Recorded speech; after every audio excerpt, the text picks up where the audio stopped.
It's a jolly day. Would you like to try a peach mango pie with a side of Floporrits? Because if you do, then let's go ahead and get started! Hi! There we go. Yeah, hey everyone! Welcome in. Welcome in. Well, come in! Hope you guys are all doing good today. Thank you guys so much for stopping by. Farm Boy, congratulations on being first. You were number 1. Did I tell you about the thing? I saw something this week that made me think of you. Let me see if I still have a picture of it. Maybe it's completely gone and from a memory. I saw something that had like the word farm in it. And it reminded me of you. Oh yeah, I got it. Okay, I have it. Let me send it to myself really fast. Where is my...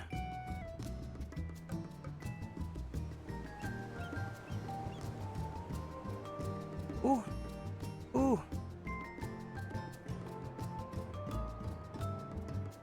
Let me send it to my personal Google Drive Discord server. CV, welcome into the stream. Thank you so much for 150 streams in a row. Lyra, hi, hey, welcome in. Pascal, thank you so much for stopping by. Hello, Jinja. How you doing? Timbit, welcome in. And Manager Son Geb, thank you for reporting in for duty. Okay, here's what I was gonna tell you about. My spiciest hater. I spent the entire past 2 weeks with the boys, as you guys know, and we went to so many different blind box stores, and I learned that there is a blind box called... Where did the image save to? Where did the image save to? What the hecky? Oh my god, wait, did it save to my... Not there. There's a blind box called Farmer Bob.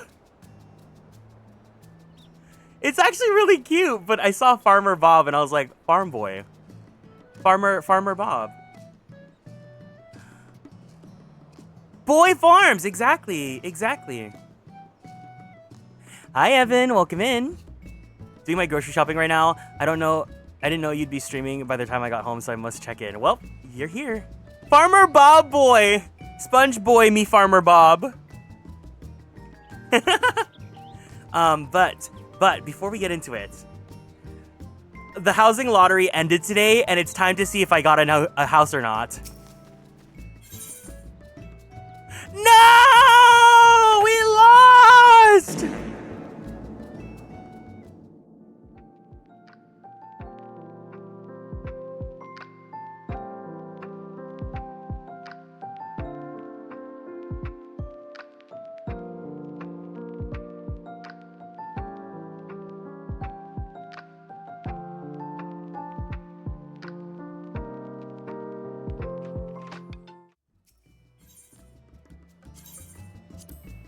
So anyways, how this basically works is in Final Fantasy XIV, if you want to buy a house, there has to be an empty plot of land, and it's only available if someone gets evicted from that land. And you have to enter a lottery, and basically everyone that enters, like, it's a free-for-all, only one person wins the land. So it says here that 9 people participated in this lottery, and the winning number was entry number 8. I think I was entry number 5, so unfortunately I did not win. But at the very least, if you do lose, you get your deposit back, and I deposited 3 schmillion gil. Hi Akemi, welcome in. So at least I don't have to worry about that right now.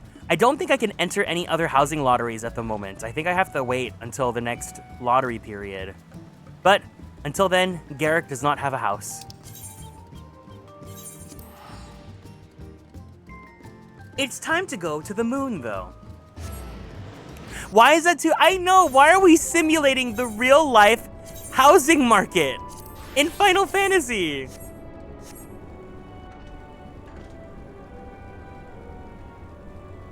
Alright, it's time to go see the Floporrits. It looked like last night people had a very mixed reception to them. They either loved them, they hated them, or they loved to clown on them. Final reality. The way I haven't played the Dawn Trail patches until 2 weeks ago, but kept paying for a sub just to not lose a house. The patches were so good, though. 7.5 was so good. Artificial scarcity, right? It's bonkers out here. You also get to simulate, like, the economy. Look. Guys, it's you.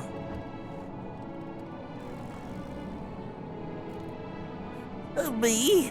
Oh, you're speaking to me. Oh, but of course, I'll answer any questions you may have.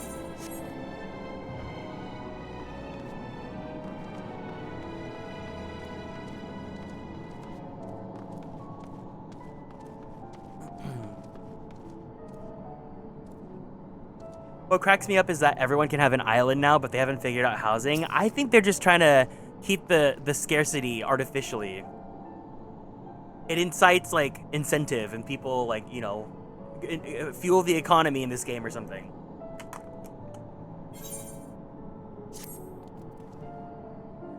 Right then, now that you're here, we need you to teach us all you can about your people, and quickly! It won't be long before the final days are upon us all in the terrible grandeur, so it is imperative that we fit prepared to receive our passages to be. If there's anything at all that may displease them, it must be addressed post-haste. And address it we shall, Here at Best Ways Borough, we've assembled everything required to have our guests the best way forward. We have produced myriad amenities we understand to be essential for day-to-day living, and I wish to hear your opinions on them. I'm sure you've all worked up an appetite, so why don't we start with foodstuffs? Come meet me at the Caratorium, and we'll see about filling your bellies. It's probably either that or how the instancing works with islands versus wards. I think it does help that the islands are like their own personal channels versus like, you know, all the houses are on a specific channel and then they become their own thing. She does not want for enthusiasm. The notion of Aetheris rotting to its core being a matter of course is rather concerning, though. Nevertheless, let us take the opportunity to learn more of the Floporrits in this vessel. Oh my god, Geb, were you able to get into Ferry? Also, if you want, you can use the ffxiv command.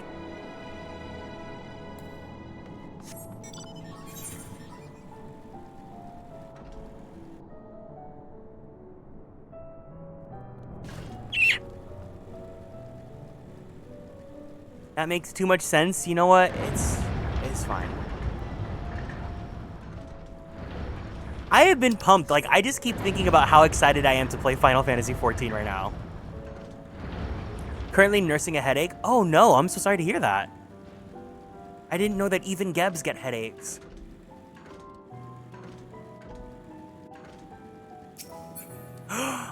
Gay? Pride Month?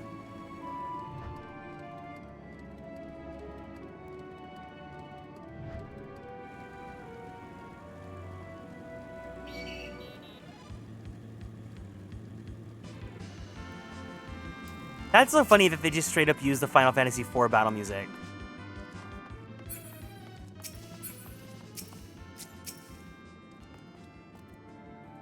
Welcome to Caratorium.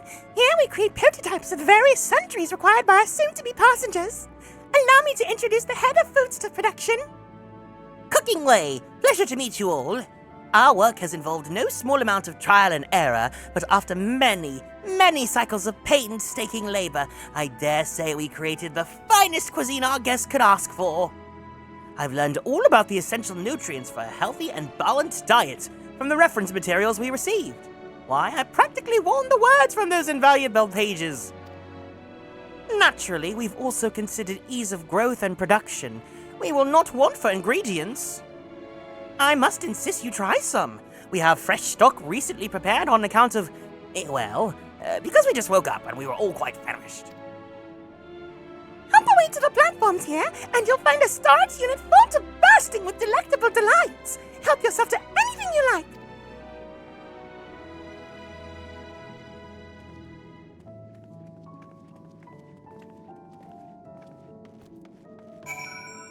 '84? Yeah, you missed like the Quasi Wade. Hi, especially. It started as a toothache yesterday, became an earache. Oh my god! Wait, I hope everything's okay.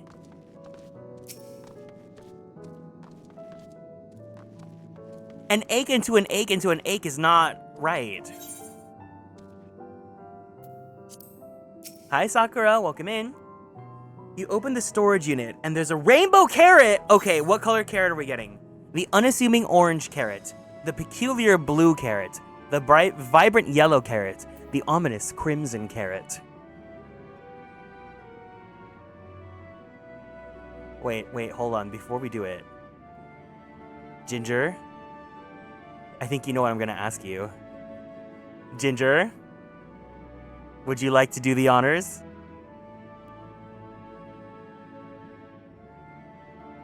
I don't have my GPL music here. Just pretend it's the GPL music. Happy May Day.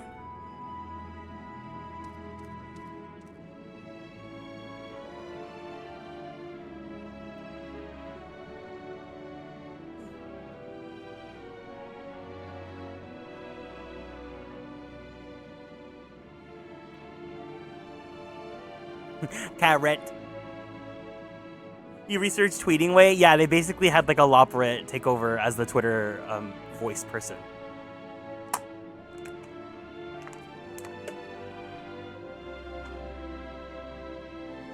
Carrot.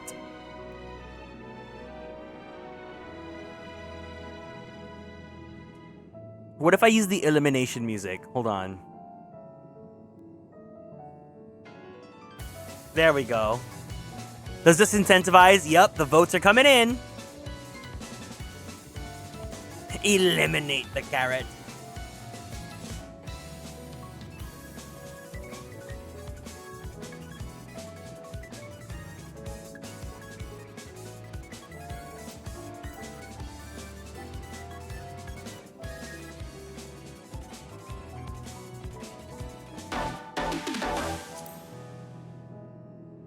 The blue variety is strangely supple to the touch and smells vaguely of mint. Its excessive length and girth only adds to the dubiousness of this so-called carrot. Yes! On second thought, you elect to simply take an obscenely large carrot for now. Due to its bizarre qualities, it would be prudent to ask Cooking Way whether it is safe to eat first.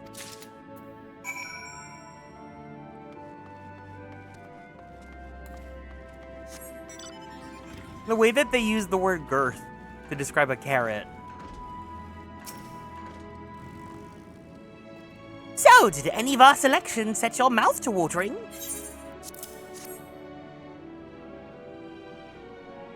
Ah, yes, a fine choice. One of my personal favorites, actually. Please dig in. I'm eager to hear what you think. With great trepidation, you take a bite out of the carrot. You're taken by surprise when the blue juices burst from the carrot and dribble down your chin. As you take your second bite, you can feel your mental faculties sharpening. Your mind opens to the universe, and for a brief moment, the mysteries of existence are simple, transformative truths. But the revelation is fleeting. When at last you finish the carrot, a sweet yet sour aftertaste lingers on your tongue, and the number 42 in your mind.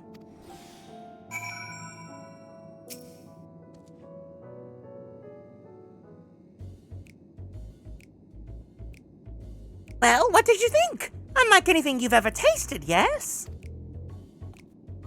The philosopher's carrot improves mental fortitude. Something of a shock at first bite, but it's well worth the enhanced powers of cognition. We have plenty of other varieties too. Bleeding carrots to improve blood flow, dream carrots to help with sleep. You see, we have a carrot for every occasion. But what if I don't like carrot?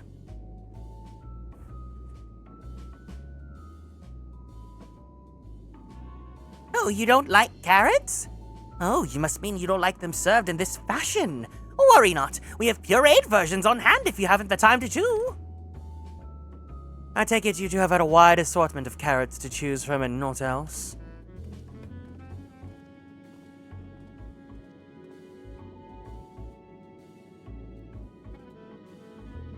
If I may ask, what exactly did these collaborators share with you about the cuisine on Etheris?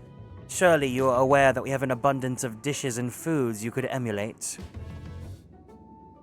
Of course we have, but well, it was only quite recently that we established contact.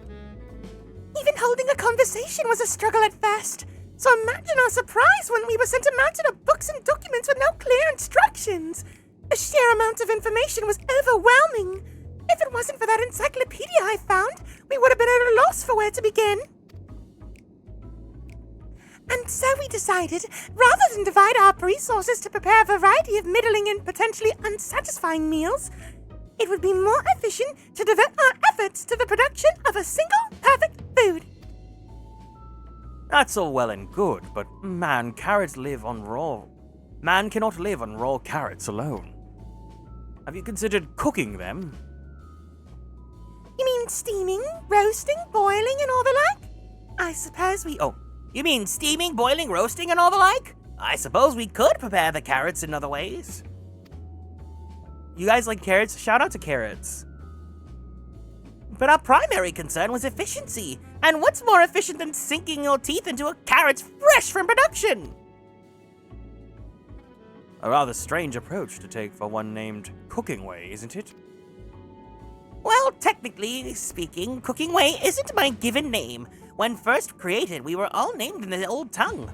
You know, that otherwise impenetrable parlance the Watcher speaks. After we received a great tome of words, a dictionary that is, from our collaborators, we learned your language. Adverbs, gerunds, present, continuous verb junctions, the basics, the conjugations. And then we found the terms related to our given tasks and used them to form new names. Aren't they helpful? No, not really, but it does explain a good deal. Wherefore didst thy kind deem such a change necessary? When the rest of your people arrive, we want to be certain they understand immediately what each of us do. You'd never be able to pronounce our original names anyway. I see. I hope our critiques, such as they are, were helpful to you. Though, if you should decide to preserve flora and fauna from Aetheris as well, you should be able to offer the passengers a more balanced diet. Until such a day, one I pray comes sooner rather than later. It would appear there is naught but carrots on the menu.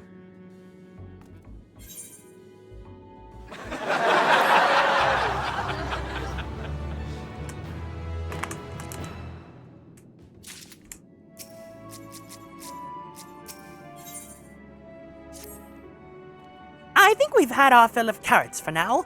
Let's move on to other necessities, shall we? Our clothing production is sure to impress. This way! We're gonna play Dress to Impress with the Floporrits?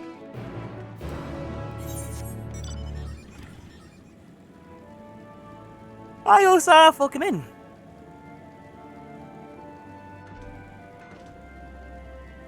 This is Osaf. Man, I probably should have taken a nap before this. I was running errands in the morning.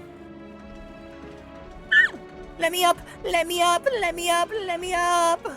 Oh, I'd have to be up here. Never mind.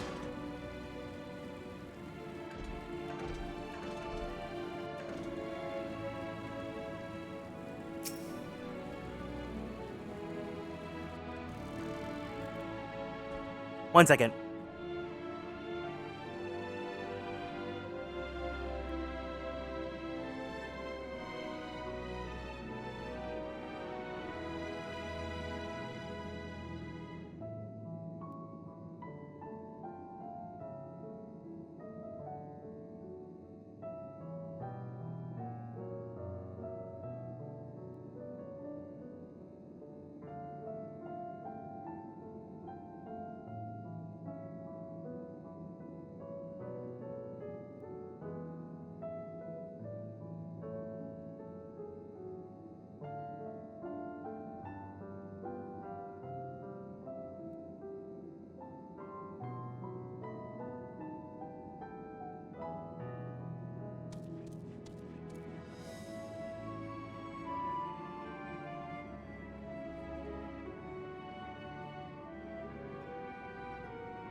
Oh my god, I'm so sorry about that. I had to take care of something. Water Penguin, thank you so much for the care package. Everyone, let's go ahead and stand up from our seats. Let's all go ahead and twist our bodies to the left. Twist our bodies to the right. Let's stretch our arms straight up to the sky.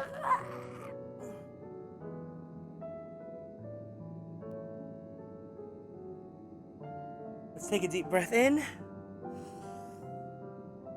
Take a deep breath out. Let's go ahead and drink some water. Thank you for taking care of me. All right, we got some 10 squats as well, so let's do some squats. 1, 2, 3, 4, 5, 6, 7, 8, 9, 10. Not saying it? Saying what? Oh, yeah. I should, like, silence... If I silenced 6 or 7, which one do you guys want silenced? Which one's the less funny between the two numbers? 6? 7? Osa, thank you so much for 180 streams.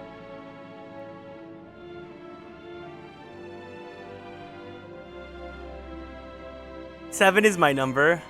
7, 8, 9, so silence 6.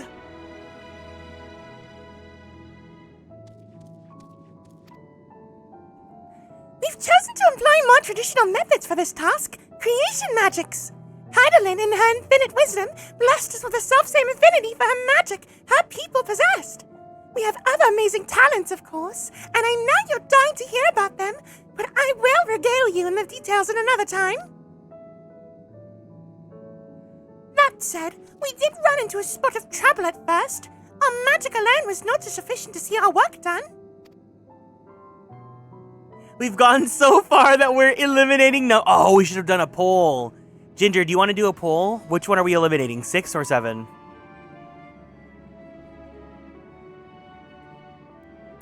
the end, we discovered crystallized ether was a wonderful catalyst that could provide us with the extra vis we need. My, how resourceful. Ah, the sweet sound of recognition. You will also be impressed to hear that we've read all about your habit of changing attire to match your chosen profession. For the sake of efficiency, I presume. This has also been taken into account with our designs. What are these secret choices? But why take my word for it when you can simply try on our clothes? Make yourselves known to the workers and I'll see to the rest. I don't even know the numbers. Wait, I don't like knowing. I don't like not knowing. No, I'm nullifying this vote.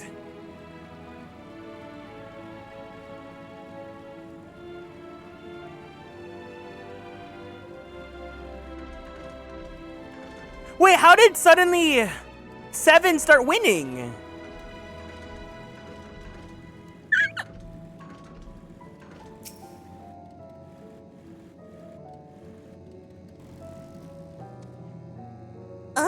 It's you, one of the visitors from Atheris. Mapping Way. Wasn't kidding, who? You really are smaller than the Watcher. Oh, right. You're here to try on a new set of clothes, yes? Alright, the number 7 is now banned from stream. What would you have me fashion for you today? A fashionable and refined ensemble.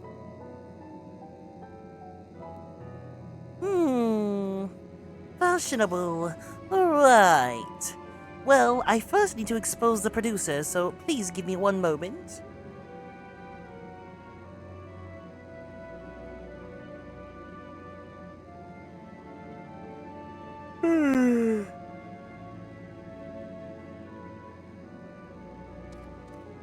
Ginger voted for 6. And leave him alone. Geb voted for the secret. And Osaf voted for 7. There you have it.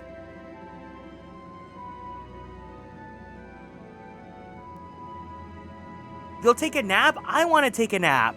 But you know what I also really want to do? I want to do Extreme tonight. I kind of want to prog Extreme.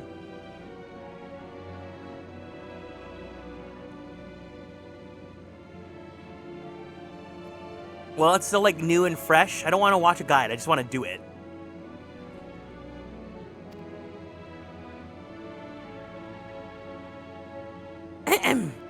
This will only take a moment.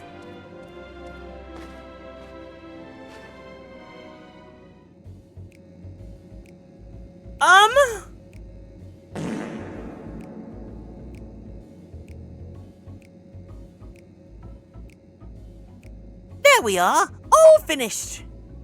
A perfect fit, if I do say so myself.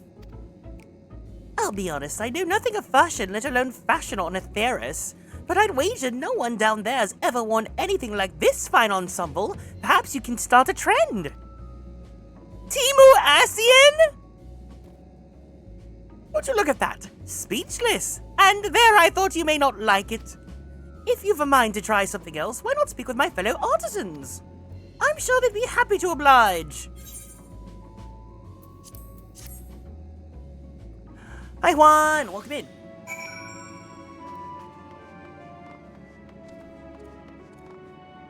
We're becoming an influencer!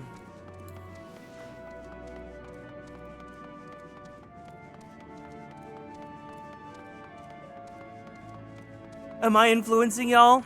Are you guys influenced and you guys want to buy this outfit?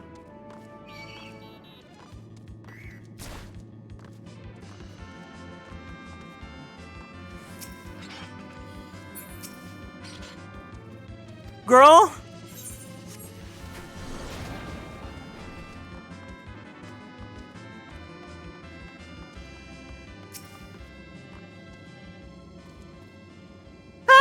No one said you'd be coming! How can I help you? You wish to try my clothes? Really? Of course, it'd be my honor! Do you have anything in mind?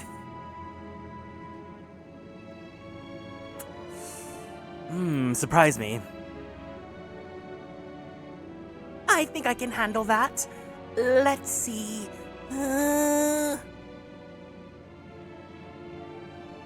This should do.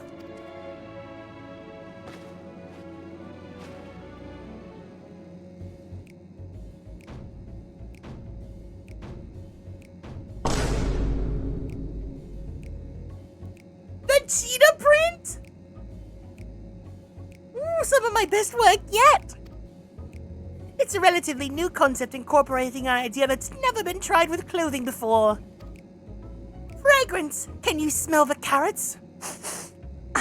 Simply divine. And the cheetah print. I was worried how the concept would turn out without one put to the proof, but it will look stunning on you. Why don't you go and show Livingway? I'm sure she's eager to see what we've come up with.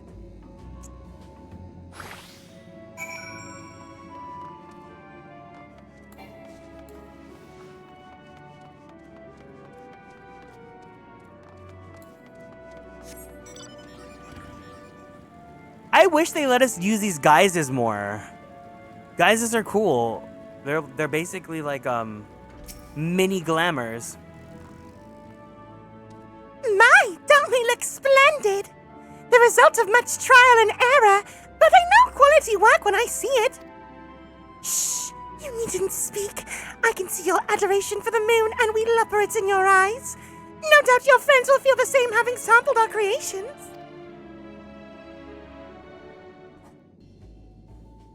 Orianje's like, this looks just like my normal clothing. Oh! They gave him cunty gloves!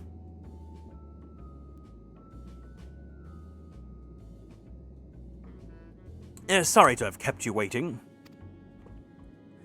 They insisted we sample all of their concepts ere we returned. Verily, 'tis an ensemble most becoming. Not Orianje trying to serve!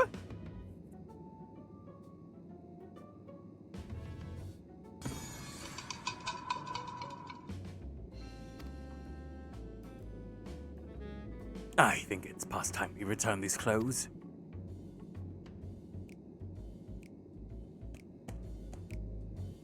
Well, yeah, because Thancred looks like Cruella de Vil.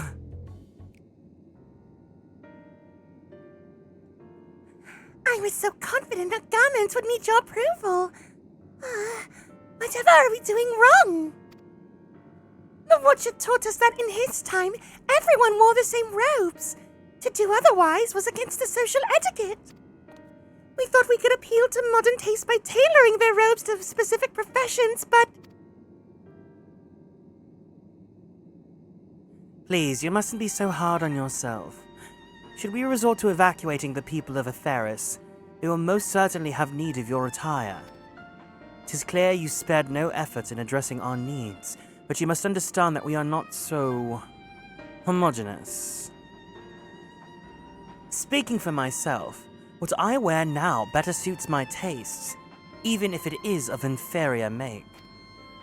But there are others whose choices may be influenced by traditions or personal experience. Rather than make assumptions for the whole, you must consider the individual and their potential preferences. I fear we've underestimated the complexity and diversity of your people. Even if we'd memorized every tome we received, I doubt we'd have fared much better. Maybe we're doing you a disservice trying to shower you with our baubles and frippery, thinking it was for your benefit when you'd rather be better off on your own. There are some who might agree. People who prefer to keep others at arm's length, even when they know they shouldn't. As for one such former fool, I'd like to ask you a question. This plan to evacuate and escape the final days, did it account for the reflections of the source as well?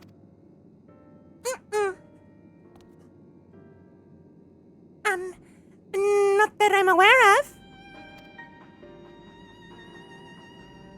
We were born of Heidelind's love for Atheris and the salvation of the people on that star, and that star alone has ever been our aim. Surely it's better to devote ourselves to saving one world rather than to divide our efforts across 14 and risk failing them all.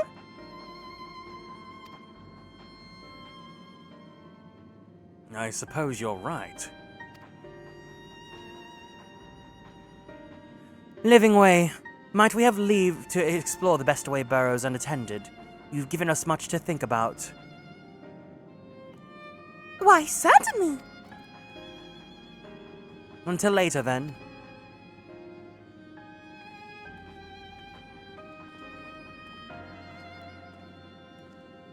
If I may, I should like to accompany thee a while longer. Really? I mean, you're more than welcome to. There was actually something I wish to speak with you about. Let's be off then, shall we?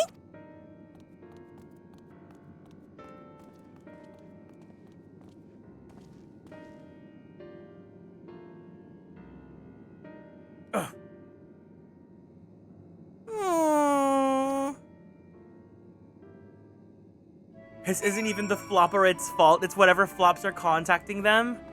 I know you know exactly who you're referring to. There's only one point of contact they had. Maybe two. My apologies. I wasn't trying to spy or anything. Everyone's been talking about the visitors come from Atheris, and I wanted to see what all the fuss was about. I was excited at first, but now... Oh, now I'm worrying. What if the people of Atheris refuse to come? What if we can't save them? It's clear we've made a mess of things.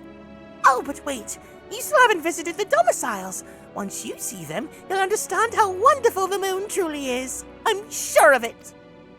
I'll be waiting for you by the teleporter near the entrance. Oh, and the name's Growing Way, by the way. See you soon.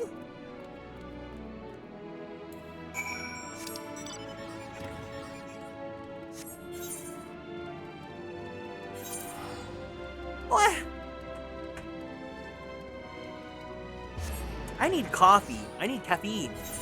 Caffeine.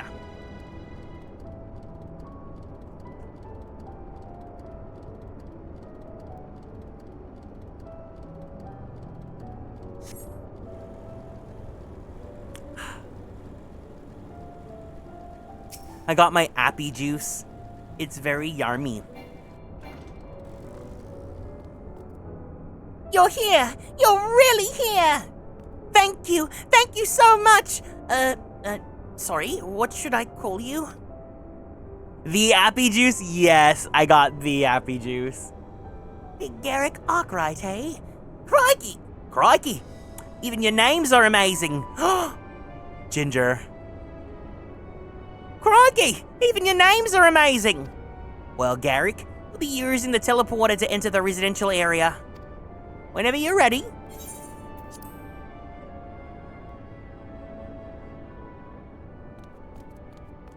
Ready in the teleporter. That's not Australian. Ivan!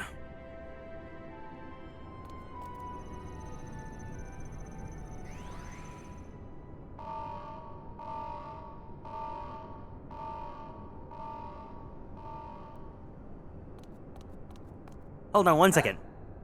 Access to living quarters restricted due to reconstruction. Then where is it? Oh no!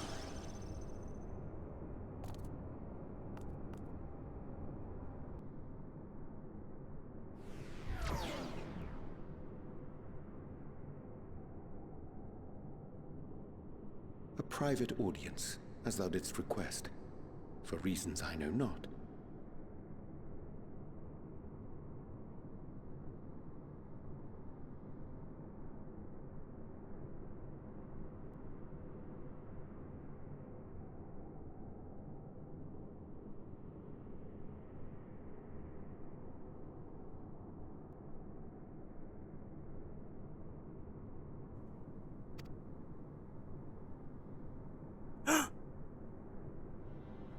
Hi, Eve. I'm a little eepy, yeah.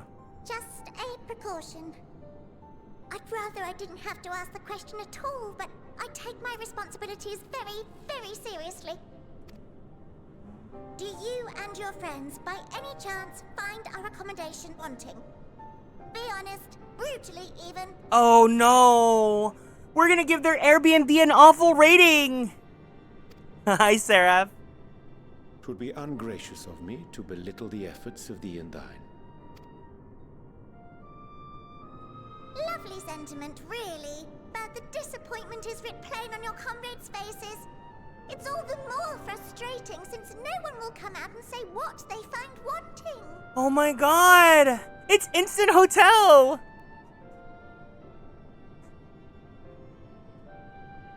If there are faults in our work, we need to know. We can, we will do better. But time is not on our side. The final days will wait for no one. If your people are to be saved, we must take quick and decisive action. This vessel must serve as a home for as many passengers as possible, for far longer than we may like. Which brings me to my request. Which one is Barracuda Way? Well, you're Margarita Way. Our collaborators on Atheris are doing what they can to prepare for the voyage. Would you be willing to go and lend them a hand?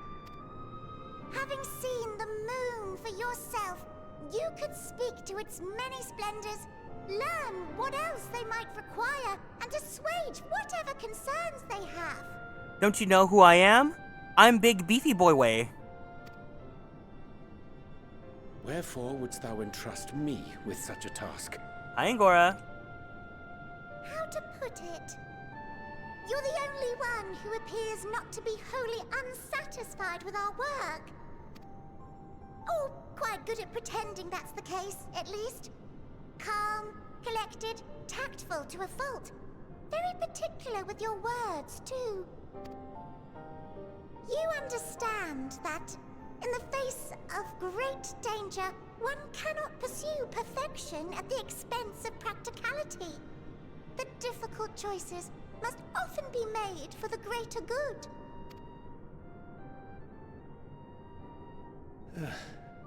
And so fate doth conspire to set my feet upon this path once more. Come again?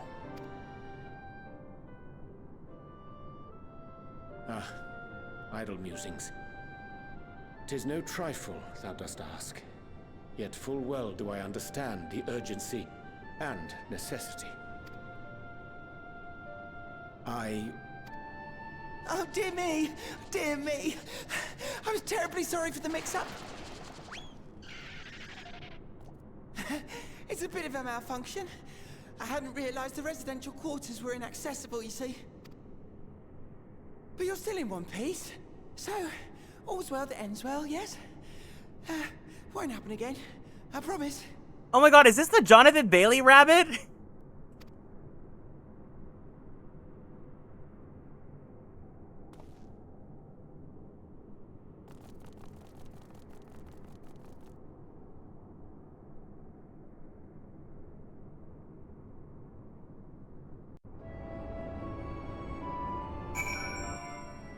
He's not Australian. Gosh, that was so embarrassing. I promise to be more careful from now on.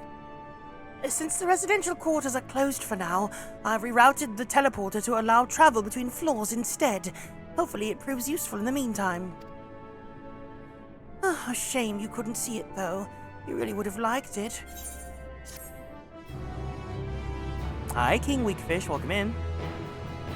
You can now travel. You can now travel between the upper and lower floors. Thank you. It may not seem like it, but we've been planning for this far longer than I care to admit. Each time we woke up, we'd have long discussions about how to save as many of you as we can. Not like everyone had an opinion on this or that. The one thing we all agreed upon was that the people of Etheris wouldn't take action to save themselves until it was far too late. That's why we're striving to make a moon a vibrant, magical place they'd hope the chance to visit, rather than waiting for the flames of oblivion to get them off their trails and force them to accept our invitation. The residential quarters may not be up to the necessary standards just yet. There are plenty of other places worth seeing. You've already had a look around the Caratorium, but wait until you've seen what's waiting for you at the east end of the borough. Follow me!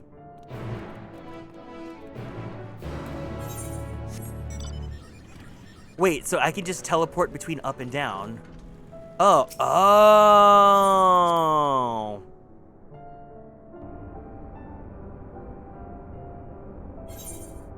Why was that a slow load?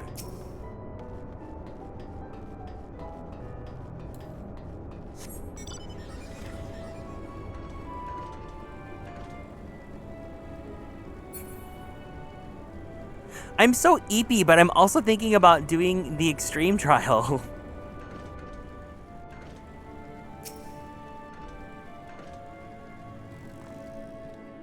Good, you're here. Through this door's the greatest Endsvale. It was named as such because it is the veil to end all veils, the most beautiful forest you'll ever see.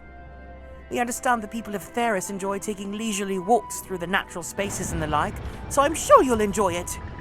How about we start with a nice stroll to the fountain? This way!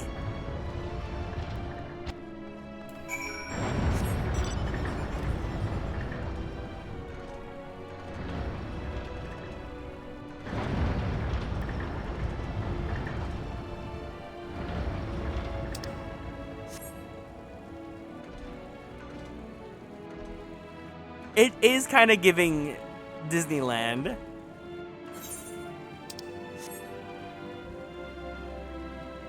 Imagine if this was really hiding in our moon.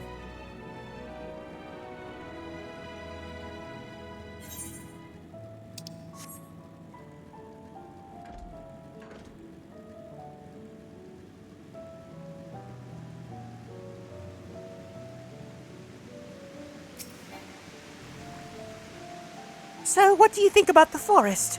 Isn't it positively pleasant? Simply sublime?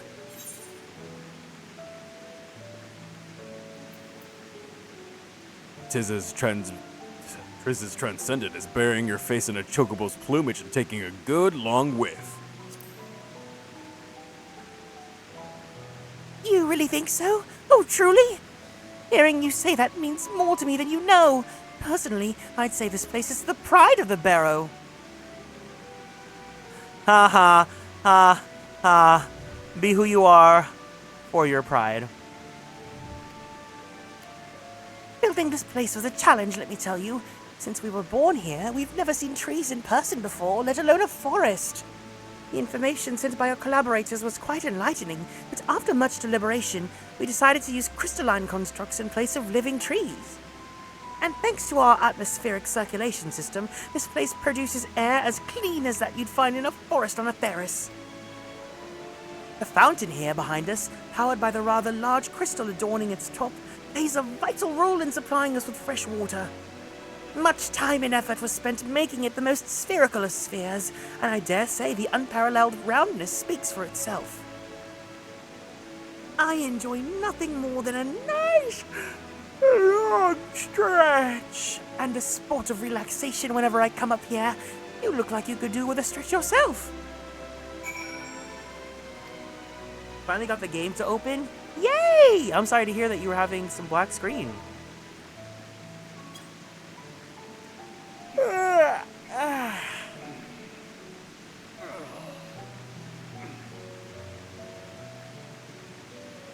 That's the spirit. I feel more relaxed simply watching you. A sight worth the many years spent building this place. If it's not too much to ask, it's always been a dream of mine to take a walk through this forest with someone from Etheris. Could... Oh, well, maybe blush you? You will? Oh, you'll be still my quivering whiskers.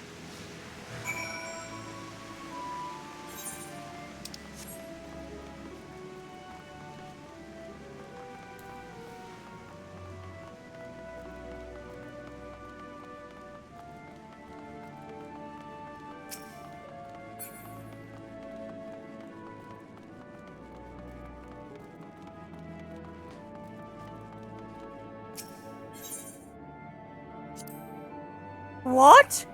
No! I'm not sure what it is you do with crystals on Etheris, but we don't eat them. And certainly not this one. It's possessed of all 6 elements: wind, lightning, fire, earth, ice, and water. We use crystals like these to maintain the moon's elemental equilibrium. It's worth mentioning, though, that because of Hydalin's influence, being the embodiment of tranquility and stasis and all, manipulating the elements here is different than it might be on Etheris. A conjuring of fire would sooner dry your clothes than singe them, for example. Put simply, the etheric conditions are ill-suited to growth, which is why the surface is mostly barren. Of course, this was all necessary to keep the raging energies of Zodiac in check.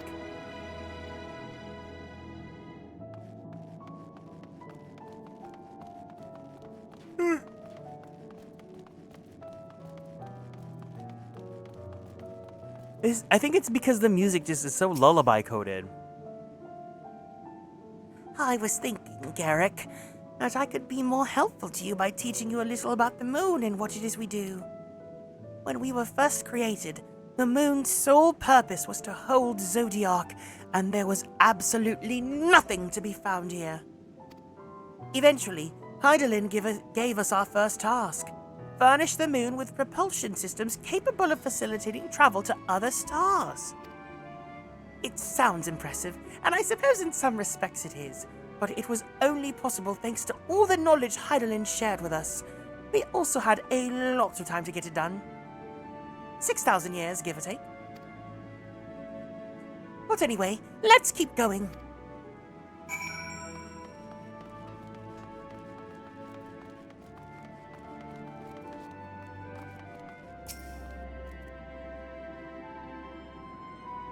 This may come off as a surprise, but we didn't begin building the habitable areas until after the propulsion systems were ready. Considering how long it took, I wish we'd sooner started. I would have thought we need 4,000 years to make all this. It certainly wasn't work you dare rush either. We had to create infrastructure and countless supporting systems, some of which wouldn't be operational until hundreds of years later. And then there was that brief period where our productivity came to a screeching halt, when that bizarre red satellite was sent up from Etheris. The Allagan's mischief, I think. We thought maybe some new nefarious actor was colluding with Zodiac. All we could do was stand by and brace ourselves for the worst. I can't tell you how relieved we were when Hydaelyn informed us of its destruction. Oh yes, There was much joyous humming that day.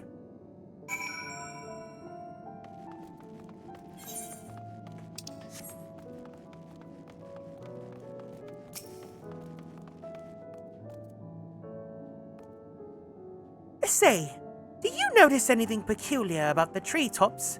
I mean, apart from the fact that they're massive crystals and not trees. I'll give you a hint. It's the golden rings emanating from the glowing spheres. Along with a device fixed near the ceiling, they fulfill a role similar to our sun, and do so better even. The sun and similar celestial objects in the great expanse radiate energy that is harmful to your body T. These rings shield you from that energy and allow you to bathe in the perfect amount of sunlight, or rather, a close approximation of it.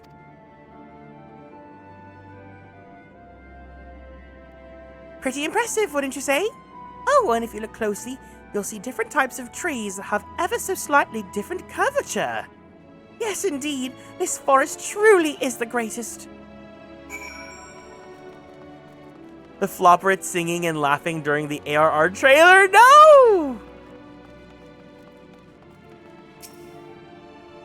There was something else I wanted to tell you about. Oh, right. The propulsion systems and habitat facilities were completed around 2,000 years ago, and with that, the most important features were fit for purpose. Which was all well and good, except we still knew absolutely nothing about the present-day people of Atheris. Why not go and visit Atheris yourself, you might ask? Strictly forbidden. Where our technology or knowledge of the moon's true purpose exploited for evil ends, the results could be disastrous. Then there were a few more rejoinings, and it became increasingly difficult to converse with Heidelin. Fearful we might lose the ability to communicate with her altogether, we beseeched her to find people on Atheris we could trust to help. We were quite fortunate everything worked out as it did.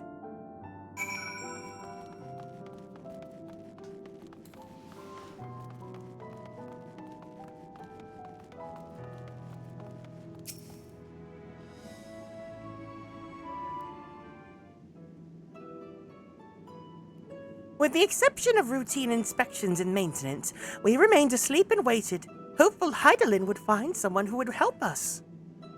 Eventually, she did, and though her power was waning, we were able to speak to them directly for a short while.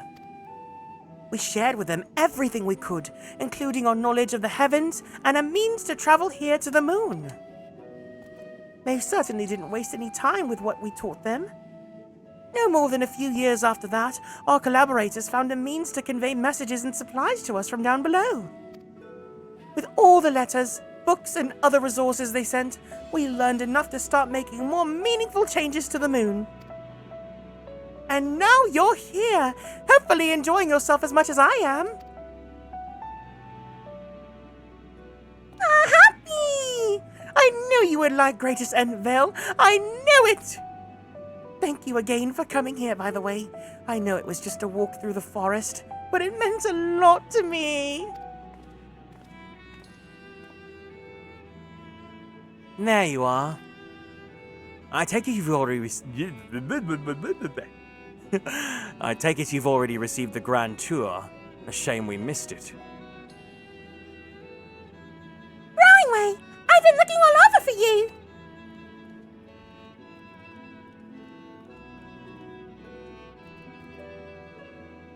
Oh, is this about the teleporter to the residential area? No, never mind that. We have more pressing matters at hand. I'll be calling for an emergency meeting shortly, and your attendance is required. Really? I can't imagine why you'd need me there, but if you insist. We won't be away long, so you all are more than welcome to continue looking about the barrow. Now come along, Growingway.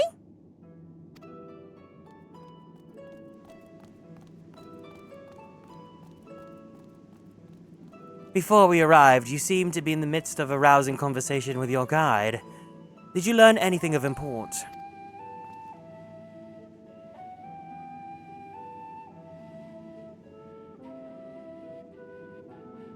I've spent 12 1,000 years preparing for this? With the appointed hour fast approaching, I can certainly understand their restlessness, but still. It remains to be seen if the people can be persuaded to evacuate when there are yet no signs of the final days. What's more, the technology of this field defies imagination. I doubt there are many who would readily come in terms with living in such surroundings. Whoever these collaborators are, unless they are possessed of the world's most charming personalities, or a means to forcibly evacuate people, they will meet with a great deal of resistance. Indeed, even if faced with annihilation, the decision to forsake all one knows cannot be made lightly.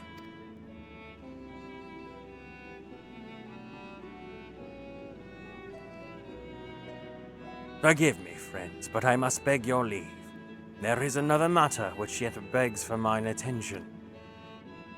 Of course, we can accompany you if you like. Nay, that will not be necessary. If you'll excuse me.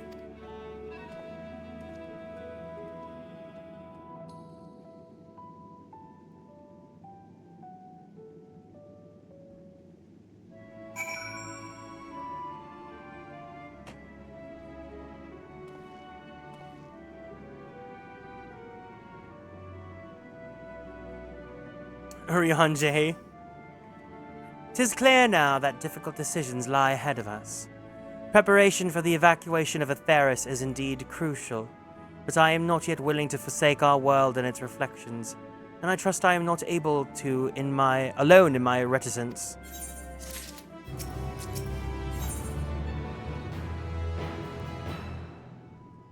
Let me look at the MSQ list right now.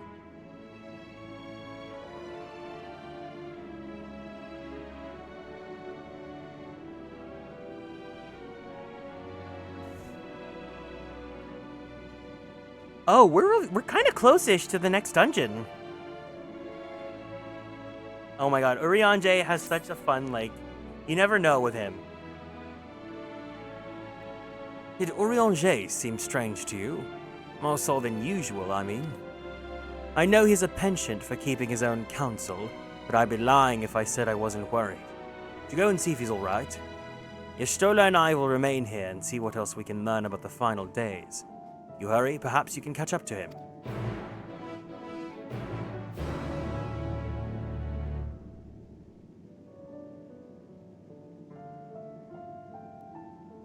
Oh my god, what if we all just took a siesta together on stream?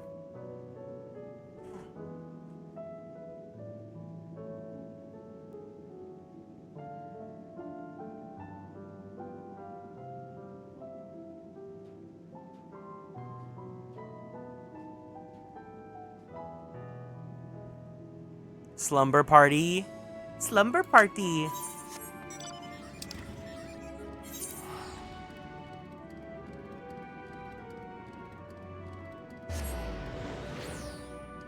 You guys will get to hear me snoring really loudly. That's what's up.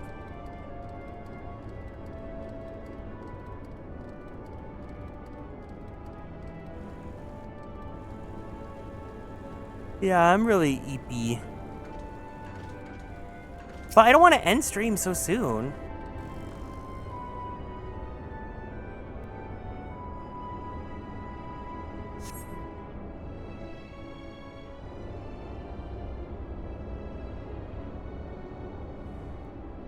Oh, Costco's especially draining.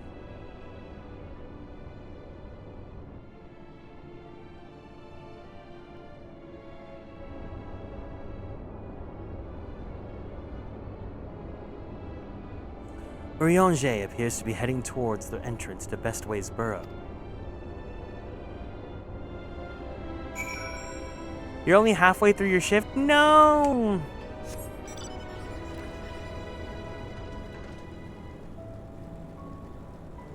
What if everyone all got together and we all planned to just take our 10 together? A 10-minute break. A siesta. Well, siesta's normally an hour, right?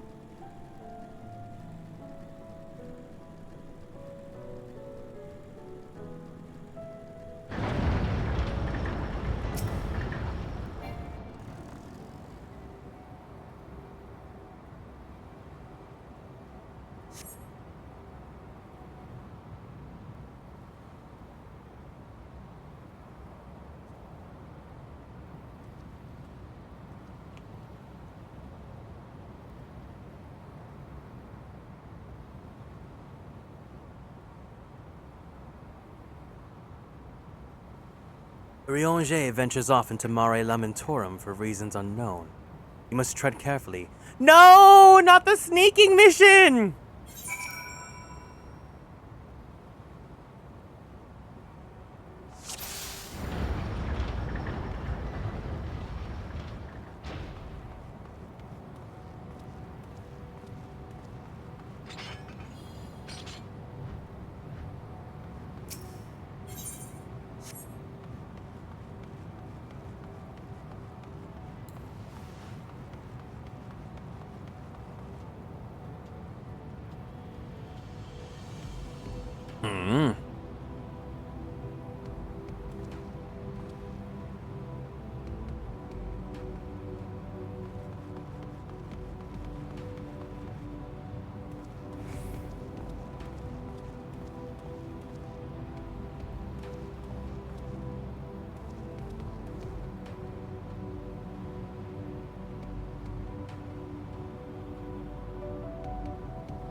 Who's there?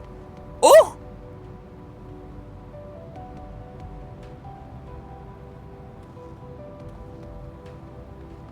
Why is he running? Why are you running? Why are you running?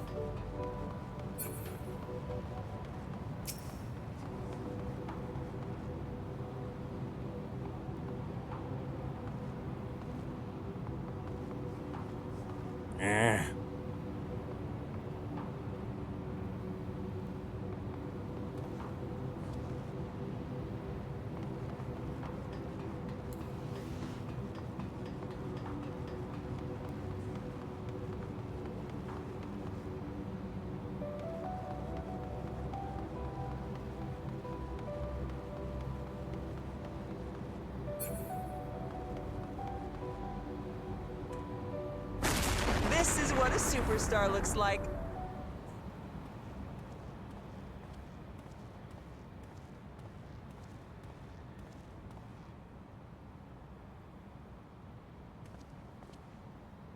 Thine arrival is timely as ever.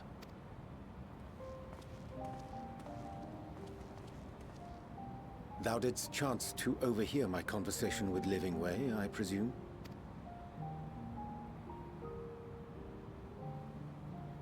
'Twas not mine intent to move in shadow.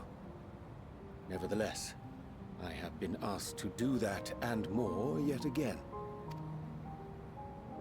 Is it so plain that these strangers could intuit it at a glance? My capacity for silence and secrecy and duplicity.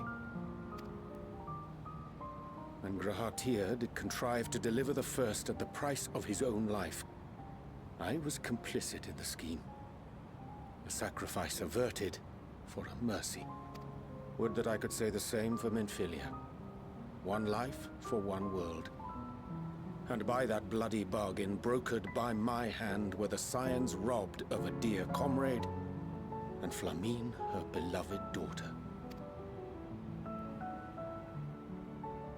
Two souls, whose selflessness was beyond measure, whose resolve was unshakable. But protest I did not. Far from it. I pushed them forward. No effort did I make to seek out alternatives, ones that would not demand such terrible costs. That resignation weigheth heavy on my mind, as does the memory of another lost to mine inaction. Dearest Moonbringer, who did face death unflinching, that we might secure a means to bring low the Ascians. In her hour of need, I did naught.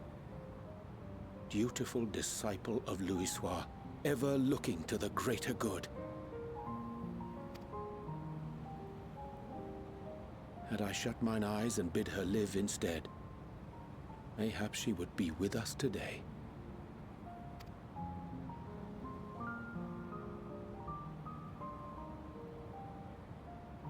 Selfish wants, born of everlasting regrets. Most days I put them from my mind. but could think of naught else when asked to swallow the same bitter draught. Subterfuge and sacrifice. Mayhap the right moral choice, but one I regard with great trepidation. This man is so tortured by his... Oh. He's so sensitive. The calamity of Amarot was a tragedy beyond reckoning. One which must never again come to pass.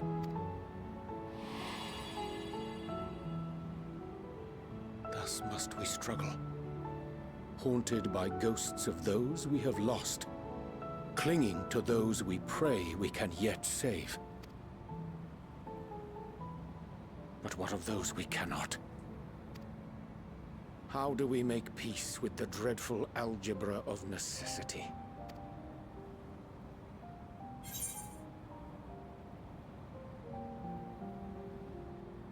Have faith in yourself and your decisions.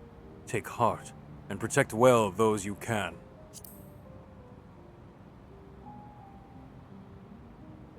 Sage counsel indeed. He's so baby I girl. see. Wisdom as befits a great worm. Curious that he should think thee in need of such encouragement. Strange.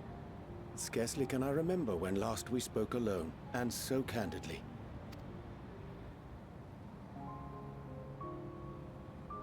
I thank thee.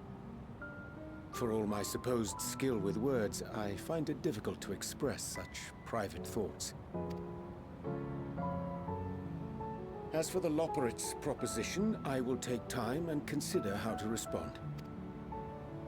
'Twould be to our mutual benefit if we could converse more openly with our aspiring caretakers. A concern I should be glad to address on the Scion's behalf. To dispense with all pretense and bare one's heart to another is a frightening thing indeed. But we cannot move forward ere we take that bold first step. A lesson I have learned many times before. And today.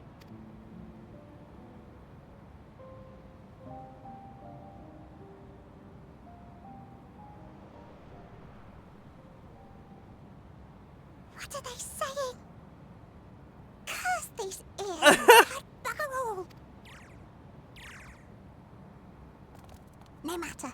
We've got our plans.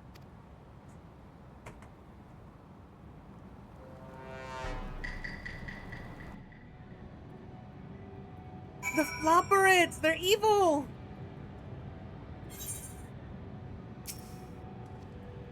In truth, my reason for traveling hither was to effect a plan of mine own. A plan which may pave a way forward for us all. May, I say, but there's no guarantee of success. 'Tis the reason I set out alone. But failure, should it come, would be mine to bear alone. If thou standest before me with proffered hand and open heart, 'twould be remiss of me to refuse thy amity, and so I ask, wouldst thou join hands in mine endeavor? Setting things straight. With Urian Jane?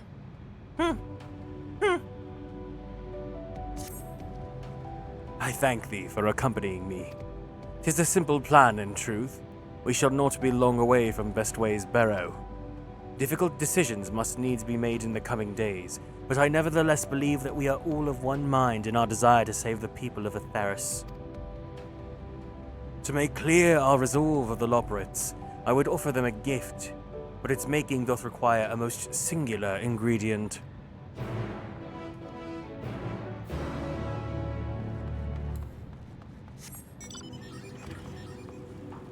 The way that the moon is kind of just like meant to be Disneyland is so funny to me.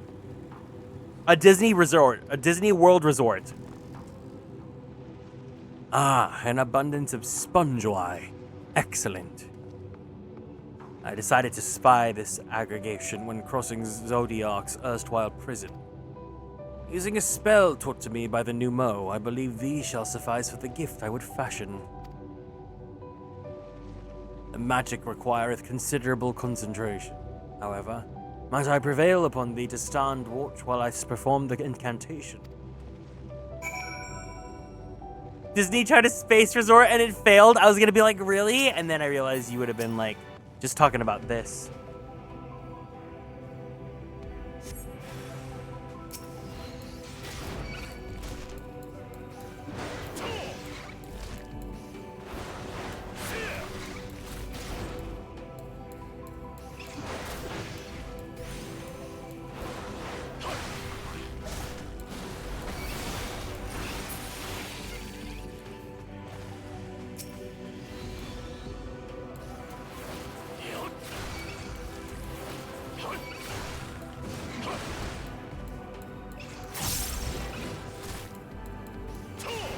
Star Wars Hotel, really? Wait, Star Wars Hotel flopped?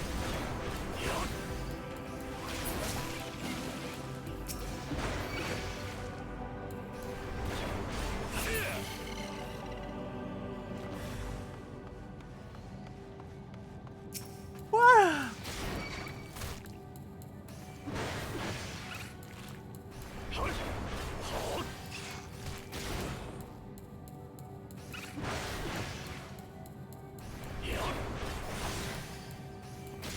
It was supposed to be an immersive experience, but it was way too involved and way too expensive. Oh gosh.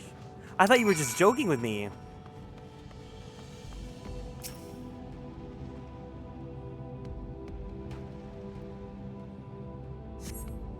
Surveying the nearby area, you see no sign of potential threats. This would be a good opportunity to see how Urianger is faring.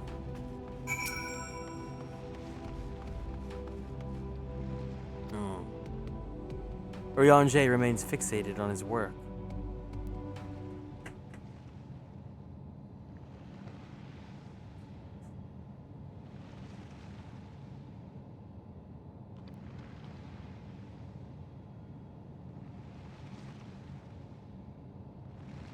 There. 'Tis done. It was only 1 year? Oh my god. A magicked ink. Every ons as efficacious as that crafted by the new Mo. Rare's the occasion I would conjure mine own, but it is nevertheless a most useful skill. The resulting product is admittedly possessed of no preternatural properties, but its hue is of mine own choosing, which I pray the Floporrits will appreciate.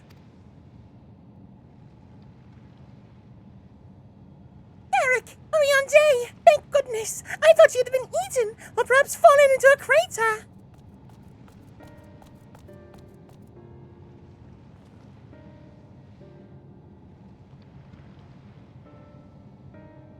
Y'shtola has been looking all over for you, Garrick. She says she needs to speak with you about something most urgent, dire even. She was also quite clear that she wishes to speak with Garrick. Alone! Which means I'm afraid you must stay behind, Urianger. Girl? But why not? It just so happens we need your help with an errand delivering a package from the Water's Palace to Bestway Sparrow. It's quite large and heavy, perhaps even too heavy for we poor Floporrits, and we would be ever so grateful if you could lend us a hand.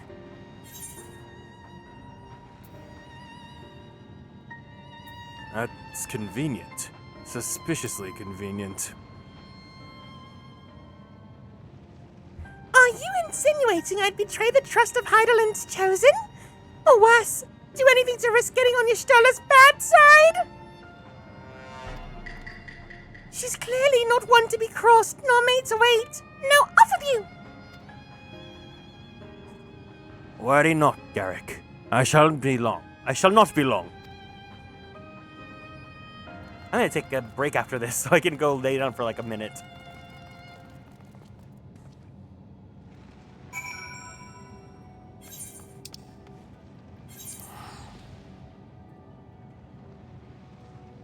I don't blame you. Eepy, eepy, eepy. But I don't want to end stream yet, so I think I'm just gonna take a quick 5. Why is it Sleepy Friday? You know what? It's better Sleepy Friday than like tense and anxious Friday.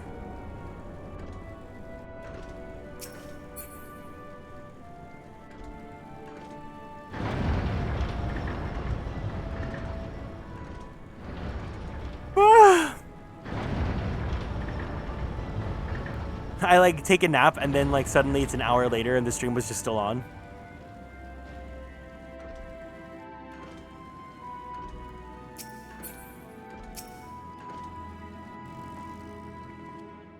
Oh, Garrick. We thought you'd be away for far longer. A dire emergency? I said no such thing. But as you are here, I could use your assistance with one small matter. Running Way, a companion of Growing Way, apparently has much to tell us of the final days. The problem, however, is that he is determined to live up to his name, refusing to stay still long enough for us to hold a conversation. Is there any way he's likely to stop and rest? Or perhaps there's a way to slow him down? What's the rush? I was thinking we should wait here, maybe enjoy a cold mug of carrot juice and... no? Well, if it's really that important... You could try using these balls of moose flesh. Not to be confused with the other thing. Running Way's other notable feature is his incessant chatter, so you'll have no trouble finding him in a crowd, and when you do, try lobbing your balls at him. What? Crude, but if it proves effective. It was here in the greatest Endsvale when last I saw him. Let's split up and find him.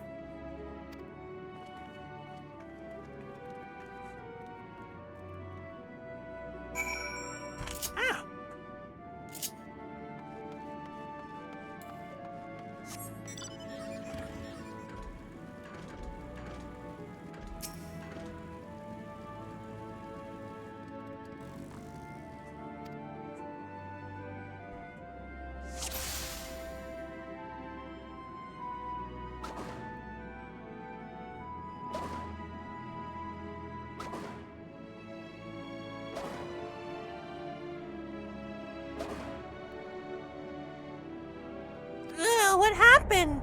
Oh! Failed?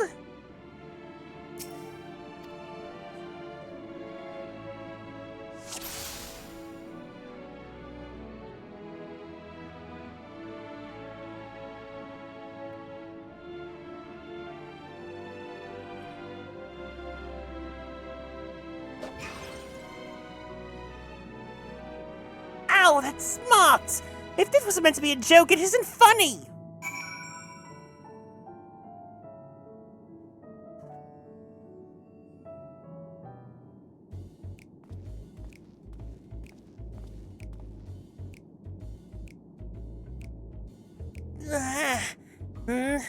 Yes, I'm running away. Do you mind explaining why you hit me in the face with your balls of moose flesh?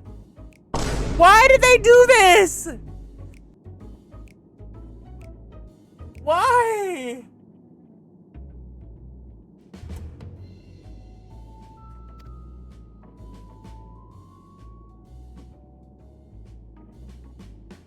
I'm highly knowledgeable about the final days. That's the most ridiculous thing I've heard since I woke up. Who told you that joke? As if we've got the time to look into the final days when there's so much to do before the great voyage. It's true that Heidelin did impart to us some knowledge about the event, but I know about as much as any other Floporrit here would. Less probably. I don't know why anyone would think it's funny to go around telling people I'm an expert, but they'd better hope I don't get my paws on them! Sorry, I couldn't be of more help, but if there's nothing else, I've work to do. And I'm off!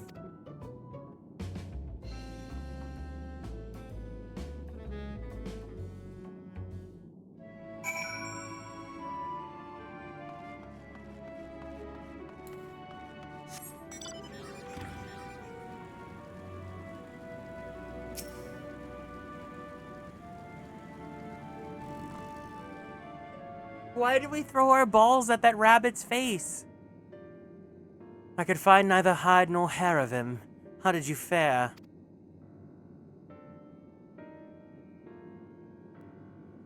So he knows no more than the others. Care to explain yourself, Growing Way? Well, you see, I misremembered. Yes, that's it, I misremembered. Terribly sorry about that. Afraid I'm drawing a blank, though. Try as I might, I can't remember who I was thinking of. On an earlier note, what of Urianger? I assume you spoke with him earlier, but did he say when he'll be returning? On his way to the Waters Palace with Livingway.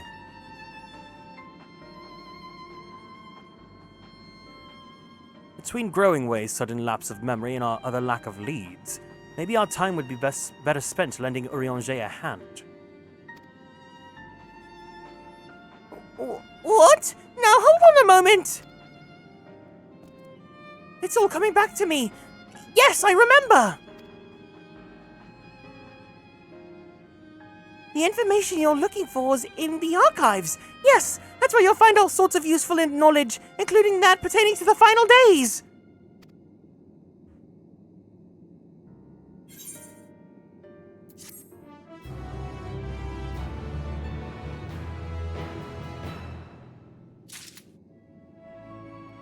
Okay, before we continue on, I'm going to take a quick breaky break. So, if you guys need to, go ahead and grab a snack, go use the bathroom, go take a little quick nap, a quick siesta, as one might do, and when we come back, we're going to go ahead and continue. Yeah, nap time.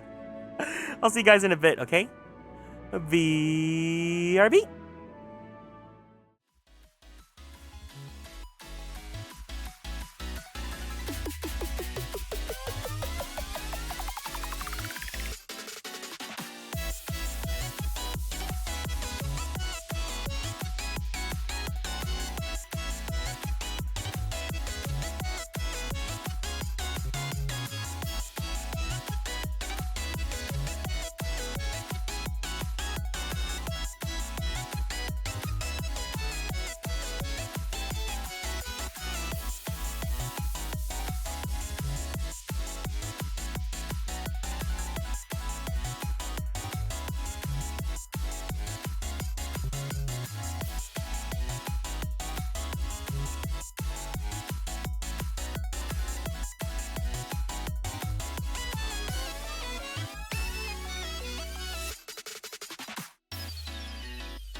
Ooh, that siesta really helped. I feel so much better.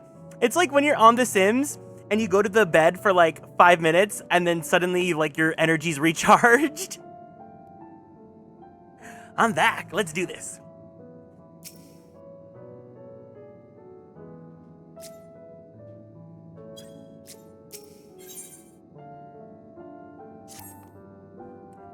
Oh, what to do, what to do. I promised Living Way I would help, but... No, I promised I'd help, so that's what I'll do. The archives are on the second floor of the main plaza, the eastern wing. Follow me.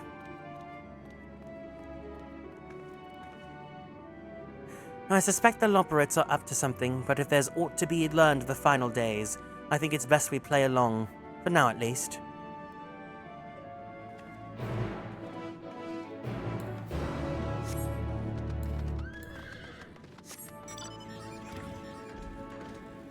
Ginger, have you seen the TikTok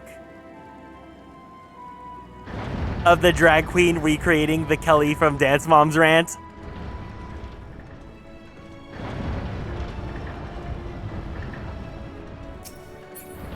No! Oh my god, you have to see it. It's so funny. Apparently, Christy and Kelly are on tour right now, and so that queen, like, stopped by. Like, they're doing a segment where you can recreate their viral TikToks with them. And someone, like, a drag queen made the dress. Kelly's dress. Like, the like, weird print And they did the entire rant. It was so funny.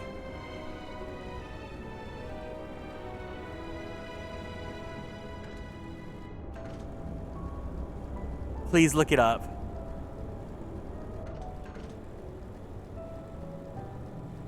Oh, finally, side quests.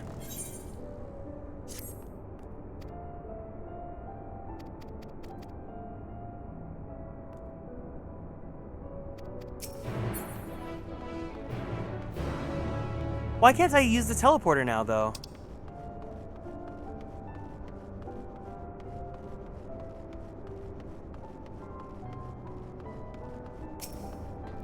You found it? Good.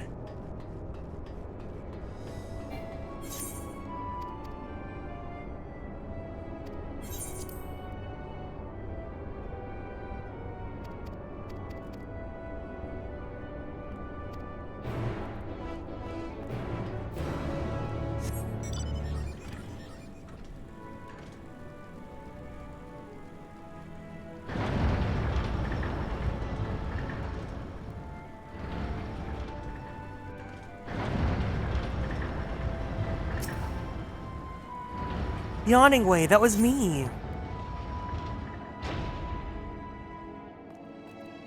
I highly recommend y'all. Take a quick little siesta. Take a nap. Do your BRB. Bring yourself joy.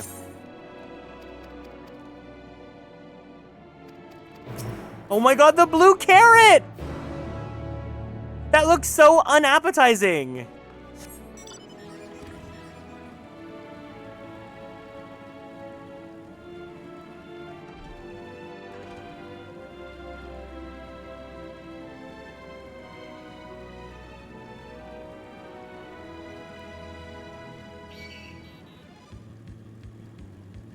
I've been making costumes for you all day while you were down the road eating! Why were you eating? I forgot how absolutely unhinged Dance Moms was. It's so nice that, like... It's so nice that, I was not the only one that grew up with that show. And I also was not the only one that watched it and turned out very unhinged.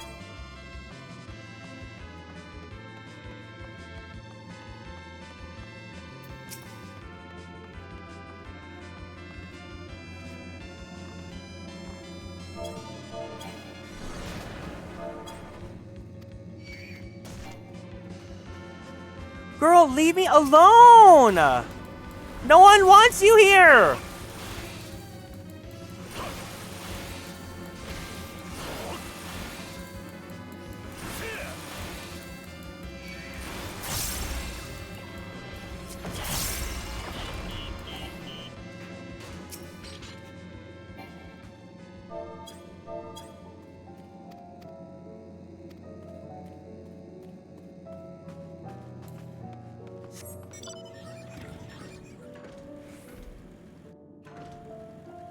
I kind of want to rewatch it and see how awfully that show has aged.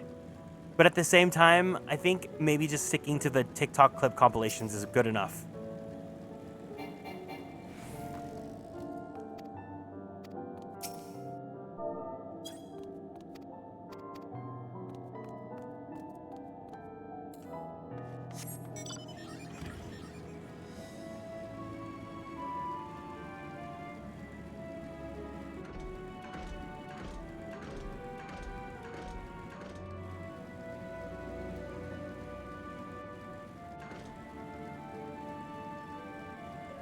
TikTok covers enough of it. You know what's so funny is that everyone remembers the Dance Moms iconic fights, but no one remembers the Dance Moms dances that the girls actually did. Tomodachi Life Dance Moms edits? Oh gosh. It sounds so awful. Like just even hearing the words Tomodachi Life Dance Moms edits.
Don't look at me. Don't look at me. Don't look at me.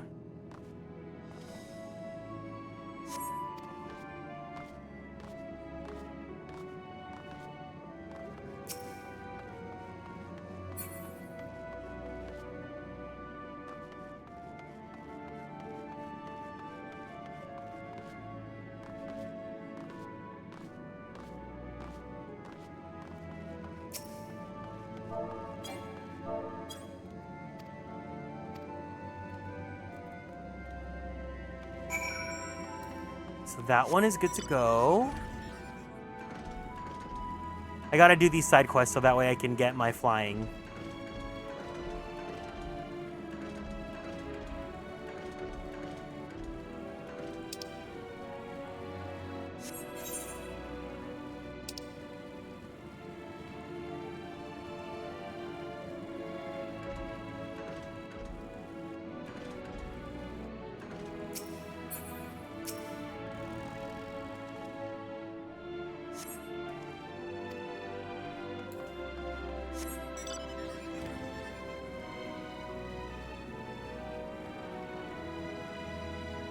Oh, eh?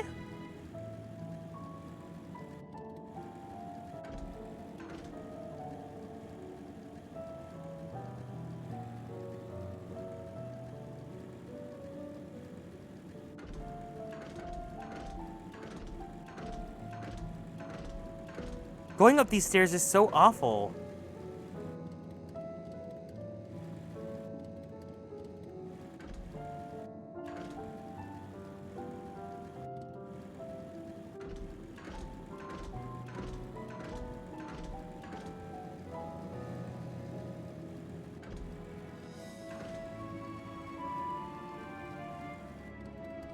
The true carrot crimes. True carrot crimes.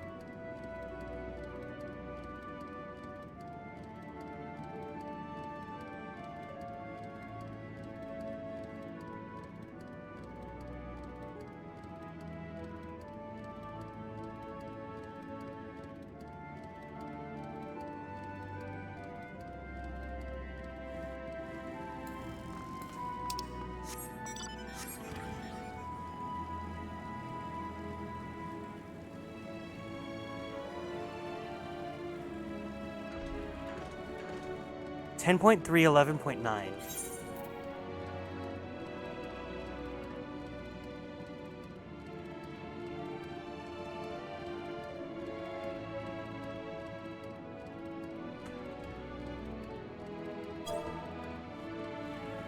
Apparently it's over here.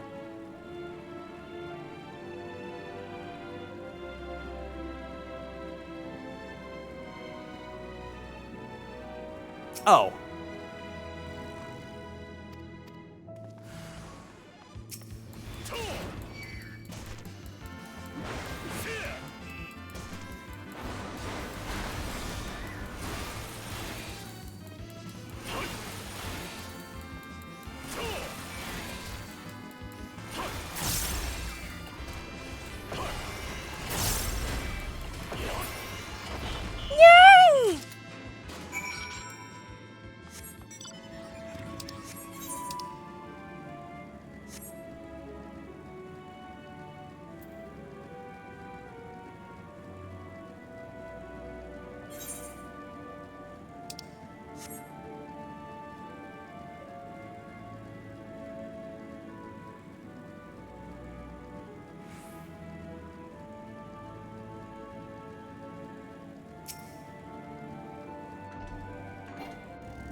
That yellow carrot looks so unappetizing.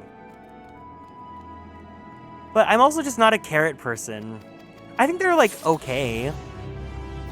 When like people cut the carrots into ribbons, that's kind of cute. But like raw carrot, like Bugs Bunny,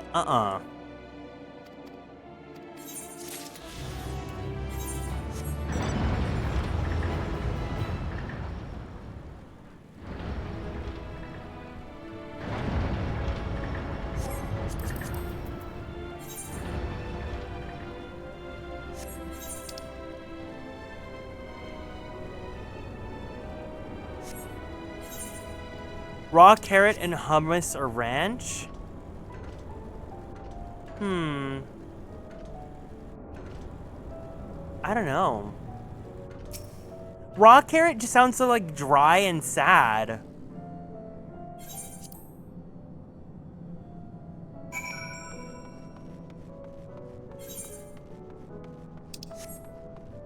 Hence dip? I guess.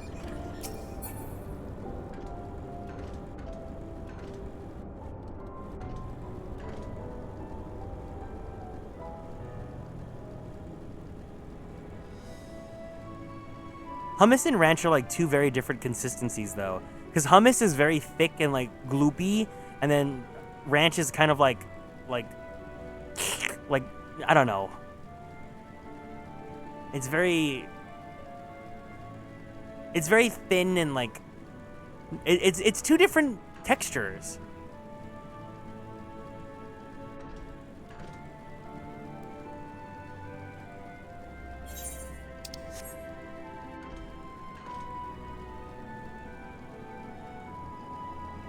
I'm a little bit of an anti-texture girly.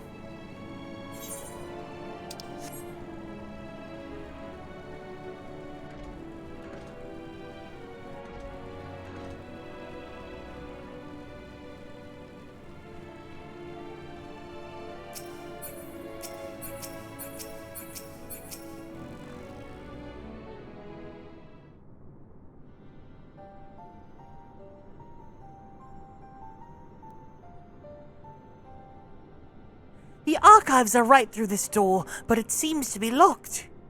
I guess we'll have to go and find whoever has the key. Growing way. Enough. If you have naught else to tell us of the final days, you need only say so. We can ill afford to be wasting time here, as you well know. Did you yourselves not tell us we must act quickly? Yes, we did, but... The moon was to be a perfect paradise for the people of Atheris, and we're running out of time to make everything ready for their arrival. We'd hoped you'd see the wonders to offer, and we found nothing but flaws and faults to our work. Only one of you saw our potential, so you others must be kept here. Ah, so that's Livingway's game. Run us about in circles, and failing that, lock us away so we can't put the planet at risk.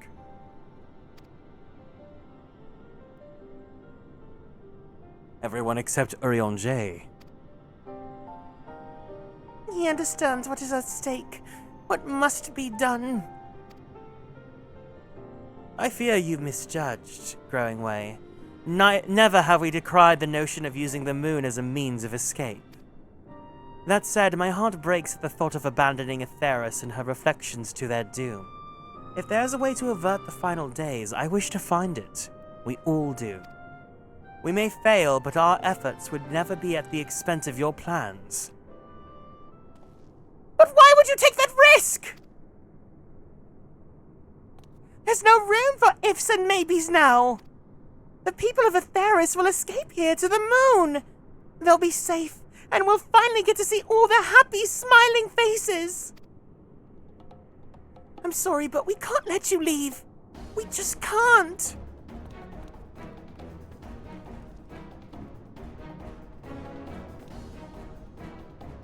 Do what you must, but try not to hurt them. Hi, IQ, welcome in. I'll be back in a moment. Don't do anything rash while I'm gone.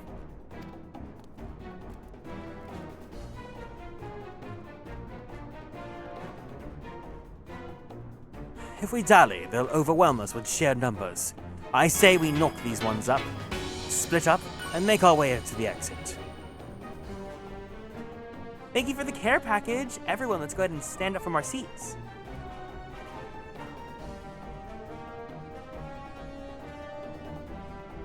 Let's twist our bodies to the left. Ooh. Let's twist our bodies to the right. Stretch your arms straight up to the sky. Roll out that right shoulder. Roll out that left shoulder.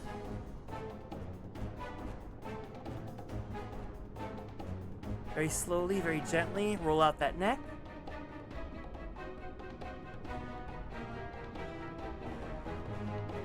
Take a deep breath in. Take a deep breath out. Go ahead and let's drink some water.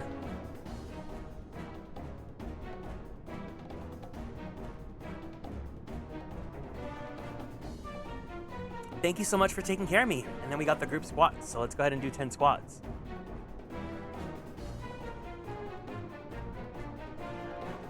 One, 2, 3,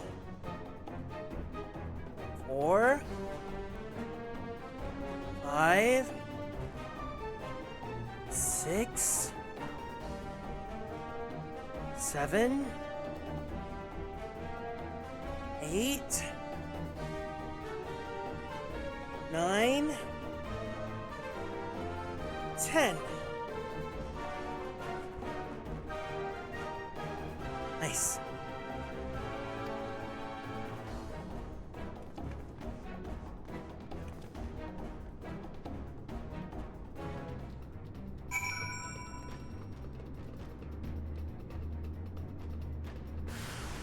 No, I don't want to fight them. We need to do a full workout. Would be nice.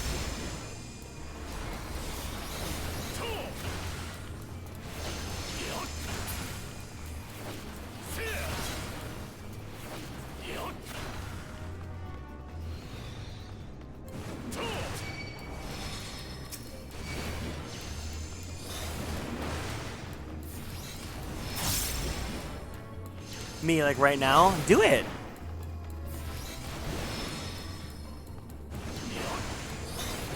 Do the mini slide.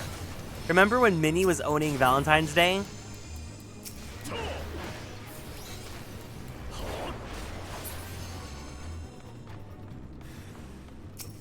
Growing way!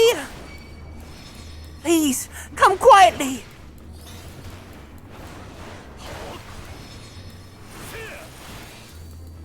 We're cleaving this poor rat bunny.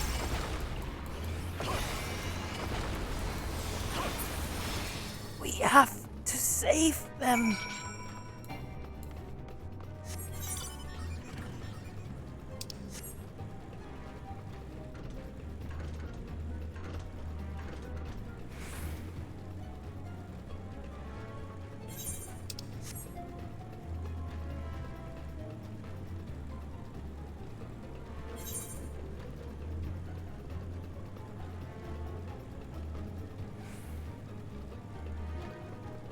I was like, where's the door?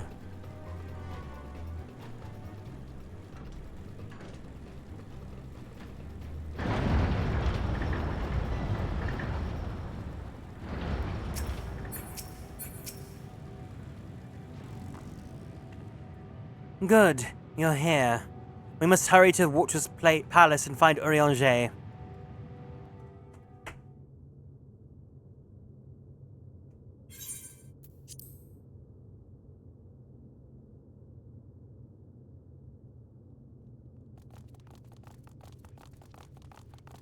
And what, pray tell, do we seek at the Watcher's Palace? Oh, come off it, friend. You know full well why we're here. The time has come for you to return to Etheris and help your brethren prepare for their journey here and beyond. Forgive me, Living Way, but I cannot in good conscience proceed with this plan. Huh? But what about the final days? The death and the doom? Oh, we have to hurry before it's too late.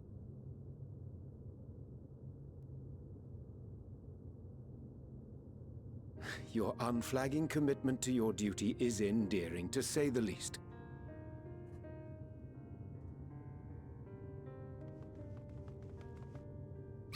Oh, bugger!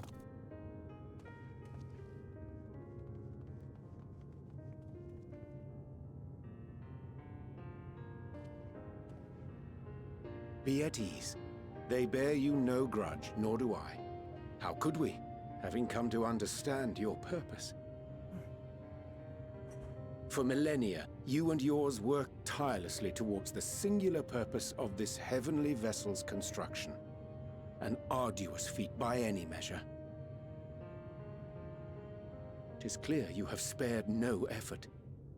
Why, your very names are a testament to your dedication.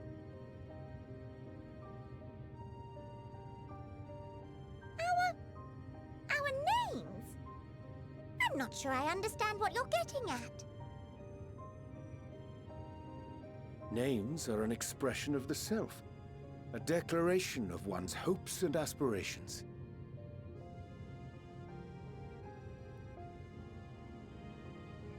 Your use of contemporary, uncomplicated nomenclature doth ensure clarity of purpose. There can be no doubt that your love for the people of Aetheris is boundless and pure.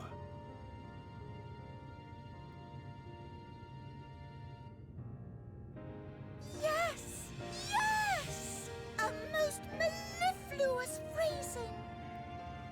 Yeah, that's why they zoomed in on Thancred. Love for Aetheris. That shining, shimmering blue jewel, brightest star in the sky, brimming with life and possibilities. For as long as I can remember, I've toiled in anticipation of the day when this vessel might be needed. All I've ever wanted was to meet those she cherished so dearly, to serve and serve well. That goes for all of us, don't you see? So help us help them. Lead them here where we can keep them safe. If there's anything wrong with what we've built, we'll fix it. We'll make it right.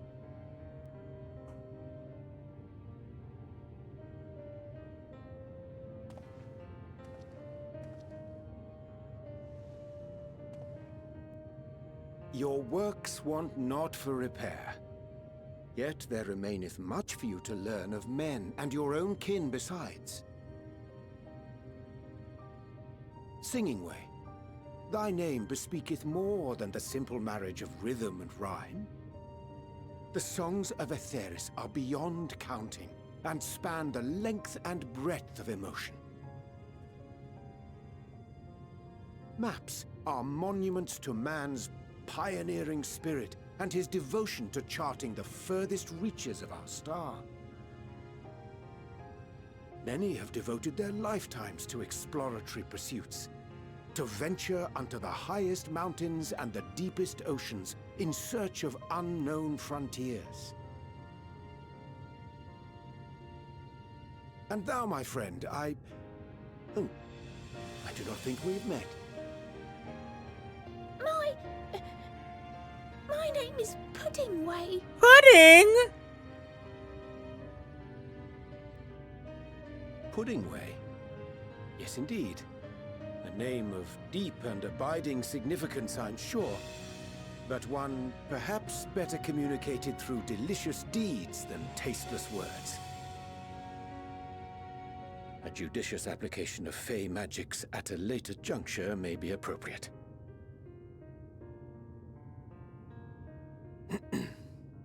And Living Way. 'Tis no easy feat to convey the significance of thy moniker.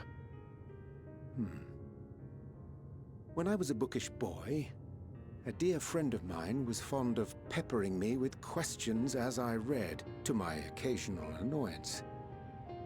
One day, I posed to her a question of mine own. What doth it mean to live? After much contemplation, she proffered this answer. The anticipation of a half-read story's conclusion. The hope today's mistake may serve as tomorrow's lesson. The wish that a new acquaintance may one day call thee friend. She believed it to be all these moments and more.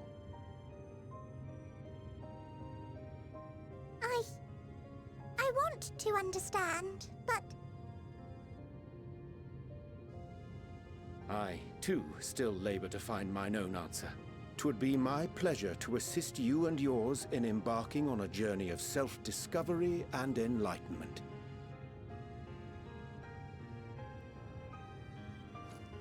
For thee.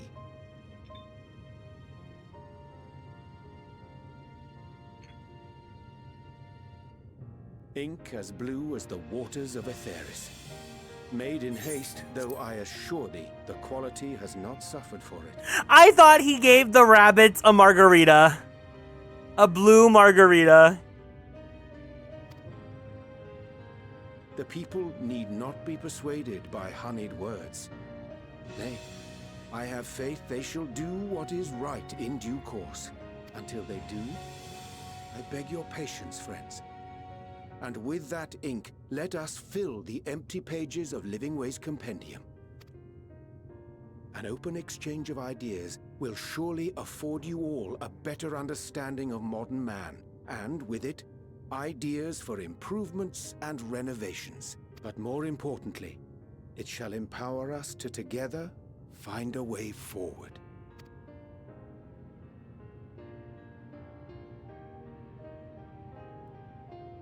I hope you're right. Thank you for this lovely gift.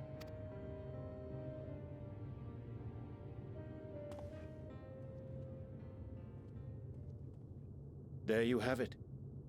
I shall remain with the Floporrits to ensure that all is in order. Though we must needs prepare for every eventuality, you would all agree that the evacuation of our star is a last resort. To accept failure is to accept the demise not only of our star, but that of Reen's, of all reflections, and the souls that call them home. Which is why I have every faith that you shall fight to the last, that such drastic measures may prove unnecessary. Should the worst come to the worst, and I pray deeply that it won't, I'll take comfort in knowing preparations were made under your watchful eye. Aye, thou mayest be assured that if calamity cometh, not a soul will be left behind. If being the operative term. So anyways, this is where we drop off Urianger for the rest of the story. Oh, my empath flower.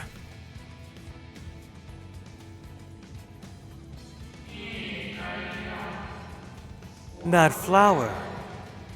How came it into your possession?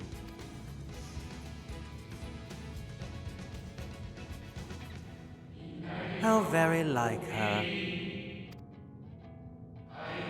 Guided by its light, you may come to know her true intentions. Intentions which remain a mystery even to us.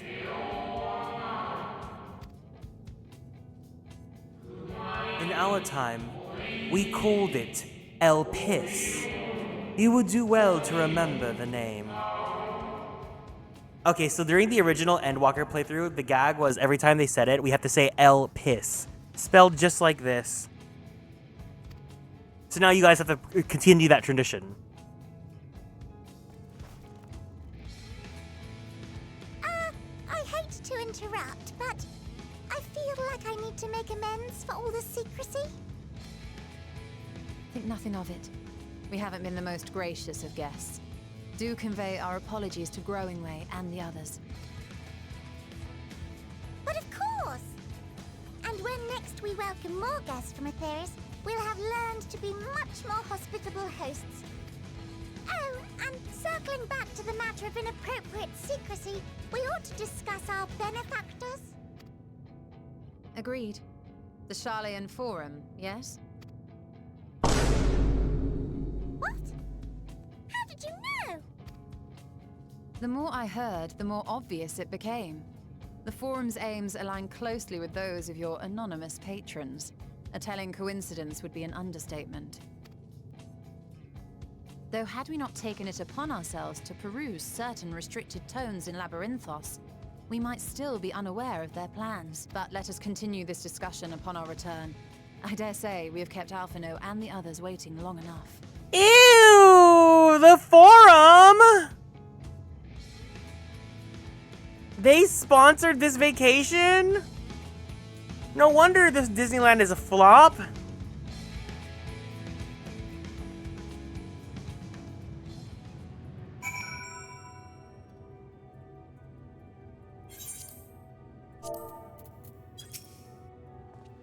"'Twas a relief to see Livingway was pleased with my gift of ink. To serve and serve well. Though their knowledge may be lacking, their boundless love is a blessing without peer. It will be no easy task to prepare them for what needs to be done, but gladly do I embrace this duty, even if it doth necessitate that we part ways for a time. Forgive me my absence, but I have the most utmost faith in you, in all our fellow scions. When next I return to Atheris, I pray I find you all in good health and good spirits."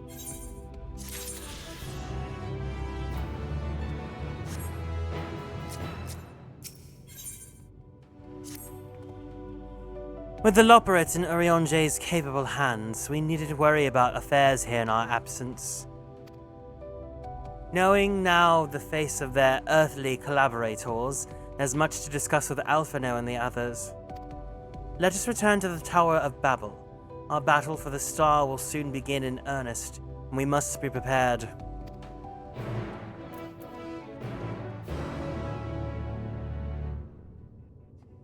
Created by Heidelin, taught by the Forum, the Floporrits were set up for failure? These are the combination of everything that you hate in this game. And I cannot help but find that so hilarious.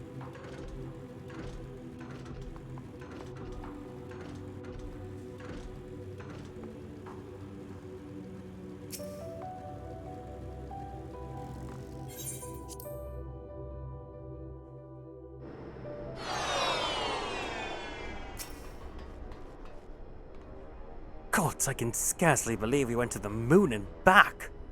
But we'll have time to reflect on that later. Right now, we need to head back to Camp Broken Glass and deliver a thoroughly detailed report to Lucia.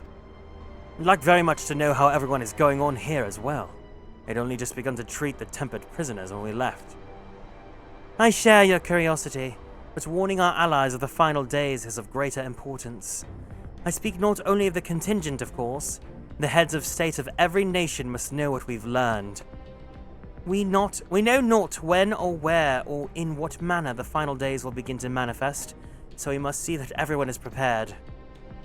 Agreed, though we may wish to stress the importance of discretion, lest the public be sent into a panic. Not that anyone in a position of responsibility should needs be told as much, but it bears repeating. Anyways, first things first, to Camp Broken Glass.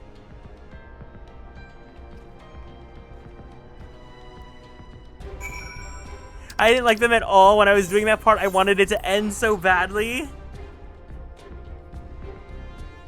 I fear this expansion is just not for you. I fear, in fact, everything about this expansion is just going against you. Look, even this moon mount has to have a Floporrit on it. Why?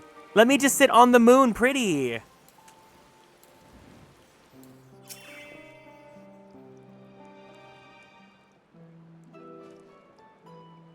It's good to see you all again. No worse for your lunar adventure, I hope.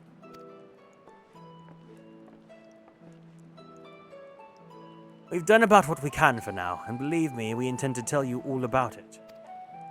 But before we do, mind you tell us what's become of Garlemald in our absence? Yeah, it's a cash shop mount, but it's if you buy it once, then you can use it across every character you ever make. In your entire account. He succeeded in subduing the tempered inside the Tower of Babel. We took many alive, but combined with those who are already in our custody, the number requiring care has grown exponentially. The inclement conditions here have made it difficult, if not impossible, to treat them all here, and so we have petitioned the aid of allied nations.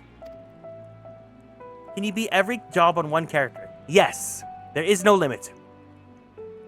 Some are understandably hesitant to proffer assistance, particularly those that were recently subject to imperial occupation. That said, several others have agreed to grant them refuge for treatment. With the assistance of your fellow scions, we endeavor to see them safely transported and subsequently cured of their tempering. Will all the tempered be relocated? Not all, no. We have sufficient shelter to attend to those whose treatment has begun, and enough healers have volunteered to remain until their patients have recovered. Eulis is one such patient, though he is not yet fit to receive visitors. Truth be told, it was a miracle he and those in his company were not harmed in the chaos. If not for Alphino and Alize's timely assistance, I dare say none of them would be with us today.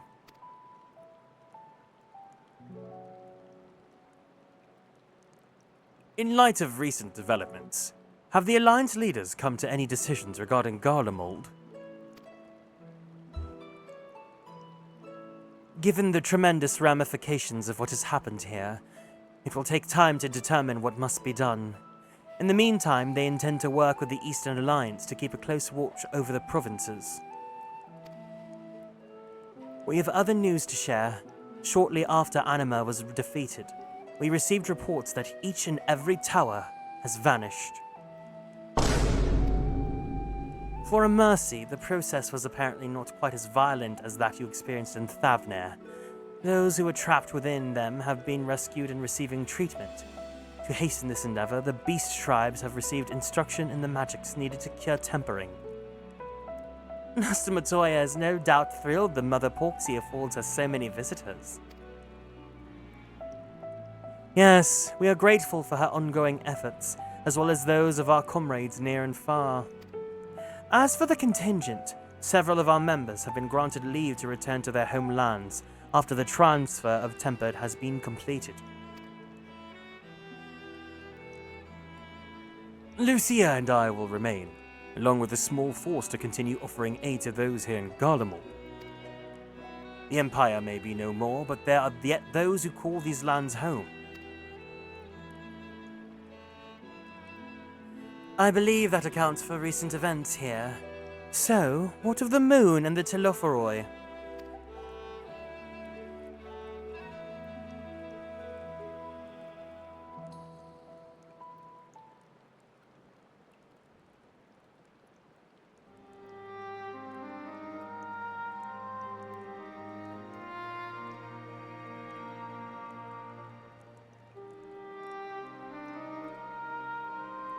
The final days.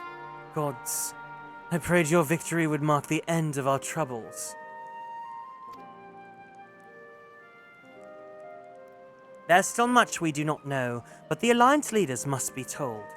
Would you be willing to contact them in our stead? Yes, of course.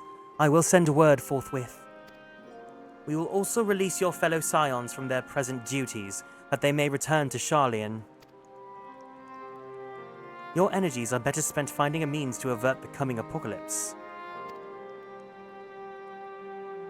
Speaking of your fellow scions, you'll be happy to hear that Mistress Kryl, though still in the mend, has been moved to the Baldessian Annex and given into Tataru's care.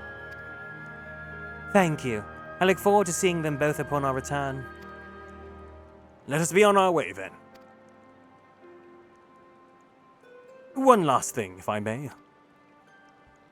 After your confrontation with Zodiark, you said Xenos took his leave, and in all likelihood he has returned here to Garlemald. I have a man to dispatch scouts to try and ascertain his whereabouts, but first wish to ask if you believe there's merit in doing so.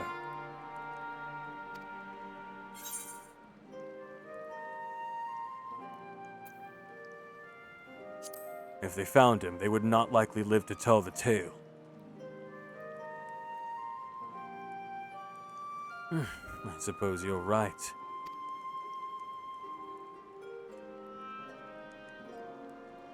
To dispatch good soldiers in pursuit of such a beast would be to send them to their deaths.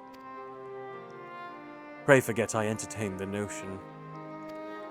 While on the subject of Xenos, the 10th Legion has made an official proclamation. They denounce the Crown Prince and condemn his role in the Empire's downfall. His very title has become a source of shame among his former subjects, and its continued use serves only to hinder relations with foreign nations.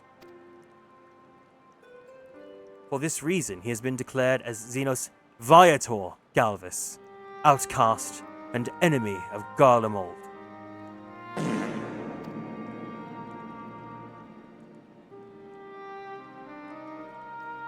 Van Daniel's no more, and now his own people turn against him.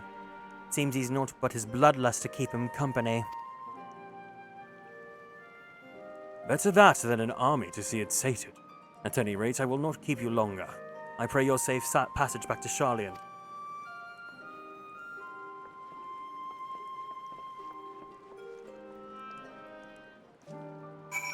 Xenos flop, Galvus!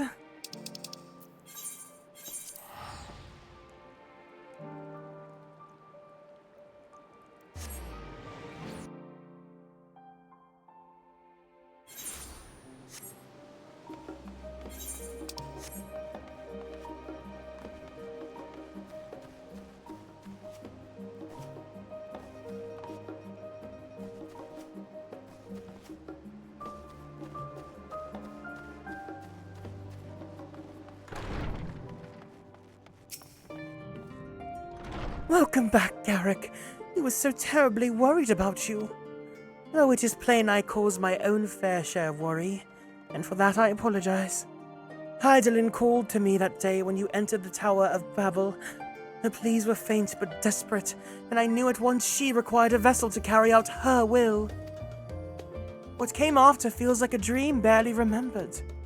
My body tea flowing through the life stream toward Garlemald. When I regained consciousness, it was all aches and frostbite, exhausted of ether. So exhausted. In fact, I could only laugh, for it was in that moment that I understood Roha's weariness from the Tower of Zolt. Would that I could laugh at a time like this. Though we prevented Zodiac from being unleashed upon the world, I'm curious to know what else took place there on the moon.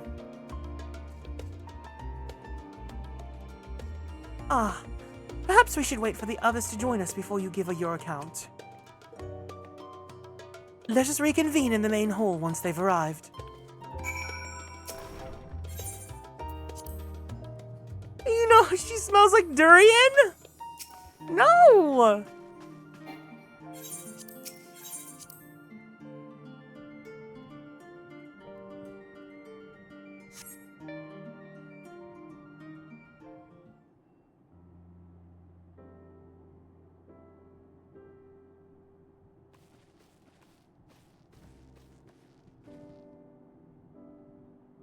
Sorry to keep you waiting.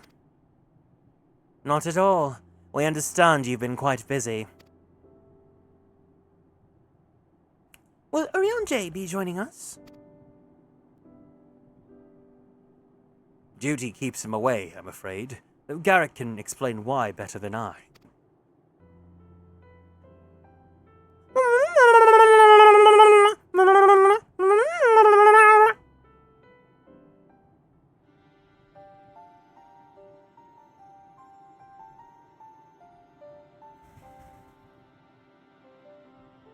The final days, as befell Amarot.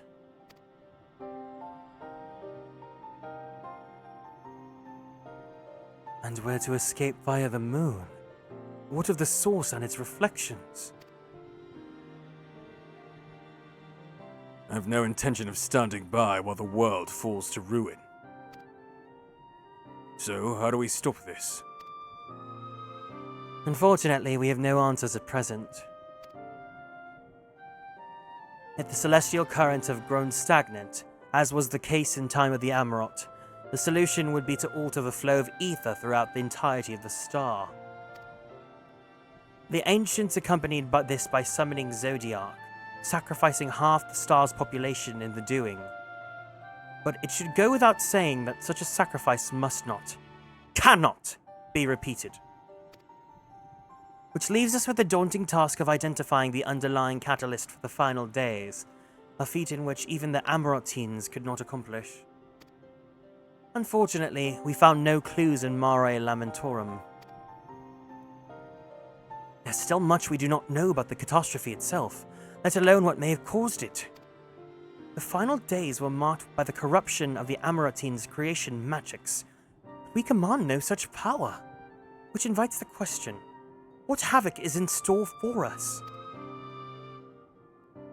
If we knew that much, perhaps we could draw some parallel with the events of the past, thereby form some semblance of a plan. Perhaps we should start with the Forum, then. Having worked with the Floporrits in secret all this time, there surely is more they can tell us. Forgive the interruption. I've urgent news. The Forum is holding a public assembly in the plaza outside. Some sort of announcement. What is Father up to now? There's only one way to find out.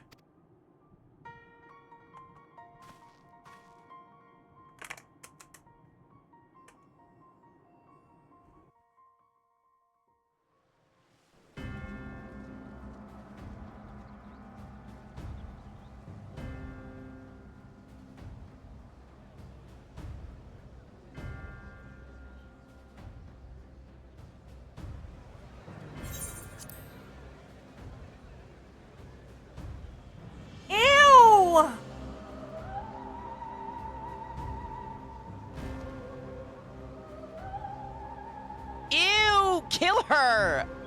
Kill her right now!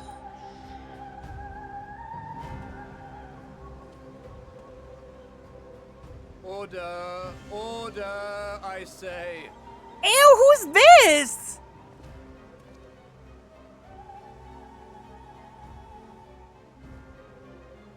I thank you all for gathering here on such short notice. This day we must speak of grave affairs and their implications for the future of Sharlayan, nay, of this very star. Said affairs concern all citizens, and so we have called for a public assembly.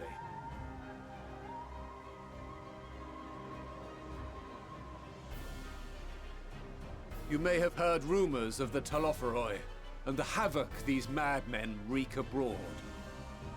Under normal circumstances, we would pay little heed to petty disturbances outside our borders. The final days, however, are another matter altogether. For we dare not ignore these prophetic words of Eld. The Endbearers will come, ushering chaos and calamity. The final days descend and devour the very star. These hypocrites! They were like, do not get involved. Do not get involved. Meanwhile, they were involved in the entire time behind the scenes! I've never heard this prophecy. Is it true? Will all that really happen? Calm yourselves. The time has come to speak of the Forum's most sacred duties. But first...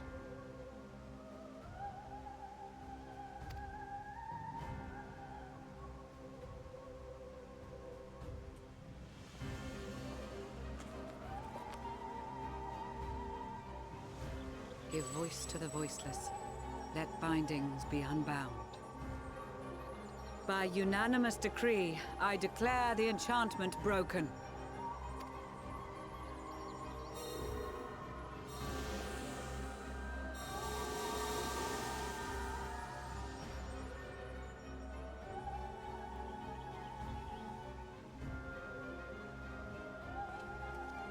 Master Leveilleur, if you would. Very well.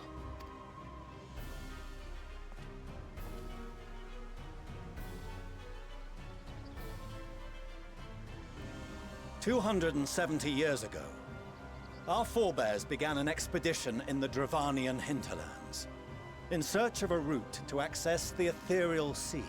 This much is public knowledge.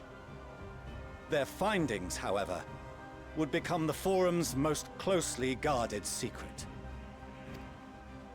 What those researchers discovered in the hinterlands was not a passage unto the ethereal sea, but the very heart of our star, and Hydaelyn herself.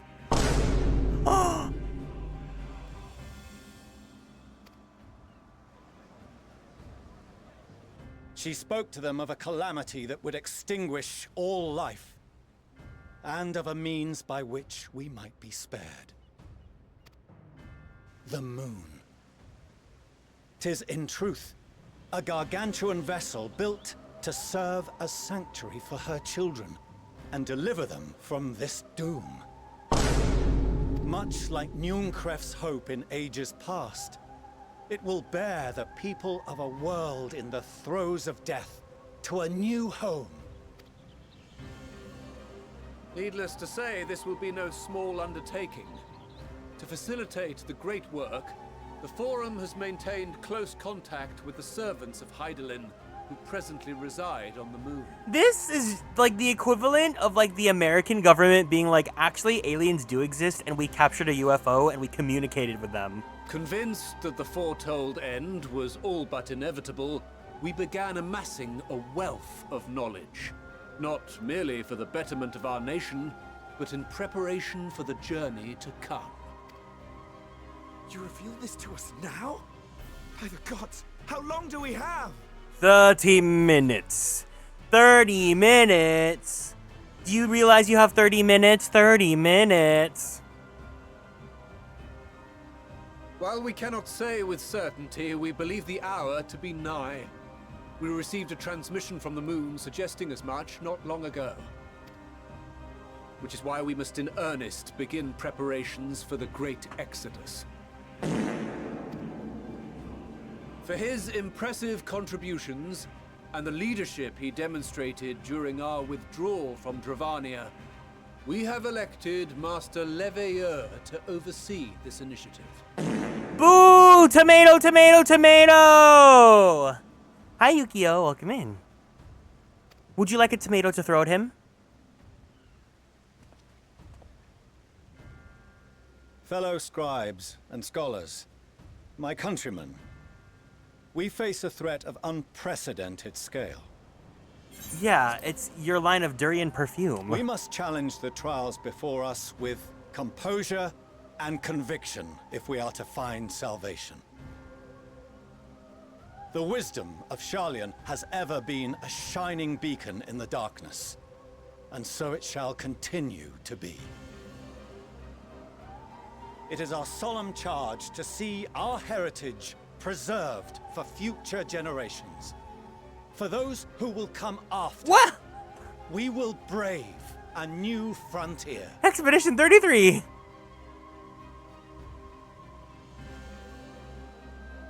For those who come after. Administrative edicts will be relayed to all major institutions ere long. In the meantime, carry on with your duties. With that, I hereby call this assembly to a close.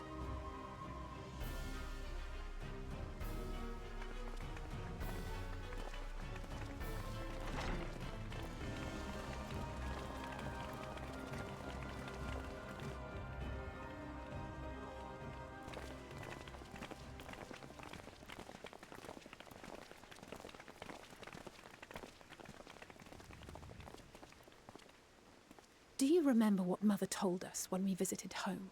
That it wasn't until after we were born that Father seemed to lose himself in his work.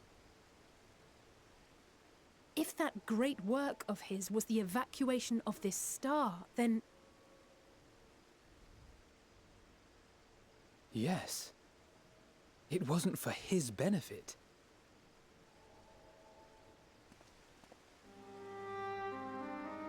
Would you mind waiting here a moment? I wish to speak with Father before we leave. Okay, just because he was doing it for you guys does not excuse the fact that he was like very uncommunicative and like the way his actions are so. Anyways, I'm not condoning this. I don't think he's doing good parenting techniques. Keep it civil, eh? Take your time.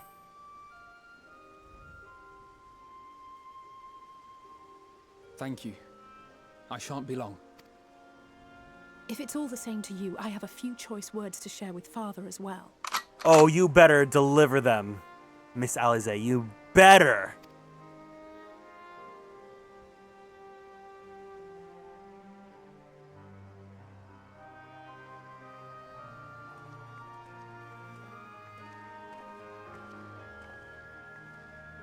So, come to call us cowards and bid us join your fruitless battle against the inevitable. It's the same thing as someone being like, I'm working extra hours for us, but the thing that would be more important to spend the time with you, right? Nay, we do not object to the Forum's proposal.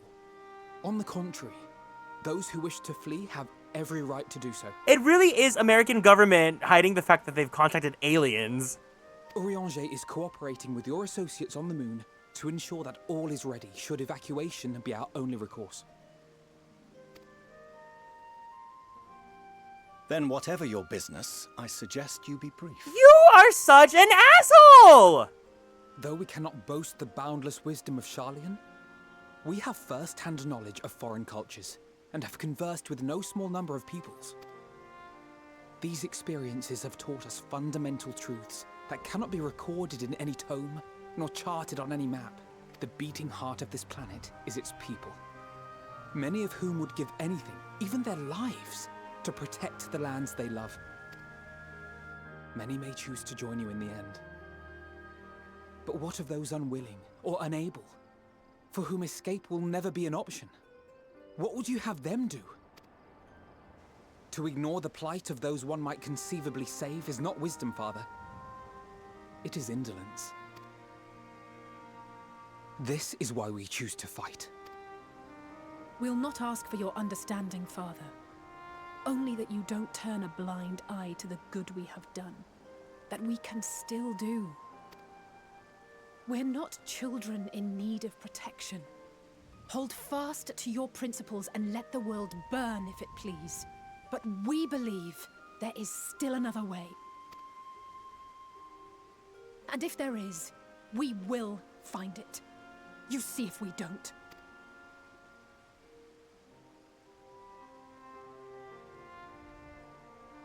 Do as you will. Just stay out of our way. Yako! Kill him!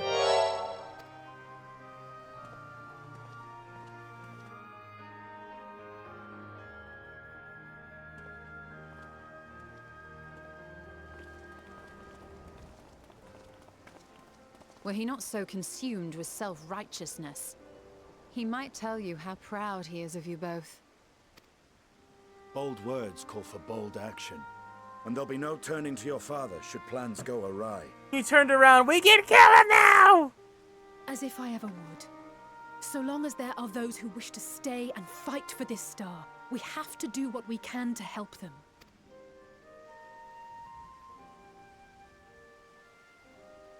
And if we're to do that, we'll need to be well rested. Wouldn't you agree?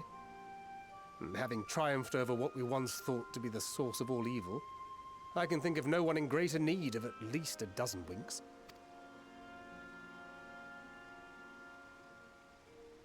Shall we then? To the Annex, to prepare for tomorrow.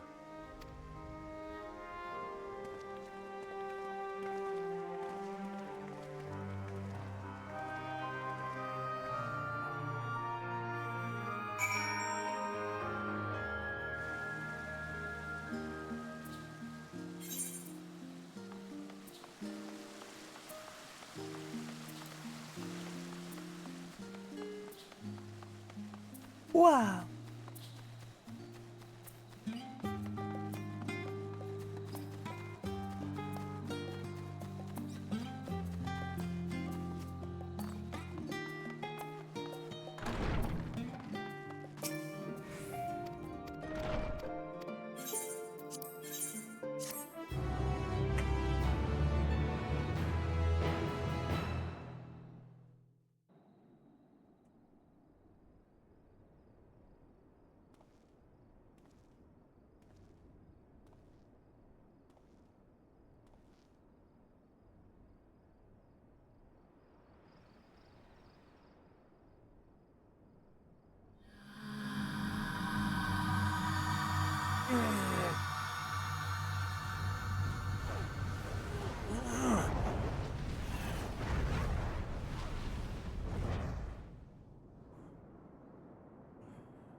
A visitor has come knocking at your door. Whoever could it be?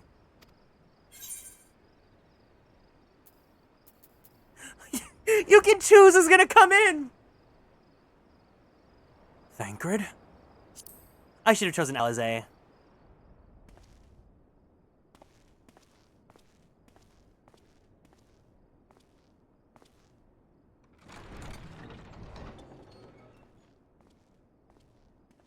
Evening. I hoped you hadn't crawled beneath the covers just yet. If you'll indulge me for a moment, I have a favor to ask.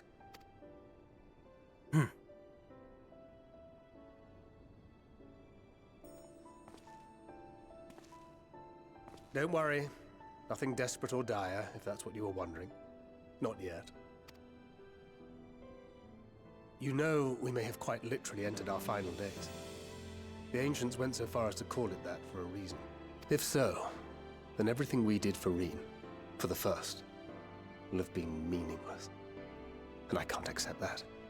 I just can't. My mind won't allow for the possibility. And that could be a problem. When we're in the thick of it, I don't know if I've got it in me to be pragmatic this time. To run, even if running's the right choice. The only choice. So if you see me turning a blind eye to the harsh reality, beat some sense into me, would you? Oh? I trust you and the other Scions with my life. And I'd like to think the feeling is at least occasionally mutual. Always. You know what's so funny is, for some reason with Thancred specifically, I look at when his mouth talks and I'm like, I do not believe this man would have perfectly straight teeth. And I never forgive myself if my stubbornness put them in danger. Do you guys feel that way too? Sometimes when you see like a character talk and like, you just know that they would not have perfect teeth. Gods, listen to me.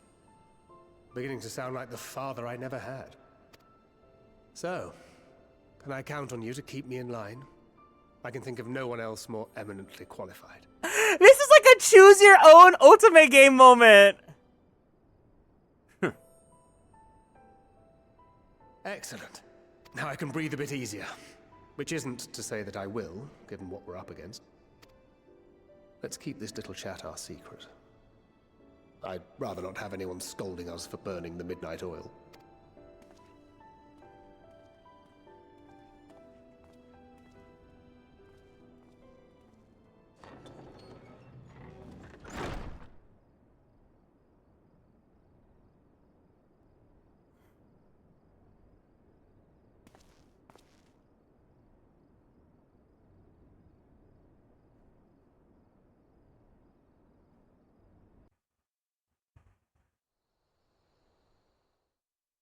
A short while earlier in the Alamegan quarter.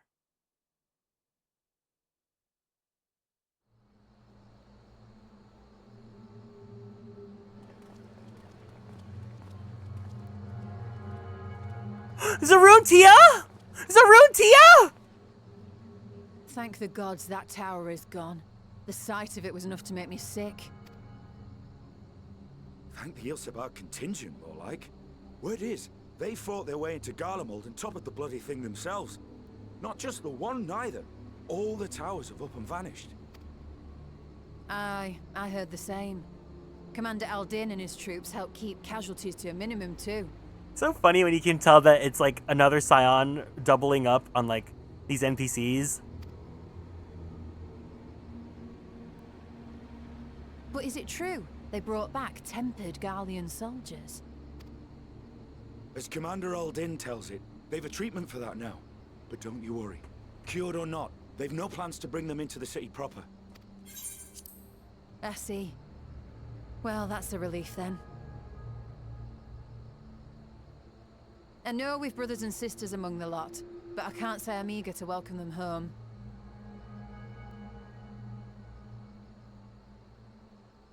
Wanted to think about it for a while yet. They're to be looked after in Alagana for the time being.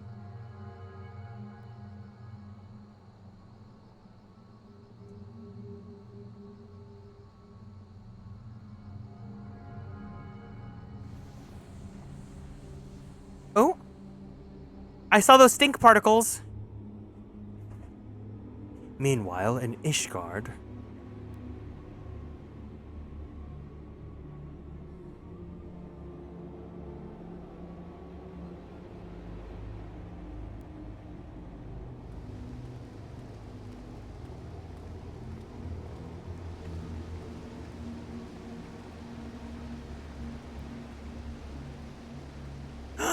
Erenville! Another day, another commission of paramount importance.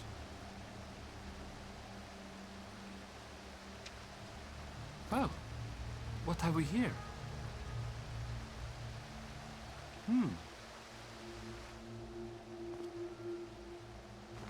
Oh? Hey, are you all right? It's a stink infection!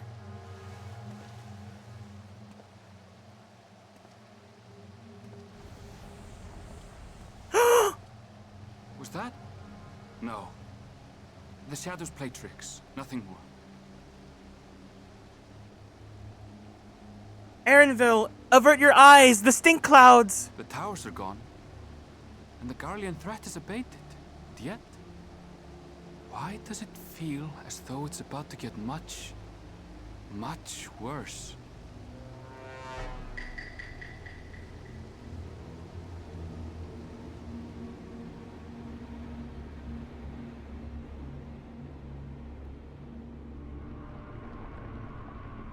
Oh!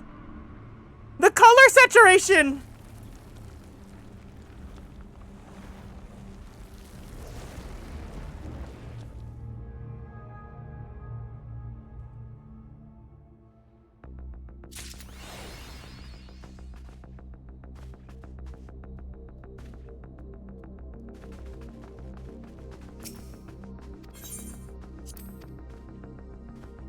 Let's go see the others. I want to see at least Alizé's.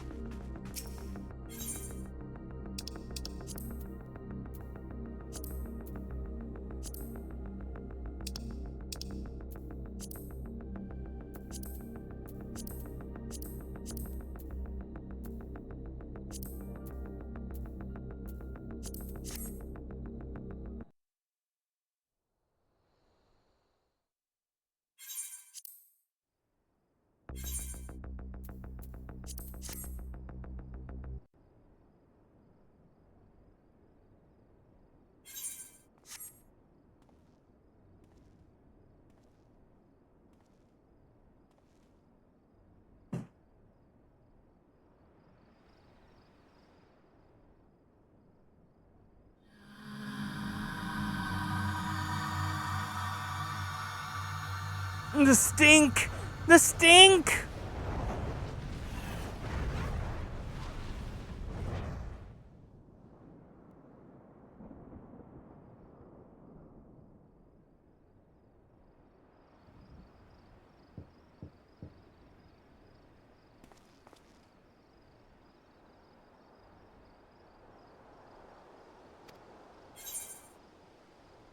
The fact that you can bring Estinian in is so interesting. Alizé?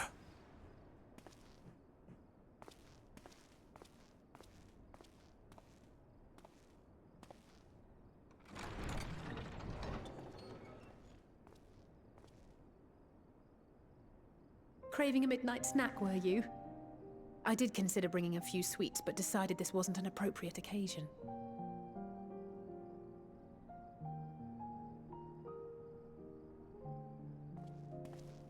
I couldn't sleep. Had a few things on my mind.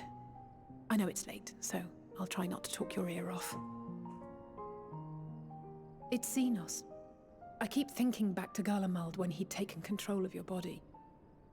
An altogether terrifying experience, to say the least. And one that served as a harsh reminder. No one, no matter how strong or quick or clever, is invincible. Not even you. And as much as it might seem at times that you are, one misstep, one mistake, and that's that. Which is why, even though I know you've heard it 1,000 times before, I'm going to tell you to take better care of yourself. Because you really, really should. Aww. It goes without saying that we're all committed to this fight. But that doesn't mean that we need to throw our lives away. You know how I feel about noble sacrifices.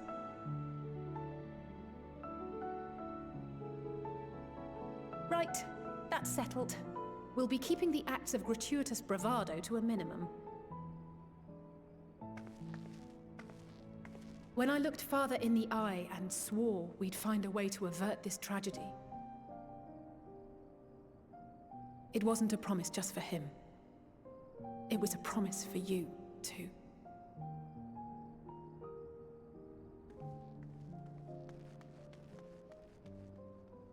I love her so much. She's so good.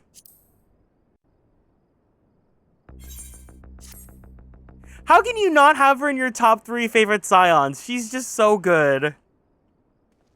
I'm curious to see what the Estinian one is.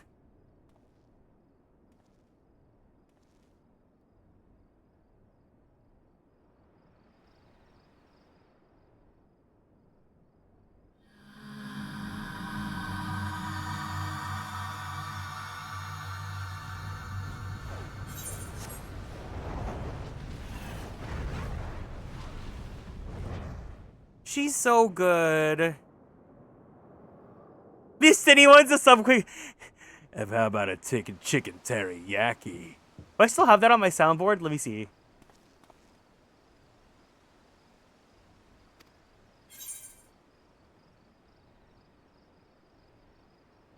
Do I not have that on my soundboard anymore? I do.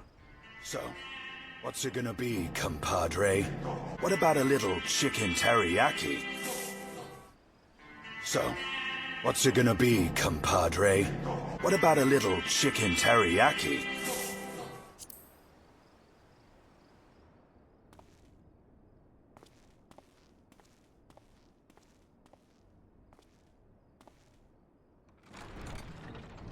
Oh my god, wait, he's in his normal clothes. You're alone. Good. Wait. Do we still have that one art? The twins thought now would be a wonderful time to pay a visit to my chambers. Rather than listen to them bicker over tonight's snacks and tomorrow's plans, I seized the first opportunity to make my escape. Where is it at?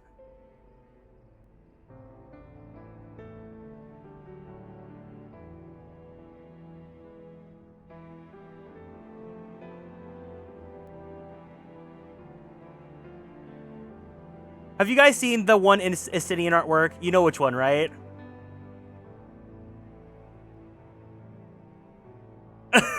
The way that this is official.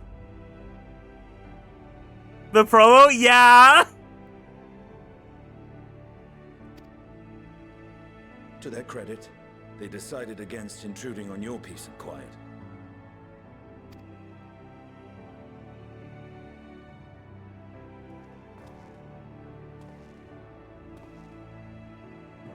Can all be a bit exhausting at times, can't it? I wasn't sure what to make of you at first. During the Dragon Song War, how quick you were to take up a cause not your own. But I came to see that is simply the way of you and yours. I will not pretend to understand this talk of ancient primals and the final days, but I trust in your judgment and choose to believe in your cause. You and Alphino have my lance, now and always. Oh, it's so cute that he really loves Alphino. You'll need it. Rack and ruin looming on the horizon. Calamity bearing down upon us. There's no place I'd rather be than here. Standing shoulder to shoulder with friends on the front line. Oh, it's really nice to see his character So do growth. not hesitate to send me against your enemies. I'll make them rue the day they met me. Now, if you'll excuse me, I could do with a little air. It is nice that we get like, oh, he's coming inside. I was never here. Oh, because he's gonna go. Yeah.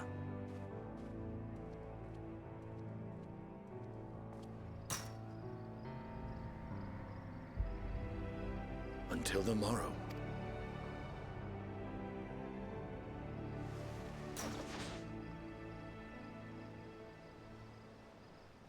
It is cool that we get, like, it's a personalized scene for every character. We get to see a little bit of, like, their arc and where they're at in their journey.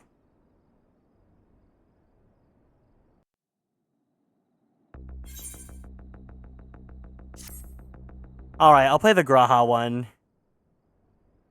Let's see a man mewling and pining over us.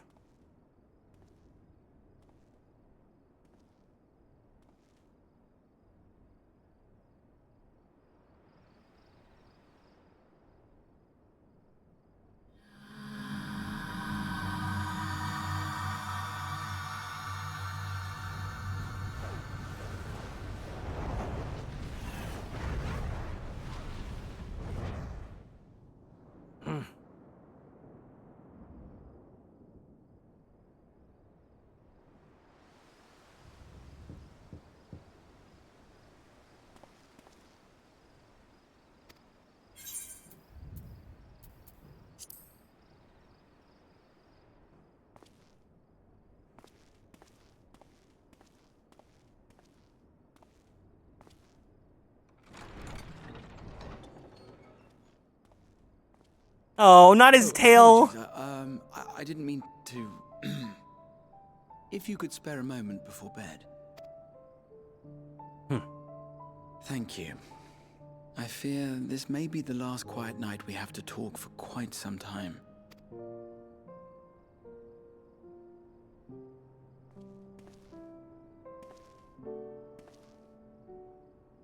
I am troubled of late. Unwarranted concerns, perhaps. I hope. Nevertheless, I feel compelled to share them with you. Though you have bested your enemies thus far, Xenos and even Zodiac, your victories have come at a considerable cost to yourself. No one is without their limits, and you are no exception. I worry the added weight of the final days will prove more than you can bear. It is surely too much for any one man. Okay, so it's like Alize, but like for boy likers. But you needn't bear it alone. Let me share your burden. My, carrying capacity pales in comparison to yours, but I could still help. Shoulder the occasional satchel from your ever-growing mountain of, baggage. You have already done so much to help relieve me of mine own encumbrances. 'Tis only fair that I repay you in kind. Of course, it needn't be only troubles we share. Moments of joy may seem few and far between now, but there will come a time when we look back fondly on this journey. The inquiry at the Forum, our march through the snows of Garlemald, our impromptu dinner in this very room. All of it. And that is to say nothing of the journeys yet to come. To the ends of the world and beyond.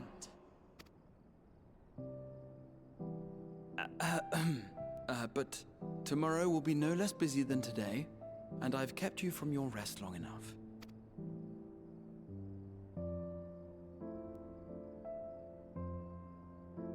Sleep well, my friend.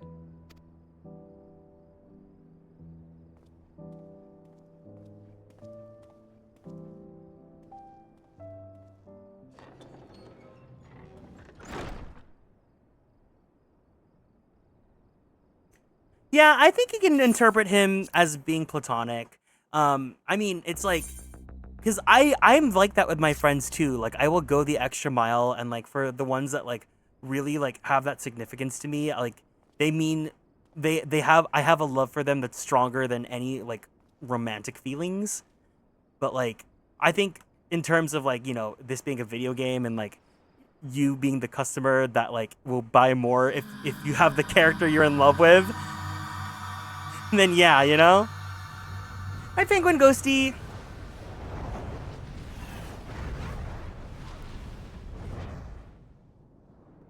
Let's watch the other two since we're here. It's nice to see where they are in their character arcs.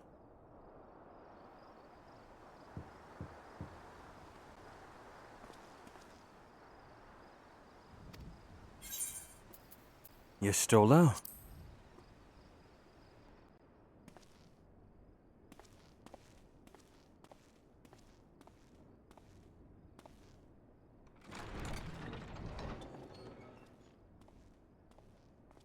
You're still awake. Good. I know, no Urianger. I guess we did have the heart-to-heart with him, though, canonically. Might I trouble you to stand still for a moment?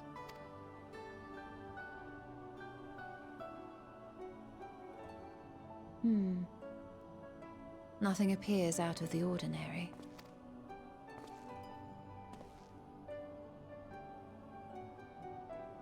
A precautionary measure.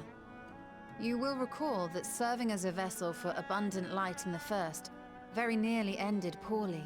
In your recent battle on the moon, you were almost certainly exposed to similar, if not greater, forces. Fortunately, from what I can see, you and your ether are none the worse for wear. Would that Reen were here to confirm my assessment. To think you actually found yourself in a direct confrontation with Zodiac. As if Xenos gallivanting about in your body was not misfortune enough. Did you so grossly offend every single deity in a past life that they saw fit to place a curse upon your soul? Forgive me. That was in poor taste. I recall vividly how battered and broken it was in the depths of Amarot. Would that you could have seen it with your own eyes. Mayhap then you would understand why the greater part of me is glad you did not. It was a horror beyond description. Promise me you will be careful, that you will seek my counsel if you feel unwell. That puts my heart at ease, if only a touch. I suspect it will grow colder as the night wears on, so do be sure to stay warm. Sleep well. May the shadows keep you. Oh my god, it's their greeting. Especially don't look. That was such a short scene compared to everyone else. When I played Shadowbringers, I thought Emmett's grand plan was to turn the wool into a primal with all the extra ether and helping you to become a hero in the realm. That would have been a good theory. Mercifully short!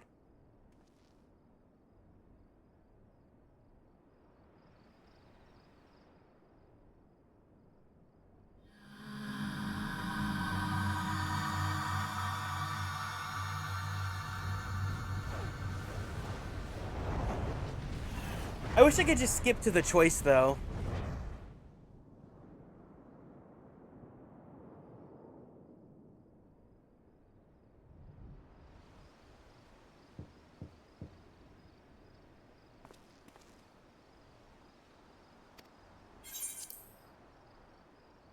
Alpha no?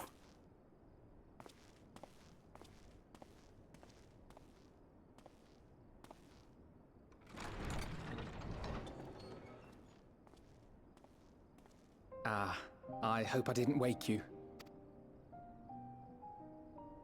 I pray you will forgive the unannounced visit, but I wish to speak with you before retiring for the night.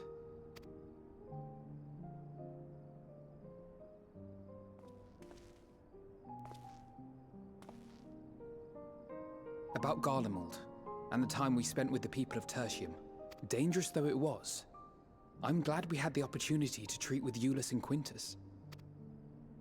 I was worried what might happen after we were collared. If they attempted to restrain you too. If they succeeded, once more I put you in harm's way. And for that I must apologize. Or rather, I should thank you for trusting in me time and time again. After all our journeys together, I dare say I've used every expression imaginable to convey to you my gratitude. Nevertheless, I hope these words of mine still carry some small weight. Tomorrow, our fight continues. Mayhap it would have been better to seek you out after we have true cause for celebration. But having mustered the courage to stand up to Father and achieve a personal victory of sorts, I wanted to carry on in that spirit before my nerves got the better of me.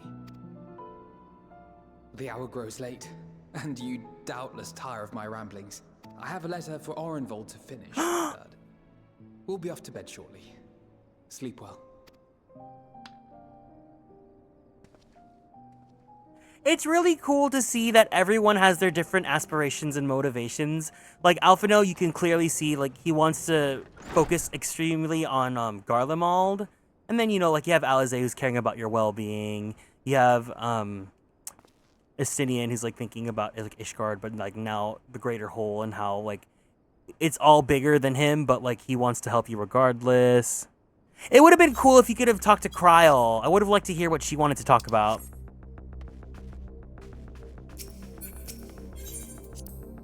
But I wish we got more scenes like that.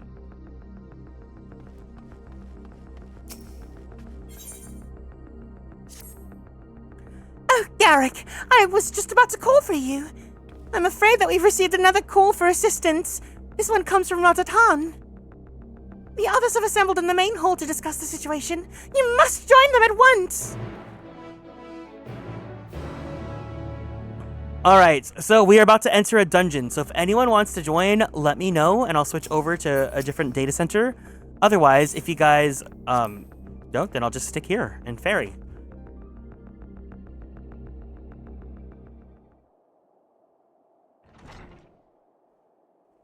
Welcome back, Ginger.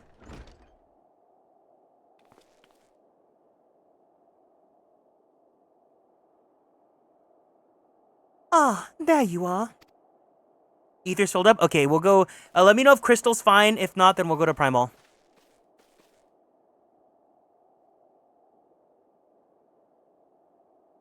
Our worst fears have come to pass. But moments ago, we received grim tidings from our contact at Radz-at-Han.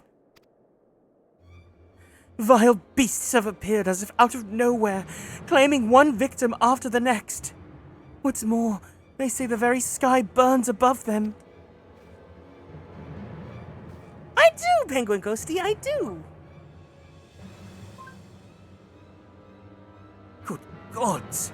Are the final days already upon us? It would appear so. Sadly, that is all the information we have at present.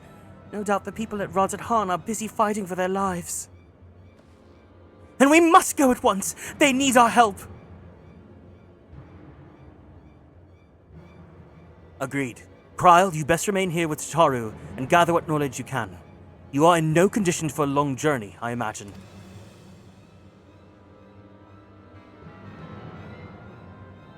Very well. Similar phenomena may have been observed somewhere, and if so, we must know about it all at once.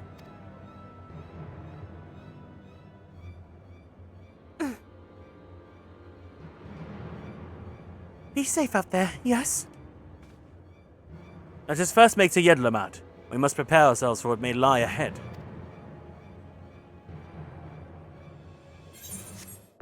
Okay, let's go over to Malboro.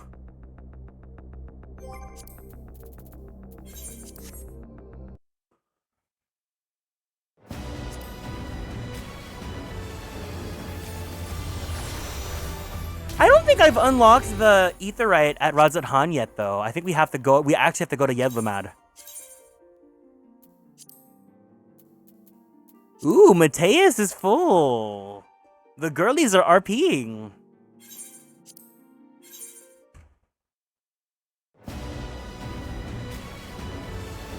Guys, I love this game. Every day this week, I've just been thinking, wow, I'm having so much fun. I love playing this. I love, like, experiencing the story again. I love, like, just being here with you guys.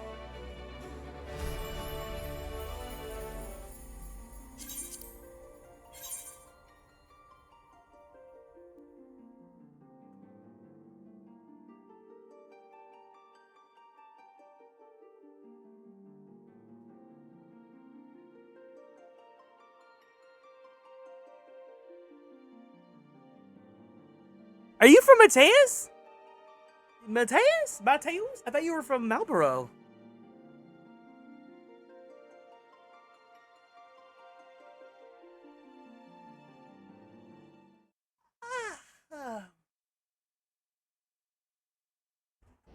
Mateus Gaming? That's so funny. I'm pretty sure Mateus is like Crystal's, or it's like the second Balmung. Like, it's another RP server.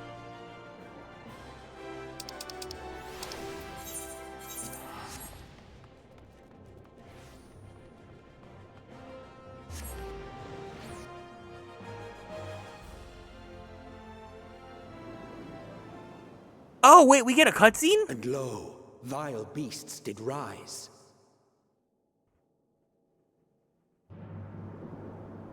Uh-oh. Uh-oh.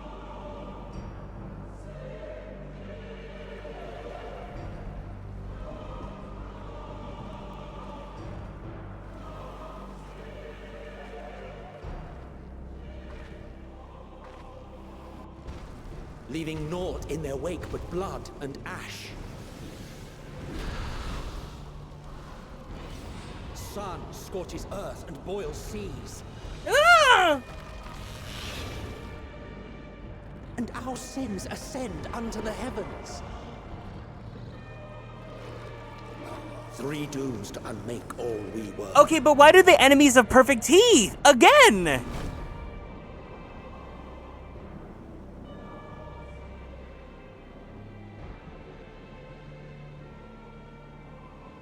The sky burns. The final days are truly upon us. My friends, I trust you have heard the news. We have. What can you tell us of the situation, Your Excellency?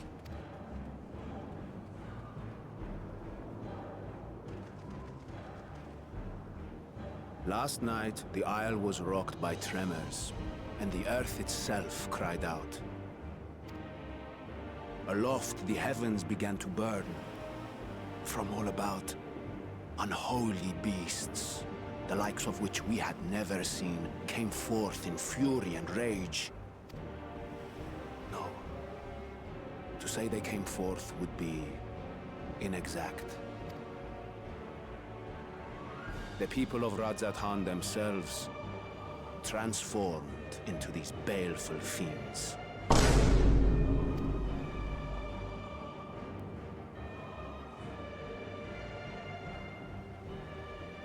Though the phenomenon was observed throughout our lands, the first creature, the largest and most dreadful of the lot, wrought havoc upon us here in our fair city.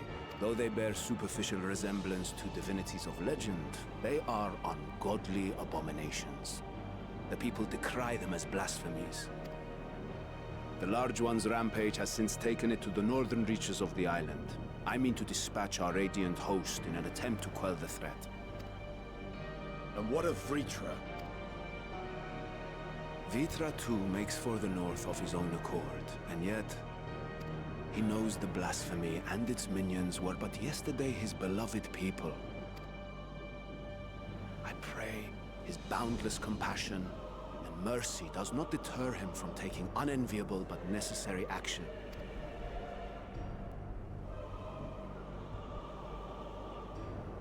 Understood. I ask that you allow us to aid you in quelling this threat. You would risk your lives to help us yet again? I have no words to express my gratitude. Our regiments approach the north from several directions, with a number of units set to depart from the docks of Yedlimat. They will make landfall in an area of dense jungle, where one can expect to encounter dangers even beyond the fell beasts we hunt. I leave you to your preparation. You will find me at the docks when you are ready to depart.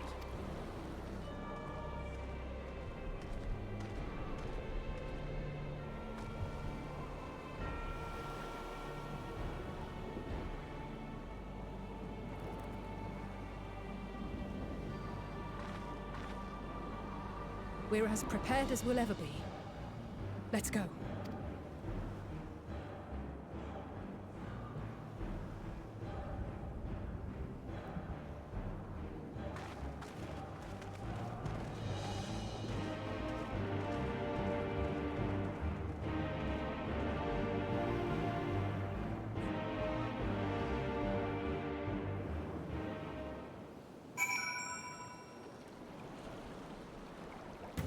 I want to see. So, oh my god, if you look at the map, the weather says apocalypse. It's feeling very apocalypsey today. No, she's dead.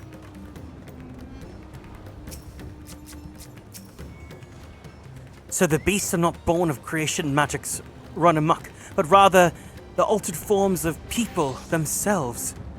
In that sense, this manifestation of the final days differs from that which we witness in Amarot. And for the worse, I dare say. If any man, woman, or child could become a beast at any moment, there's no telling whence the next threat might come. We must exercise extreme caution. Oh my god, non-binary folk are safe! Don't worry. No matter how grim things might get, I won't lose heart. I'm ready whenever you need me. Oh my god, you're not an NPC! I was like, where's your dialogue? If it's true that the people themselves have transformed into beasts, why, even the Radiant Host could suffer the same fate. Or us, perish the thought. Innocent souls twisted and reformed into unholy abominations. I thought I'd seen the last of such nightmares with the Sin Eaters. We must act quickly, Garrick. Every moment we tarry means another soul may be lost to this nightmare. I shall survey the environs closely as we go about our search. There may be some clue as to how we can combat this phenomenon. Oh? A new face! Cedric Arundel. Show yourself. Who are you? Wait, what is this? That is a sick cane. Hold on. Cedric? 8. Where is this from? Where is this from?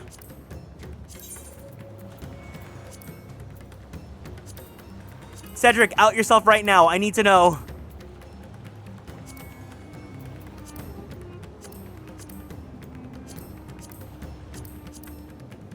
Ooh. E12S? Never mind. I don't want to do that. Yukio, is this your alt? Who are you? Usually the most dangerous foe in a wyvern's domain is the worm themselves. If I were Vitra, I'd be as offended as I am horrified. Yes? Okay. It's so easy now, so are you inviting to carry me then?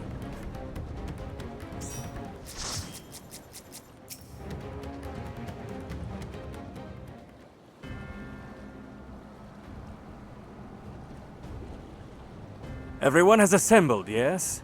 I thank you for lending us your aid in the battle against the blasphemy. Let us review our plan of attack. I would have you board this boat and circle around to the north side of the island. There you will find a dense jungle we call Vanaspati. It is a sacred wood, home to many temples and a number of villages. Vritra and the Radiant Host have gone there ahead of us. I ask that you join them and do all in your power to destroy this blasphemy.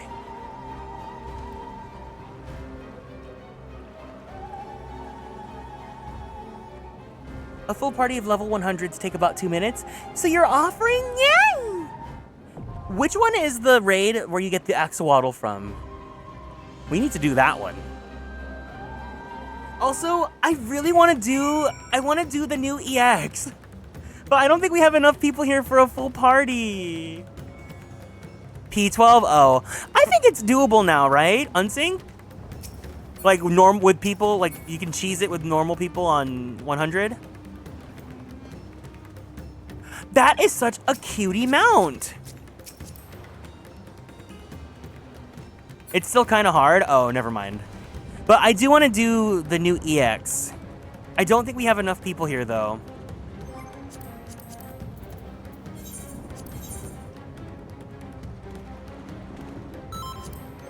Let's do this. What's that? Front line? Ooh, oops, my finger slipped. Oh no.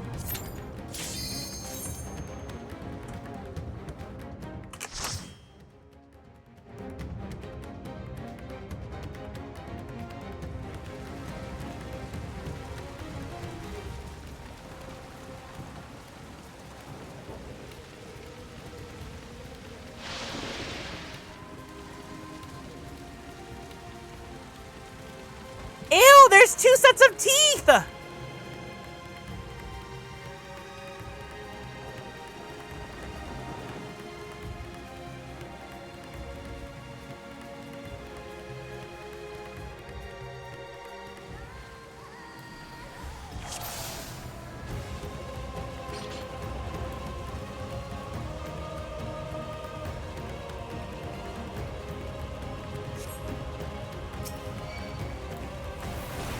Hi. Hi. Hi. Oh my god, Kyosa, hi! These are children of Stavnir. Forgive me. I could do them no harm. Hi. You're my best friend! You're my best friend! Oh shit, sorry, sorry, sorry, sorry, sorry, sorry, sorry, sorry, sorry, sorry, sorry. I was like, why is there only one? You're my best friend and not a flop, except you kind of flopped and almost let everyone die. Thanks, Kieran.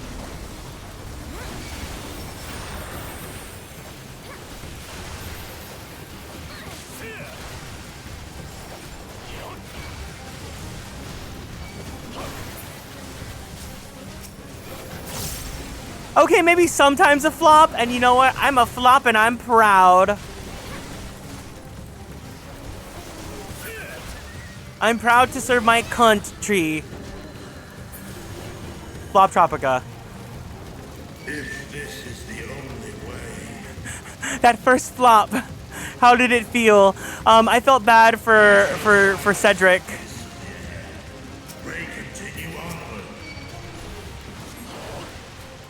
I like the name Cedric. I named my Slow King that because I thought it was such a good caster name.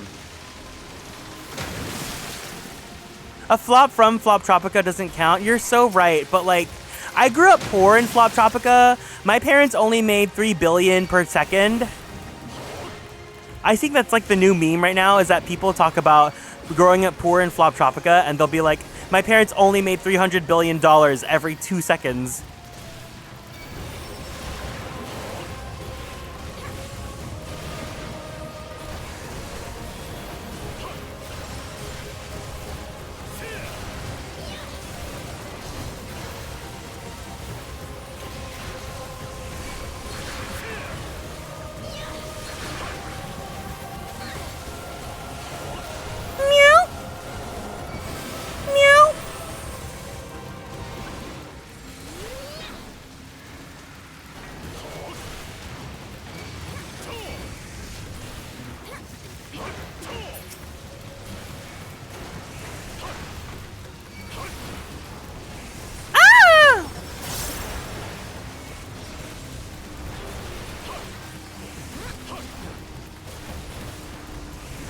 The first time you explained Flop Tropica to me? How do you explain Flop Tropica to anyone? You're gonna sound insane.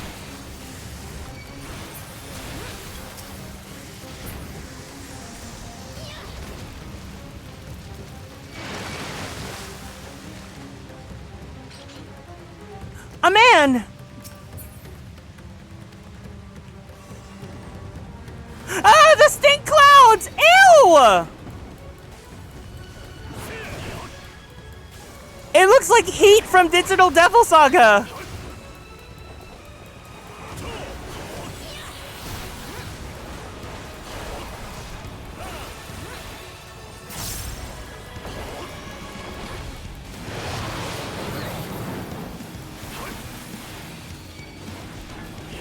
I hate this move because it's like you gotta stand at the teeth that are not like moving, and the idea of standing on top of teeth is just so gross!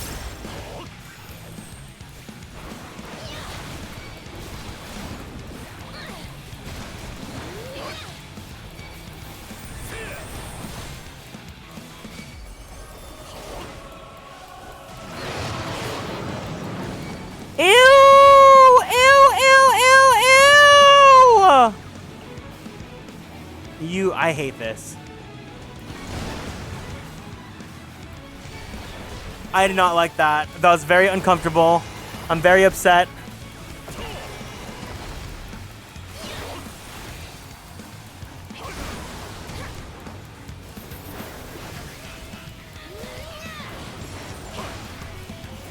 Take me back to Floptropica, please!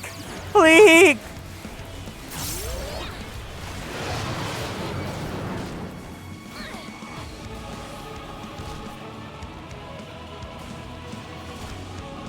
Oh, well. Fuck my drag.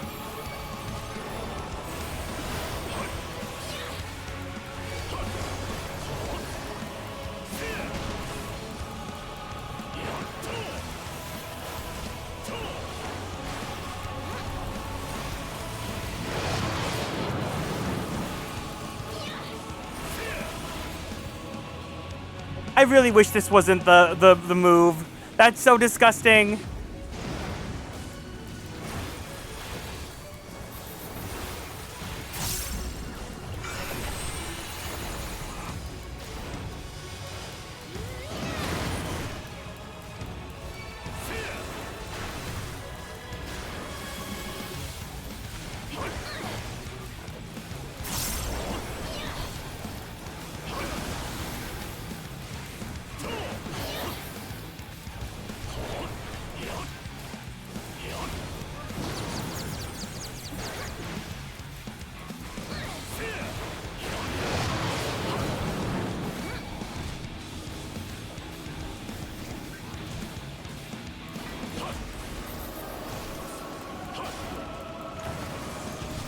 I would just take the Vuln stack too, and I have.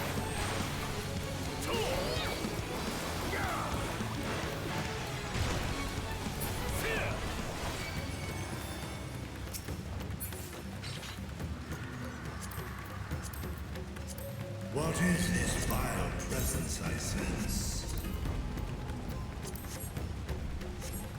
The horde draweth near. Be on your guard. The horde! Oh! A Sleipnir. Ew!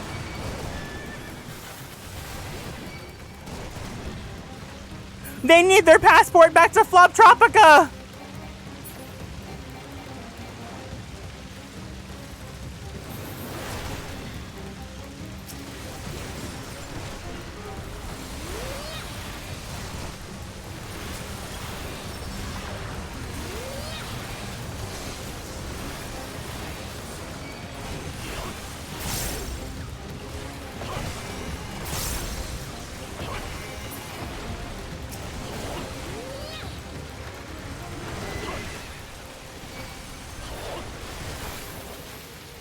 The stink horde!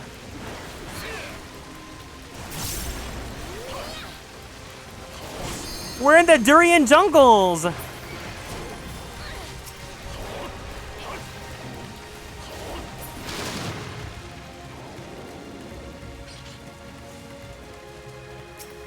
Oh my god, if Nidana transforms, it's over. I'm mad.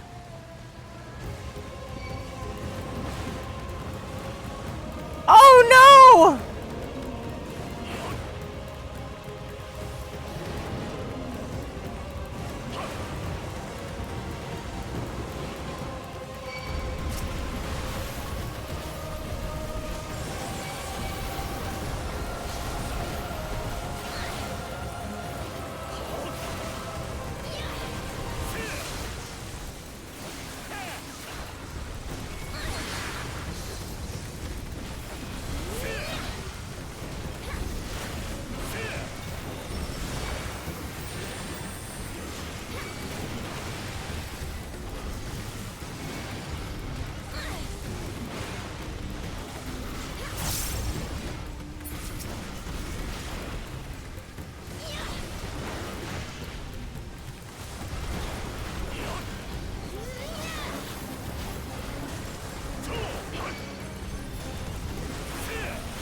Okay, good.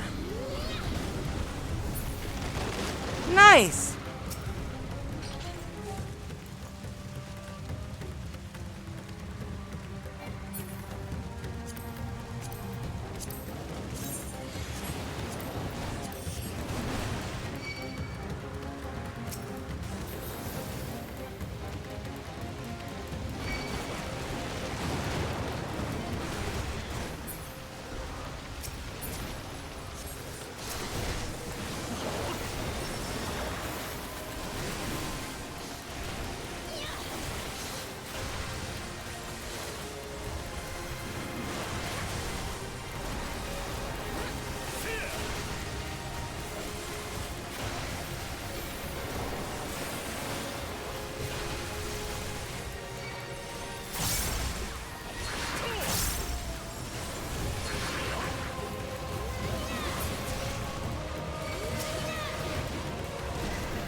I'm good, I'm good, I'm good. Yep, we're good. We're fine, we're fine, we're fine. I really wish other tanks got something equivalent to what Warrior gets. Warrior's just so incredibly busted with its kit. All it needed was bloodwetting.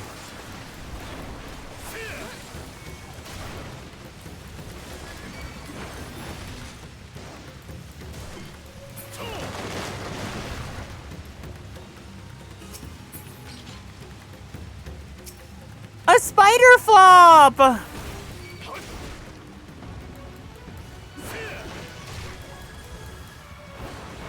Oh no, you're fine. I'm a warrior, so you can let me get low. Hi Supreme, welcome in. Plus also, if you're here with us in the community, so it's like I'm fine if like I fuck up with people on stream. I get more nervous if it's like strangers and then they get mad at me. I don't like people getting mad at me.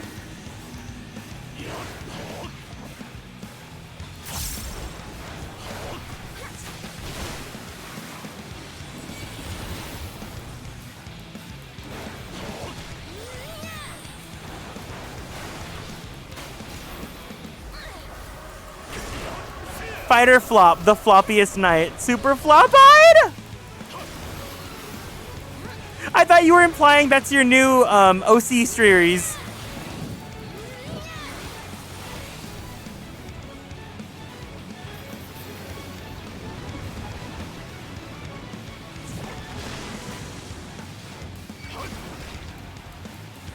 Our next collab, Fighter Flop. You have to send me 2 characters. Send your favorite, your best character ever, and then like the worst OC shitpost that you ever made.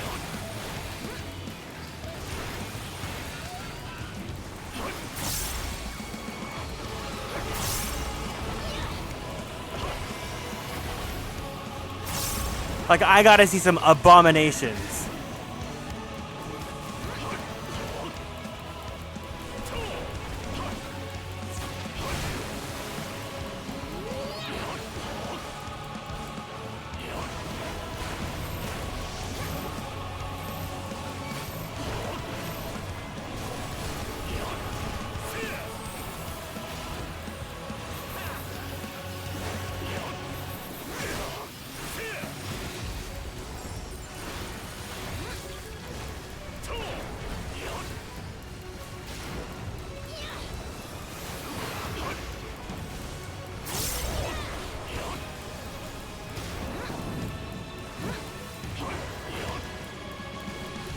Street Fighter 6 character creator. So funny you say that, because I may or may not eventually get Street Fighter 6.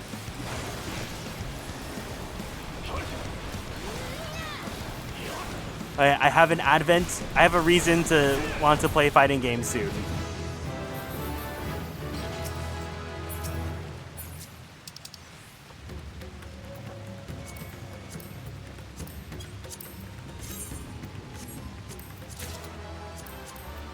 Oh, I should have taken those. I'm an idiot.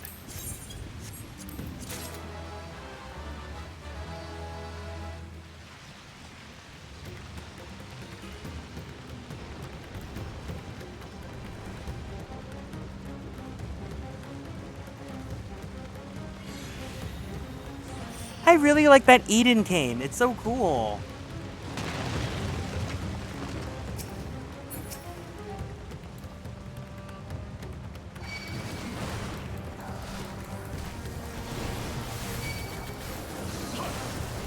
I really want to do all of the Dawntrail Extremes though. The new pair of wings is so pretty. Have you guys seen them yet?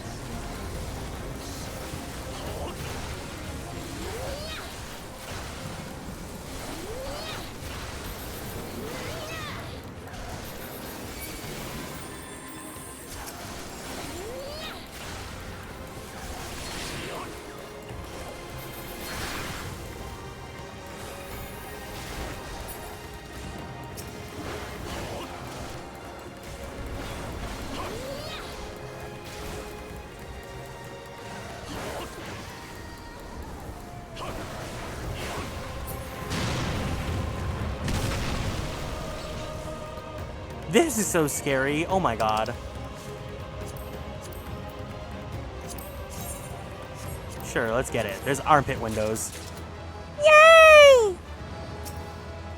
Show me your pits.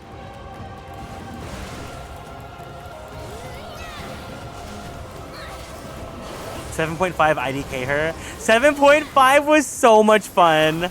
Like, I'm not gonna lie. I don't think I'd ever need to lie about 7.5. But people are like, they're very much like, you need to hate Dawntrail. Dawntrail's the worst thing ever. And I'm just like, Dawntrail has been so much fun. Especially with how just depressing Endwalker is. Like, I would like a little bit pocket of joy.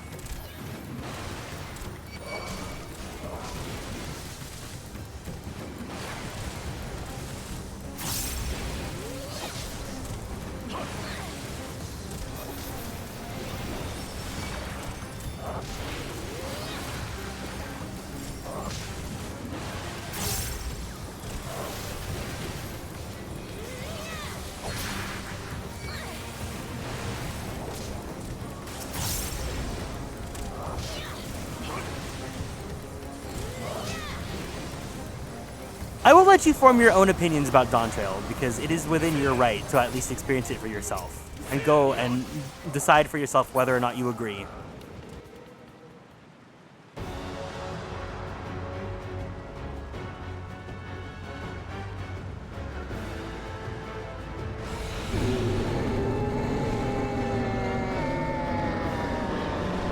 Oh! Oh!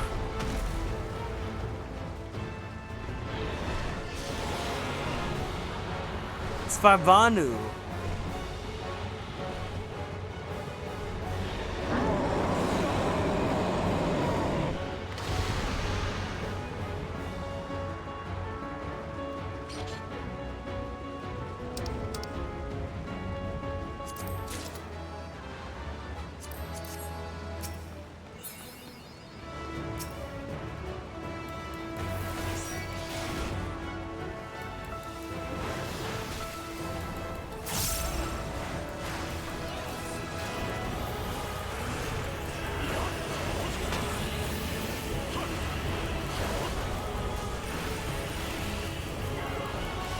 Hi, Envelope. Thank you for the lurk.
Oh.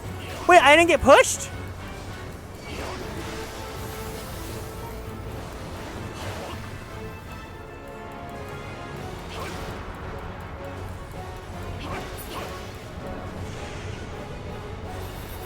The only statement I've 100% agreed with was how good Shadowbringers is. It was so good I didn't want to come back. That'll do it to ya.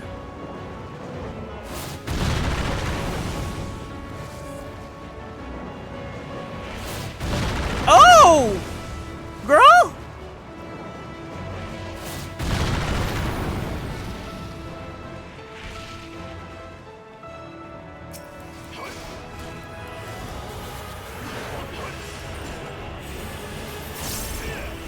Home Gang has knockback immunity. Oh, inner. Oh, does it? I did not know that. That's funny.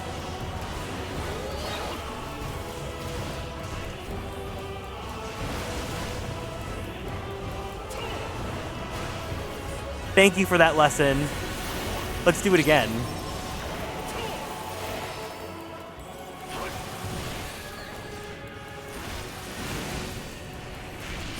I did not know there was knockback. Oh my god.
Yay!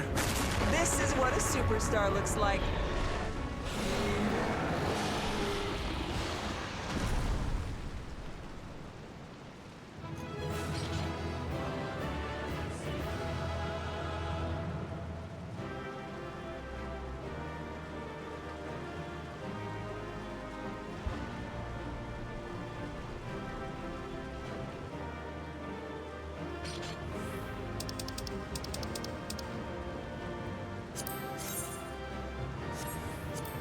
I guess. No. Sure. Let's take it with... Too bad we can't, like, jump on it. We'll take it with the corpse.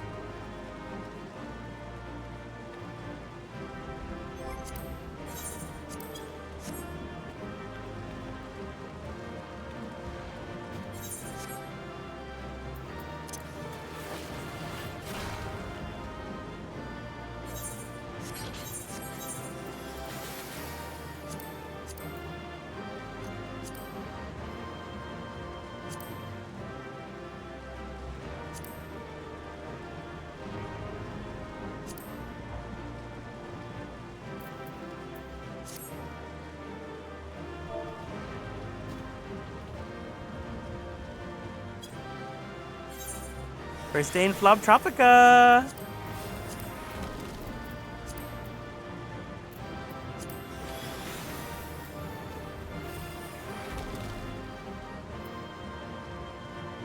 I do that all the time as a warrior. I get positioned to be knocked back, but then I hit inner release to burst. Then I forget I don't get knocked back. Then panic as to not. Oh my god! Okay, so me and my best friend. What are all these fish doing?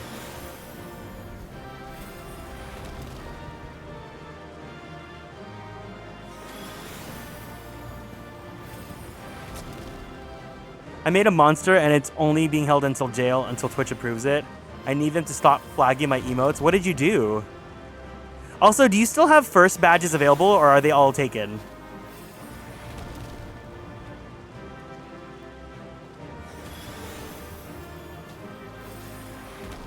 That's a pretty cool pose. Stuns and selfie? Oh, never mind. I don't want to subscribe anymore.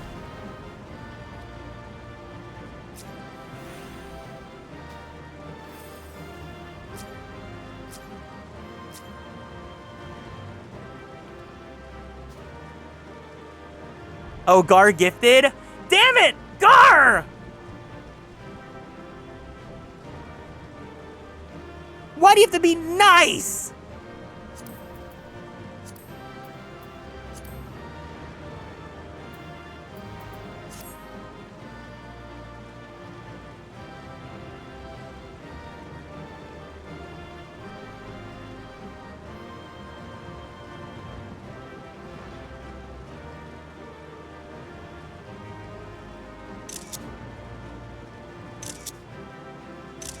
All right. Thank you guys for doing the dungeon with me. And take care, Cedric, or Yu-Gi-Oh! Thank you for playing with us.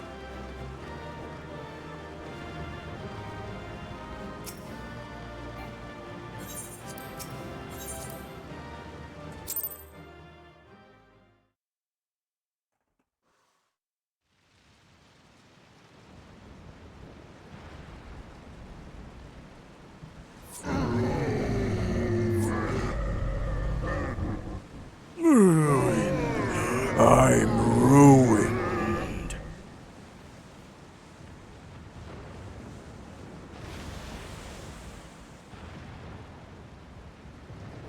As I feared. What is it? The beast was there, and now it is no more. Yes? Indeed. We saw it plain. But you didn't, did you? I saw nothing. Not the blasphemy that perished here, nor the other men turned beasts. And because of this, I now see all too well. There is no ether. Where the creatures should be, I saw naught but emptiness. Emptiness? But that would mean... Recall the words of the Watcher. 'Twas a stagnancy of ether, a cessation of flow, leading to decay and absence, that led the ancients to conclude their star was dying. Gar, thank you so much for the raid. Welcome in, gamers. Hiya, hey, everyone. It's nice to meet you all. My name is Kieran. I am a magical boy idol VTuber, as well as a queer Filipino-American voice actor for animation, anime, and video games. How is Pokemon Champions? Hi, Sublink. Hi, Evan. Hi, Melodic. Hi, Dwimblin. Hi, Caleb. Hi, everyone else from Gar's community. We are playing Endwalker in Final Fantasy XIV. If you guys want to hang out, feel free to sit back and chill with us. Otherwise, if you guys gotta go, please make sure you take care of yourselves. Go drink some water, give yourself a nice stretchy, and don't forget to take your meds. Nice chill time. Wow, did you guys get some good wins? Did anyone have any cool, crazy new team compositions? This is the same phenomenon. The instant these people are seized by the transformation, their ether begins to rot and crumble away like dried mud. Also, for context, we were streaming earlier, but I had to restart because my entire house's power went out. So I'm just like, eh. It's gonna be so annoying having to stitch all the VODs together. But getting your guys' raid gave me a lot of energy. I feel a lot better. Dwimblin, thank you so much for following and joining the Konstellations. Welcome in. It was a super fun time, still running the usual. Hey, there's a reason old reliable is a phrase. My girl did her thing again? Oh, I bet. Not my power. Yeah, it's just like everyone has the AC on right now because it's California, so it's hot. Everyone had a Persona-based team? Oh, that's cool. You got killed in the molasses flood. Why is the molasses flooding? Until, from their corporeal forms to their very souls, naught remains. But the beast spoke with its dying breath. Surely at least a sliver of the man it was endured. Mayhaps so. But even if the process was incomplete, it was little more than a faint residue. Gods be good. You're saying they cannot be saved? Oh my god, wait, no, my soundboard! None of my soundboard's working! Known to me. Wait, can you hear it now? There we go. Or by any means at all, like as not. For there is naught left to save. Gotta go run to rehearsal? No problem. Enjoy your rehearsal, have a good time. Bye-bye! They return not even to the ethereal sea.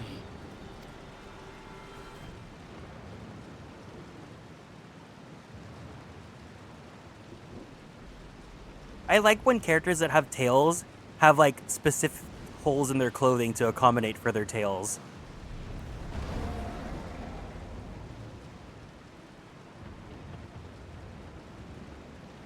The beasts rage on, their hunger insatiable. Even deprived of their master, they perpetuate his legacy of hate. Once proud sons and daughters of Thavnir, all of them, and now I spill their blood.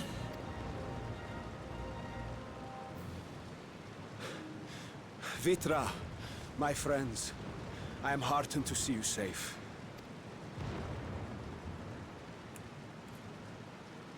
You put your secret at risk. Those closest to me already know the truth. A truth I must now share with one and all.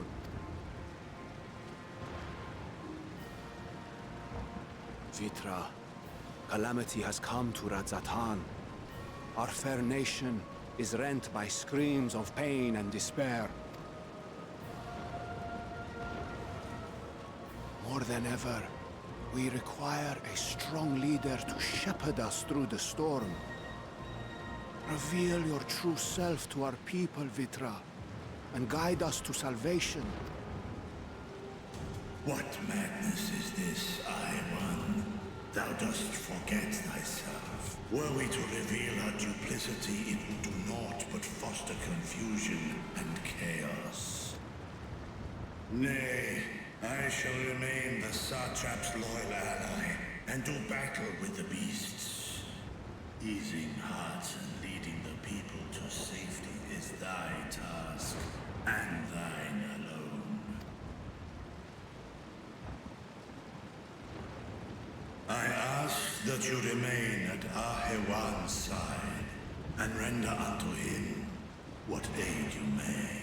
I know not what lies ahead, but without you, Radzatan will not survive.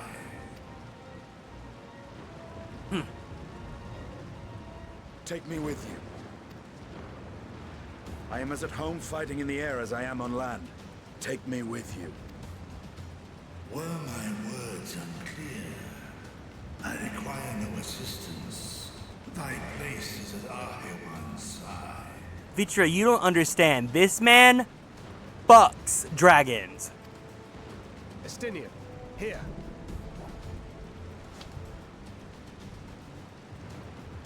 It's the last thing you ever wanted. A link pearl. We'd gain much from knowing your elevated perspective. And it'll keep you from getting lonely, which I know you love. You heard the man. Seems I'm coming with you after all.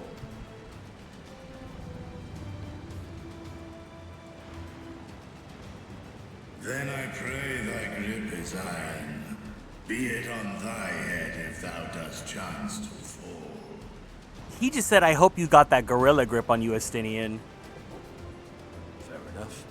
Now, shall we?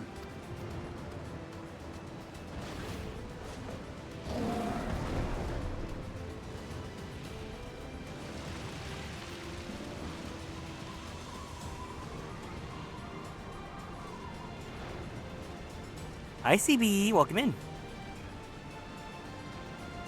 I fear it is as Vitra says. We will not survive this on our own. While I am loath to impose upon you again. I would insist if you did not. 'Tis the very reason we have come. Then once more I find myself without words to thank you properly. Let us return to the capital and plan our next course of action.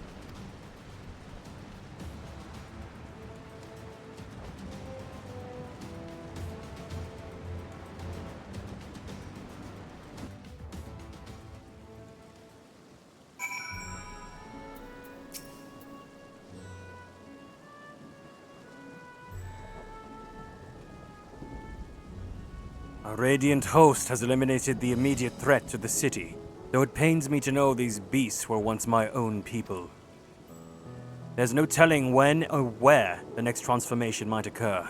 We must remain vigilant and steel ourselves for whatever's yet to come.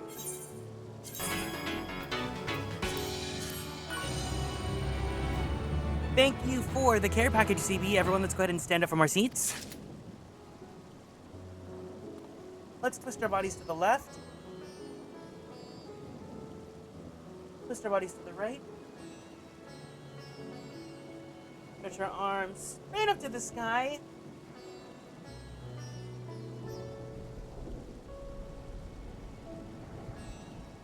Roll out that right shoulder. Roll out that left shoulder. Very slowly, very gently roll out that neck. Take a deep breath in. Take a deep breath out. Let's go ahead and drink some water. Thank you for taking care of me. Hi, Reisna. Welcome in. Forgive me, my friends, but I must return to Megaduta for the time being. There I can better manage this crisis and dispatch my troops as the situation demands. In that case, we shall carry out an investigation of our own here in the city. Mayhap the residents can tell us more about the first of the transformations and the conditions under which it occurred. If we can ascertain what exactly triggered these tragic events, it may give us some insight as to a possible solution. Time is of the essence. Let us split into 3 groups that we may cover more ground. Alize and I will see to Pax's Path. Thancred and Yestola, pray make for Dharma. I'll leave Arthur to Graha and you, Garrick. Any information you can gather on the first blasphemy or the manifestation of the final days here in the city would be most useful. When we have completed our respective inquiries, let us reconvene in front of Megaduta, that we might share what we've learned with the Satrap.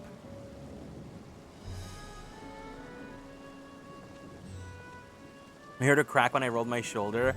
Girl, I miss you so much that I kind of want to just end stream and get dinner. Especially after how today's been going. Shall we be off then? Arthur is home to the High Crucible of Alchemia, whose alchemists forge many of our warding scales.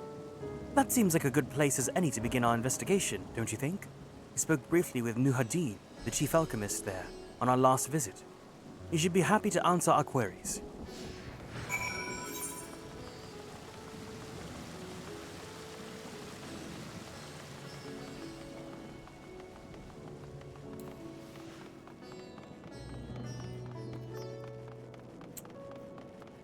Oh yeah, we're in Marlborough right now.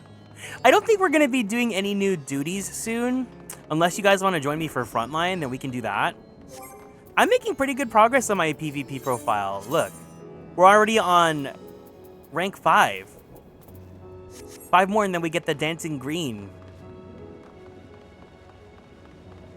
Although I also kind of want to level Gunbreaker. Because look. Well, hold on.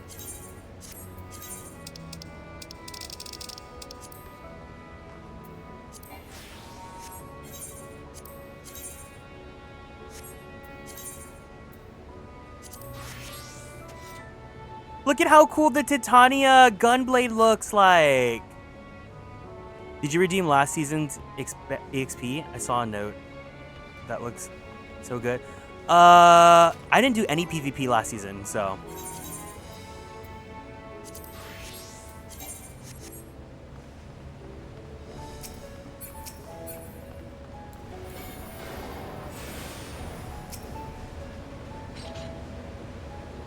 Ah, I remember those red eyes. You were with those scions who commissioned the scales from us, yes?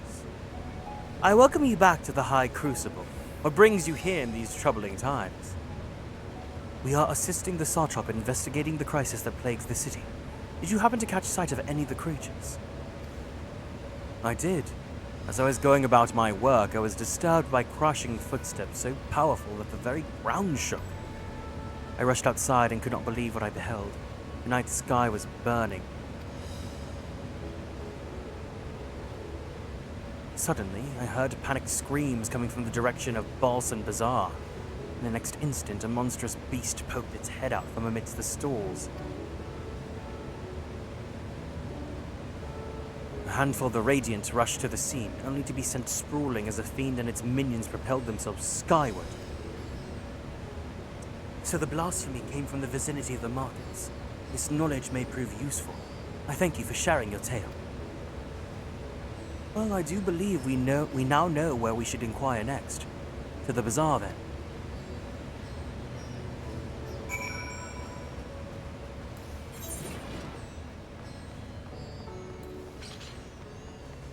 Welcome back, Osaf.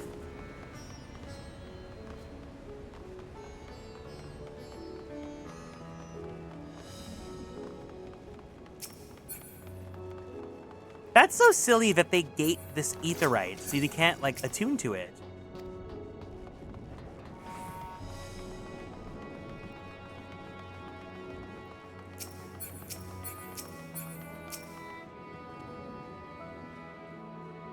Sisters, have mercy! What is happening to the world? What am I to do? It's nowhere safe! Settle down, friend. The danger has passed, at least for now. If it's not too painful to remember, could you tell us what you saw? First I heard the screams, then a horde of ravening beasts came charging towards us. One of them was huge, bigger than a Marid, throwing people about like rag dolls, and it was eating them! I hid under the counter, saw others do the same.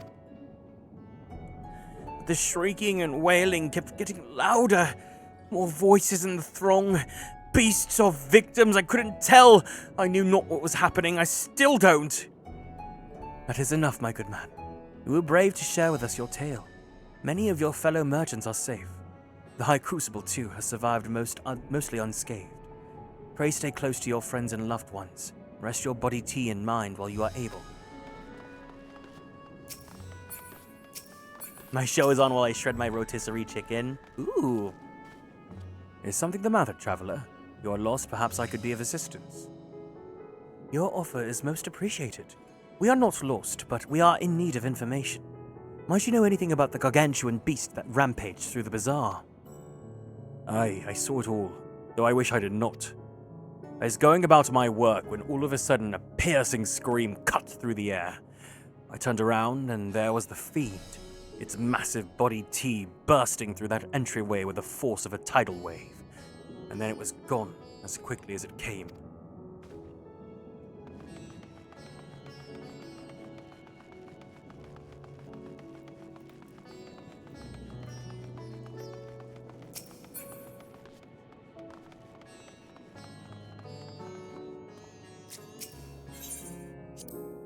So this is Thavnarian weave.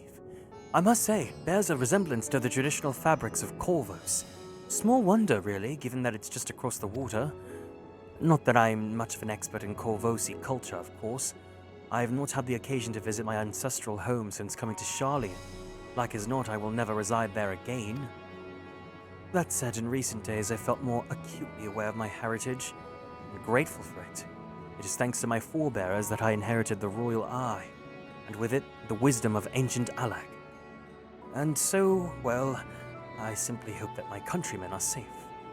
And one day, when this calamity is but a memory, I would like to see Corvus again, if only once. Forgive me, but my shop's closed until further notice. Needless to say, we've more pressing concerns these days. We have come not in search of wares, but information concerning the enormous fiend that tore through the bazaar. Did you perchance witness anything? Afraid not, my friend. I was here the whole time, so I only saw its little minions. Made a mess of my place that it did. While that was going on, the great big one tore through the west side of the bazaar. You'd have better luck asking there.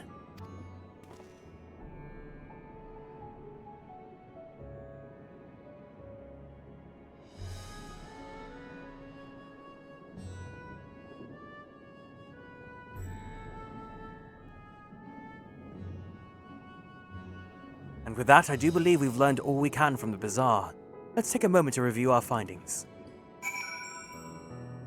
If we can't find vegan stuffed peppers on the town for dinner, we're gonna get some vegan fast food from a place called Faceplant.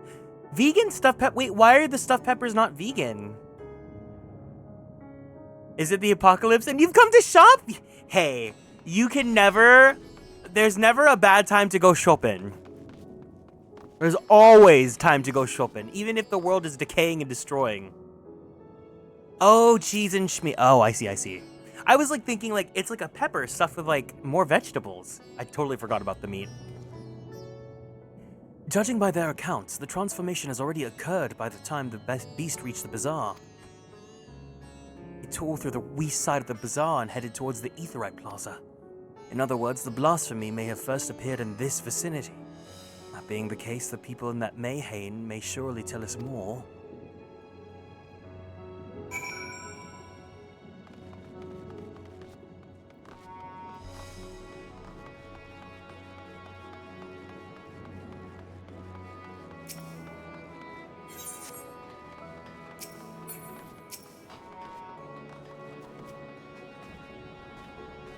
Going after the enormous beast, are you?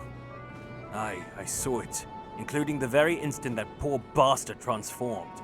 Damn the gods for putting me there! It started over there by the window. Few men, merchants probably, talking and drinking. Conversation must have taken a turn for the worst. Next thing I know, their leader, I suppose he was, buries his head in his hands, and black mist was swirling about him. And his whole body tea bursts apart, and there was a hideous slavering beast, massive and foul, all gaping maws and bulging eyes.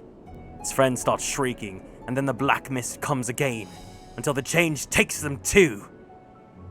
The stuff of nightmares, I tell you. Nightmarish indeed. Incidentally, do you know perchance who those merchants were? No, I'm a decorator by trade.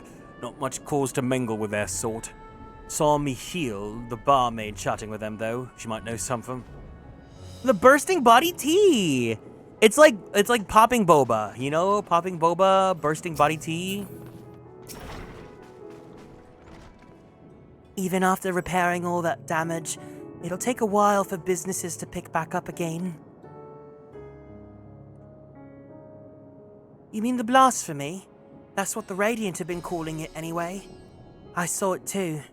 We all did. I was standing here at the counter as Miraid poured me a drink, and suddenly there came this dreadful sound, like a pained, angry roar, groan.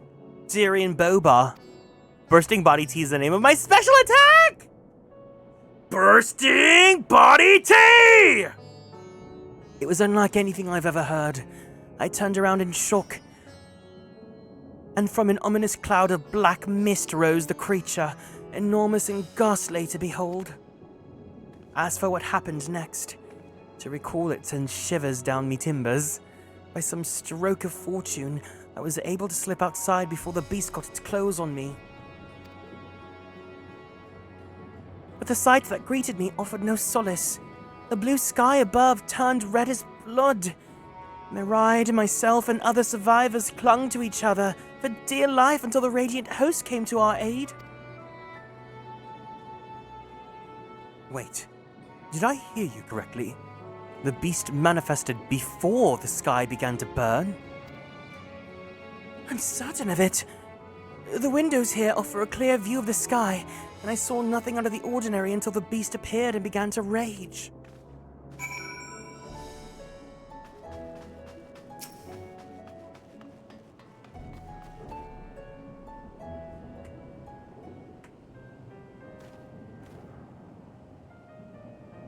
Oh, hello there.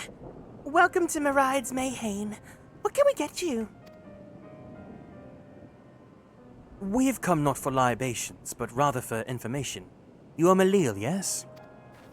We are investigating the so-called blasphemy on the Satrap's behalf. We hear that it was one of your customers, a merchant that first underwent the transformation. What can you tell us about him? He was something of a regular here, especially of late.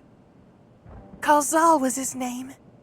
He ran his own consortium, dealing primarily in the export of Bavnarian specialties. No, from the beginning of the game? It's through him that we met Matzia.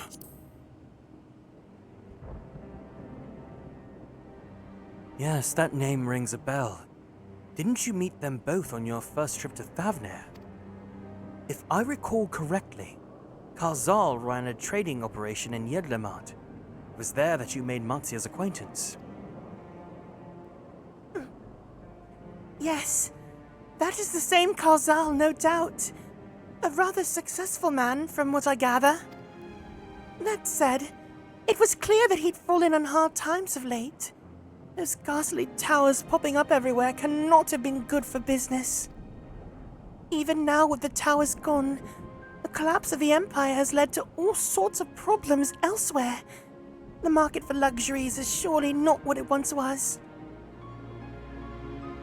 Trying times for the head of a trading consortium, indeed. Karzal was a compassionate man, even as his own business suffered.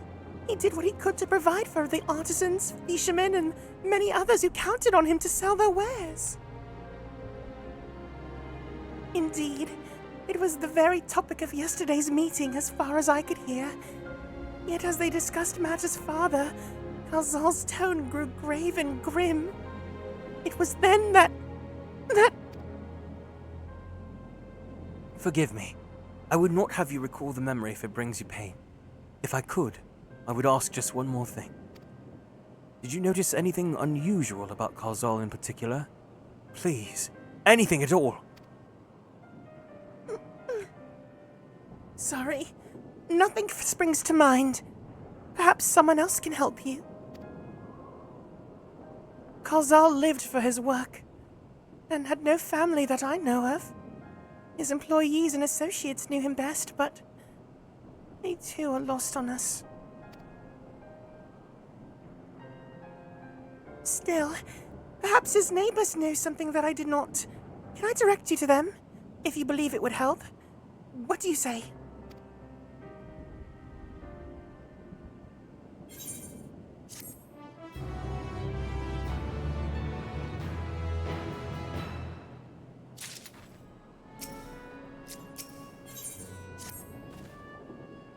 Kalzal made his home in Kama, a nearby residential area. From what I gather, Kalzal lived there since childhood and was known throughout the neighborhood. Kama. The name is new to me. How do we get there? I'll write down some directions. I cannot promise that you will find what you seek there, but if nothing else, it is a start. Come, let's see where this lead takes us.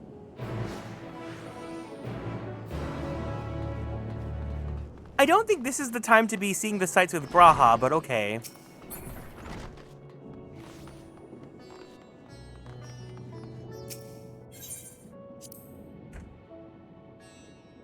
Let's see. After leaving the Mayhain, we are to retrace our steps and head back towards the Aetheryte Plaza.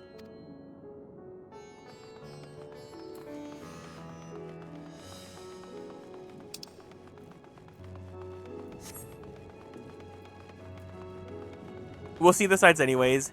It's a date with Reza, here it is.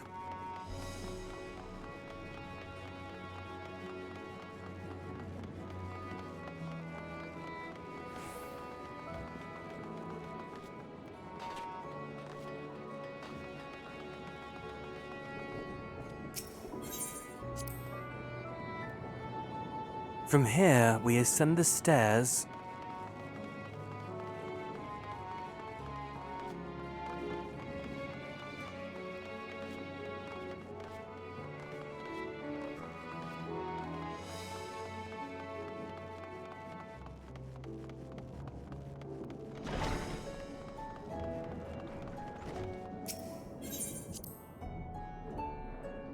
Ah, this must be huge.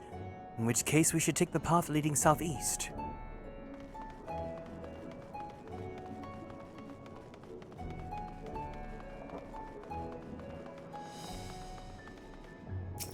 If we keep going this way, we should arrive in Kama before long. Walking these unfamiliar streets is quite the adventure, is it not? I can only hope that we can explore Radz-at-Han at our leisure once this crisis is past.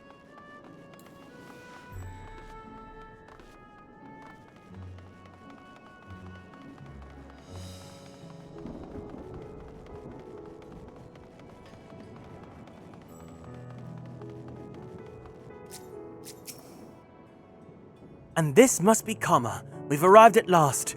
Let's begin questioning the residents without delay. No doubt someone can can tell us more about Kalzal. Given recent events, I imagine they may be taking shelter indoors. Wait, let me attune. Let me attune. Let me attune.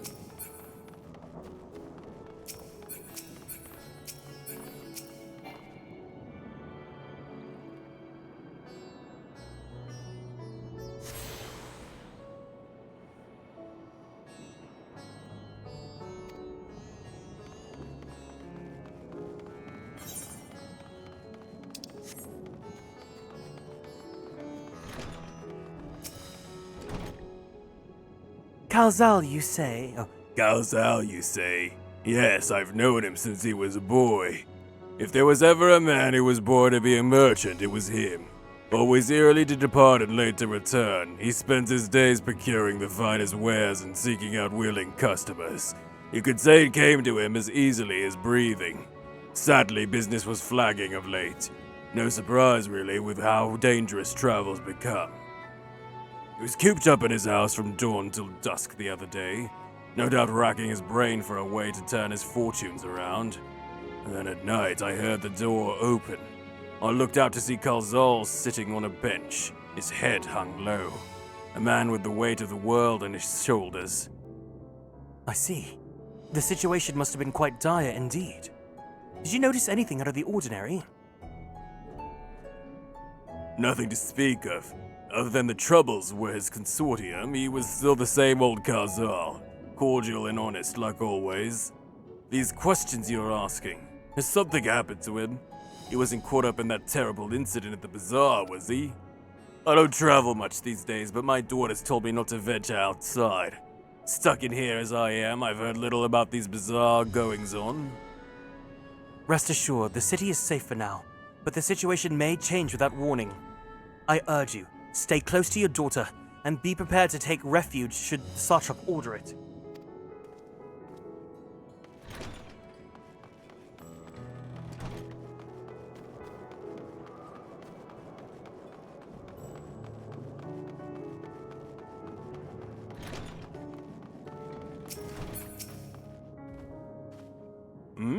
Could you come back another time? I just woke up and I'm not exactly in the mood for idle chit-chat. Well, that's one way to avoid the panic, I suppose. Pardon our intrusion. You may not have noticed, but a great danger has come to Thavner. I encourage you to stay alert and prepare to flee the city should the situation turn dire. But before we leave you in peace, pray allow us to ask a question or two. Did you know a local merchant named Kalzal? If so, did you notice anything unusual about him recently? Kalzal? I know him. In fact, we just spoke the other day. Like many others, his business was doing poorly. Still, it seemed as though he'd managed to turn things around thanks to a generous order from Ruvidae Fibers. Why, he was practically dancing in the streets. I haven't spoken with him since, but I assume it all went well. Jinabaha might be able to tell you more, though. As I recall, he was the one who brokered the arrangement. Jinabaha at Ruvidae Fibers. That sounds promising.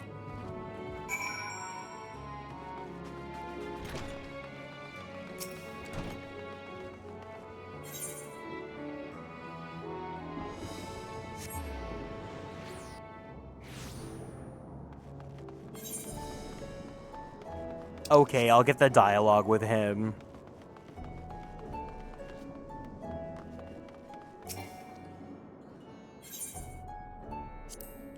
If I'm not mistaken, these stairs lead to Dharma.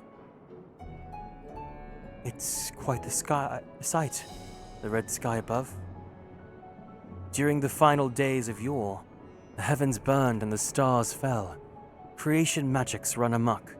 That was my assumption when I saw Amarot. Perhaps the ancients believed the same. That the terror of a single powerful individual was the cause of their calamity. And yet, those self-same horrors now manifest themselves before our eyes. What could it be that sets the heavens aflame and turns ordinary men into beasts?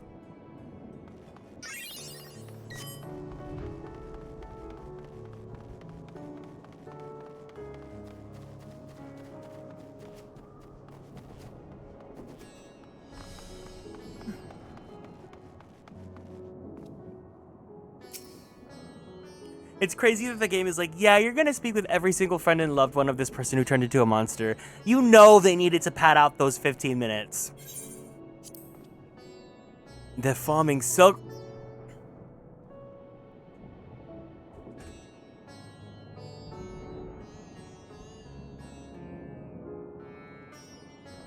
Not the boar worms. Not the boar worms. God, What are the boar worms? The boar worms are the worms and stuff. I can't believe we're like in year 3 of the boarworms existing here. They're farming boarworms. This must be Ruveda fibers, where we should find Jinabaha. Year 2, year 3 of boarworms. How crazy.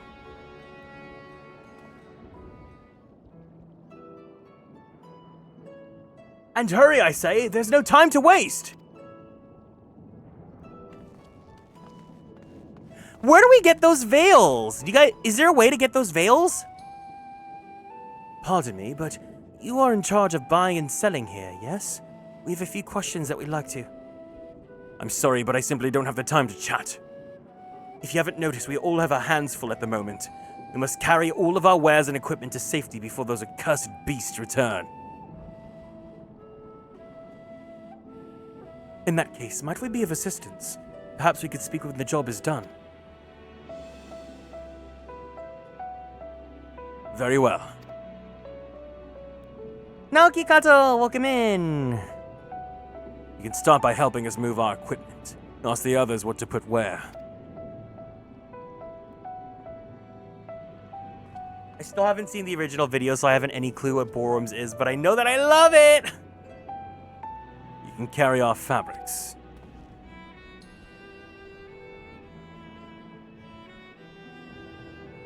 Go through that door and speak with Kamala. Kamala? She'll tell you the rest. Coconut? Remember, these textiles are our livelihood. Handle them with care.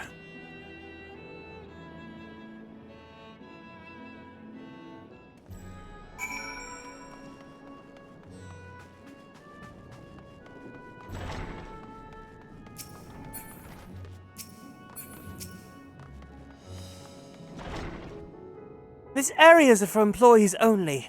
Out! Out! Oh! What's that? You've come to help? The praise be to Minduruva. Kind stranger, I welcome your assistance. On your way here, you pass these 3 storehouses, yes? I'd like you to carry this small crate to Nabrifol, by the storehouse near the hatchery. The crate of clothing is for Manuhna. That massive crate there goes to Zemera by the middle storehouse. Watch your back with that one. Those are all the crates we have ready. Once they've been delivered, consider your work here complete.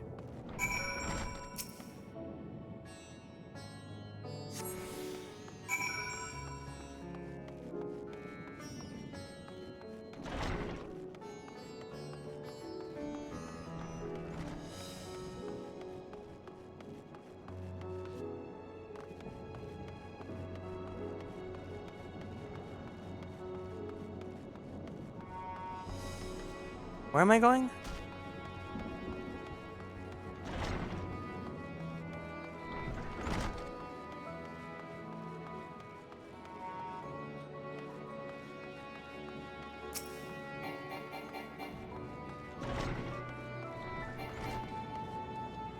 Fred, is it? You come to the right place. We thank you for your aid.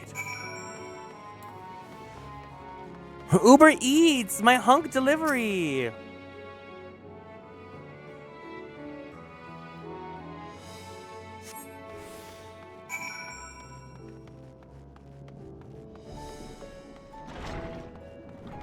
What would you do if your Uber Eats deliverer was just so yummy, delicious, hot?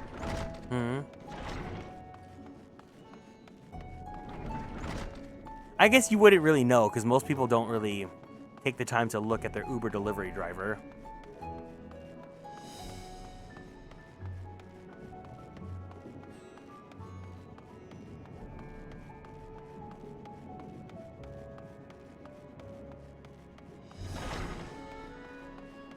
Yeah, I would avoid them. You have any crates of finished products such as carpets, clothing, and the like, pray bring them here in our primary storehouse.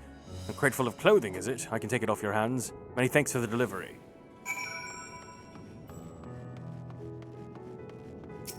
Who's my favorite Uber driver? My favorite Uber driver...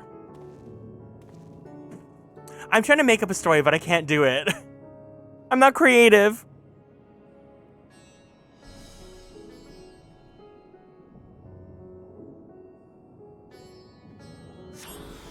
Oh! I say, you're quite the brawny one, aren't you? A good thing, that. Never know when you'll need to be able to defend yourself in these unpredictable times. Crate full of fabrics, is it? Exactly what I was hoping to receive. Here, let me put that away for you.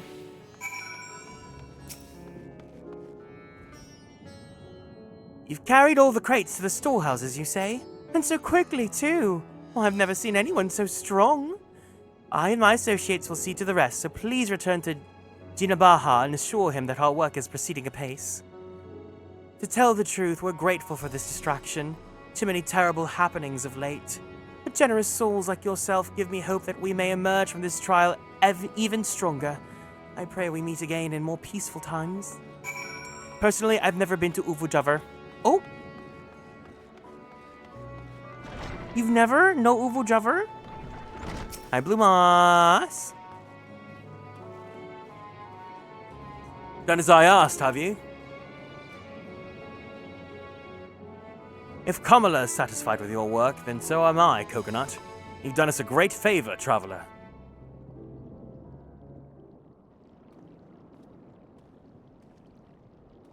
I too have delivered the instruments and apparatus entrusted to me. You both have my thanks. With our wares safely stored away, we'll not lose any more to these fiends. I take it that your establishment did not escape the attack unscathed.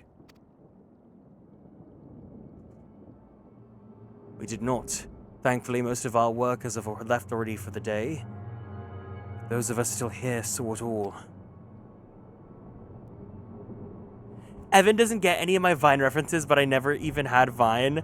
I just watched compilation. Vine was so funny, though. A potato flew around the room before you came. Road work ahead? Well, I sure hope it does. We looked to the burning skies in confusion, and then, before we could even begin to make sense of it, a hideous creature burst through the door, shrieking. We ran for our lives, but one of my colleagues was not so fortunate. He cried out, a scream of such agony, such terror, and in the next instant, he too sprouted fearsome claws. Big, meaty claws. We ran for our lives, but one of my colleagues was not so fortunate. He cried out, a scream of agony, such terror, such devastation! And in the next instant, he too sprouted fearsome claws. The sight of it caused another fellow to panic, and then he too transformed. My favorite, I think it's, there's many. Oh my god. I love, Happy birthday, Raven! I can't swim. Is that real? I like Happy Birthday, Raven. Will Mr. Krabs be coming to my Tomodachi Island soon? I haven't touched Tomodachi in quite a bit. I'm sorry. There was something you wanted to ask? Indeed. You know the merchant Kozal, did you not? I believe he had some dealings with your establishment. Kozal? I knew him well. We arranged for his consortium to deliver a large shipment of fabrics, but in the end we received a better offer and had to turn him down. I understand his business is struggling, but so is ours. Another of our most reliable trading partners agreed to transport the goods to a much smaller commission. We'd be fools to refuse. I felt terrible for withdrawing the offer, but you must understand, we simply had no choice. I'm Raven. I can't swim. He tried to put on a brave face when I delivered the news, but his dejection and despair were plain as day. He said he'd discuss it with his associates, but I could tell he's all but given up hope. Ryugen, welcome home. I hope you had a safe travel. I'm so happy, but I'm so sad that you're gone.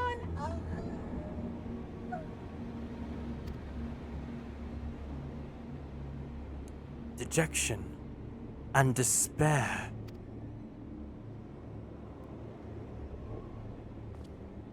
You remember what we saw in Vanaspati, yes? Soldiers and jungle dwellers pushed to the very brink, turning into beasts one after the next. It would seem the same phenomenon occurred here.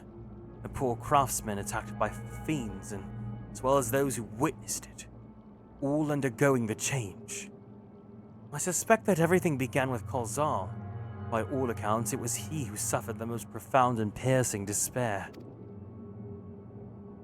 Wait, could that be it? That such intense emotions were what triggered his transformation?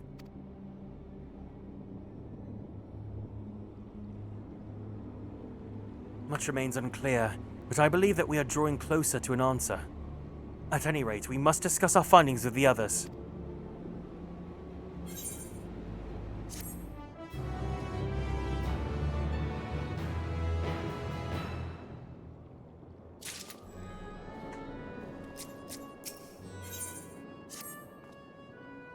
We were to reconvene with the others in front of Megaduta, were we not? That should be just outside. With any luck, they will have already returned from their own investigations. My friend, we must take our leave. I pray that your establishment is spared further tragedy.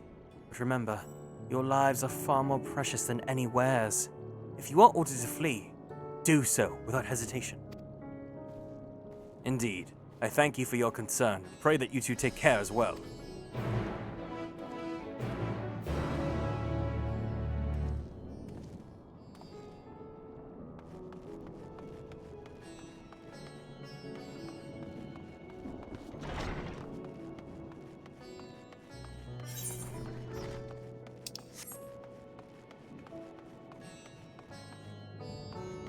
Huh? Sergeant Han is so confusing.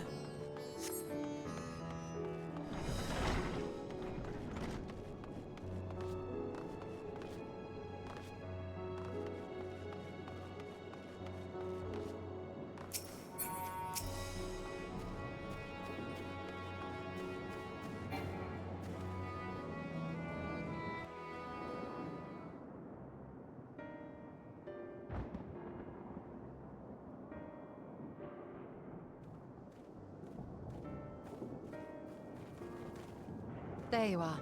You've spoken with the survivors. Indeed. We thought to share what we have gleaned, that we might together gain a greater understanding of present circumstances.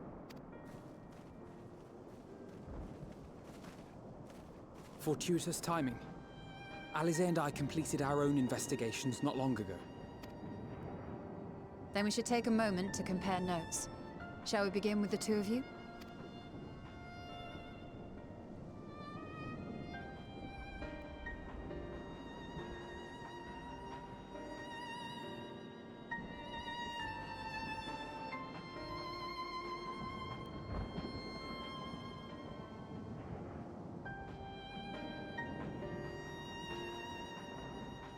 So the merchant Kalzal was gravely concerned about his business in the days preceding his untimely end.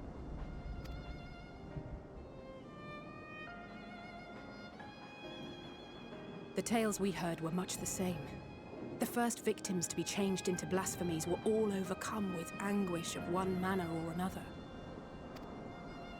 Then those who saw their loved ones stolen before their eyes succumbed to a similar panic, setting in motion a chain of transformations.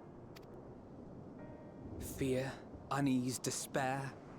These negative feelings serve as a catalyst. If so, then it is not unlike the calamity that befell the ancients. With their creation magics, they unwittingly gave form to untold horrors. Had they simply lost control, surely it would have manifested in many forms, not all of them monstrous. Yet somehow, this phenomenon is triggered solely by the darkness in their hearts. A common thread with what we now witness. The Heartless! Common, but not identical. While the beasts the ancients faced were forged with magic alone, those of today are born of sentient beings. Why remains to be seen. But there is one fundamental difference between us and our predecessors. Our souls are sundered, whereas theirs were not. Perhaps that single variable makes all the difference. If I may, there was another detail that troubled me. We have it on good authority that Karl Zahl's transformation took place before the skies began to burn. What? If that's true, then the situation's more dire than we realized. It means even if there's no ominous sign presaging the final days, anyone, anywhere, has the potential to become a beast. Even in lands we thought safe, even as we speak.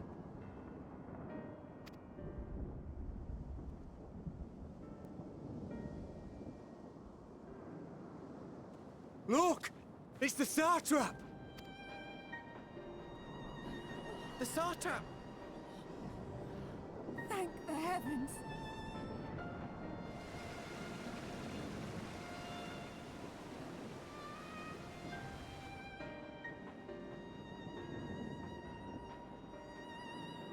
My countrymen, I am relieved and heartened to see you strong and safe. While the danger has not yet passed, far from it, allow me to assure you that the beasts that raged within the city walls have been exterminated to the last. Outside this sanctuary, the brave men and women of the Radiant Host and our dragon ally continue to battle our unholy foes. I pray these tidings put your minds at ease and help you calm your hearts. Have faith that we shall soon conquer this terrible trial. Your Excellency, is there any word from Balaka's stand? My grandson was bound for there yesterday, and I worry for his life. We are still awaiting a report, but I promise you, as soon as I have aught to share... Your Excellency, I bring grave news. You are? I'm Matsya of Akyali, a humble fisherman. Oh no. Ah, I remember you from our first visit. Wait, you're... This is Thancred! But no, that can wait. When the skies turned red, I set off for Balaka's stand, fearing for the safety of a friend. But as I drew near the village, I saw dreadful beasts all about. No! Gods have mercy! Your Excellency! Save my grandson, I beg of you! We will spare no effort to save all we can, but you must remain calm. Calm? You tell me to be calm? You saw those beasts?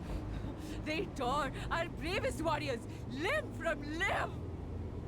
She's gonna turn! They catch him, stick their fangs into him? No, girl! Think of the empathy! The empathy! She's turning! Get away from her, now!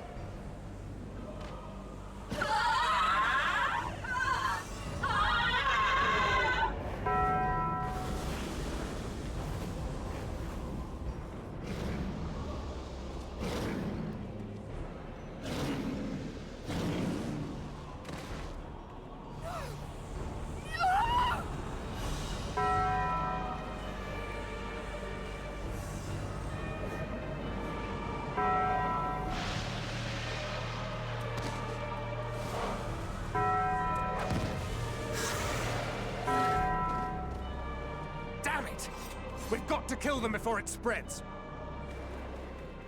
We'll Several handle divas this. down. See the townspeople to safety. They're getting Run as fast as you can. durian disease.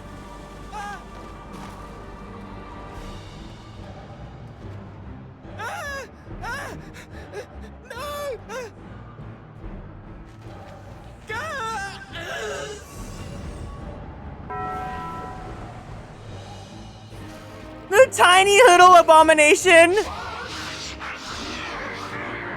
Oh, see, look, now imperfect teeth.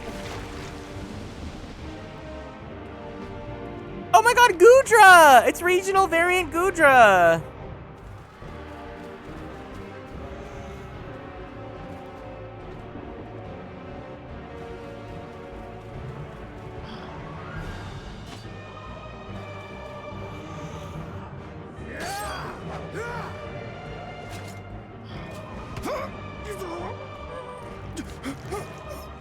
Oh, Our people, you must save them. hello?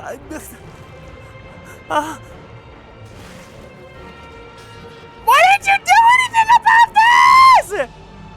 Derek, you could have ran, you idiot! My son.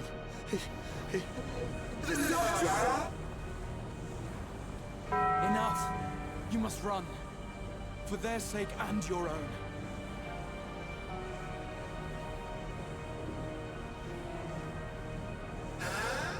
Yes, you will survive. You must. Oh my god, Grahatia therapy! Boyfriend ASMR!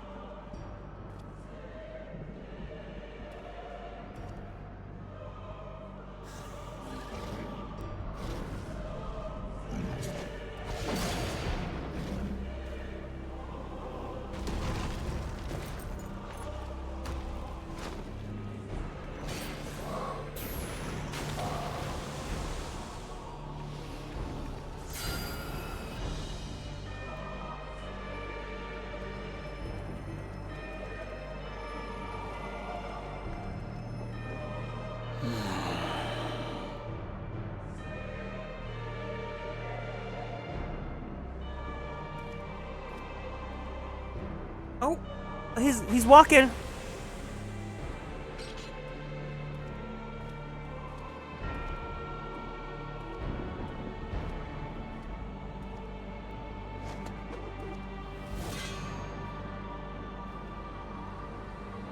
Be strong, my friends. Fear not, for we will defeat these abominations.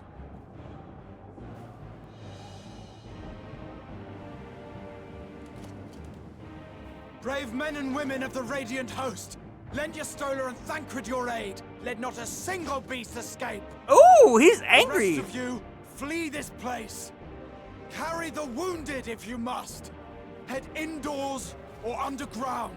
He's commanding! Above all, stay calm. No beast will follow you. We will see to that. You're right, Crystal Exarch mode. Alphino!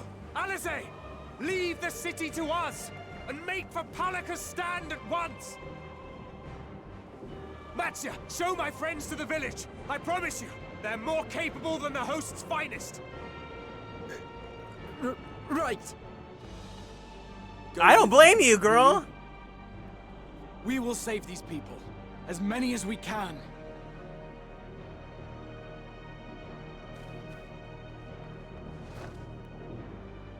This would have been sick if we did a duty where we played as Graha.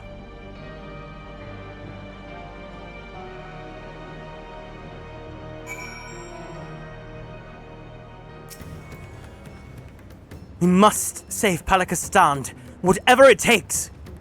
Matsya, it pains me to put you in harm's way, but I would ask your aid as well. Of course, Palaka's stand is not far, just down that hill. But as I told His Excellency before, the path was blocked by terrible creatures. I had no choice but to turn back. In that case, this is all what we shall do. Garrick, I ask that you take the lead and dispatch any beasts you encounter. Alize and I will keep Matsya hidden amongst the trees, and follow when the path is clear. Damn, it's urgent! There's no telling what dangers await us. Keep your eyes peeled.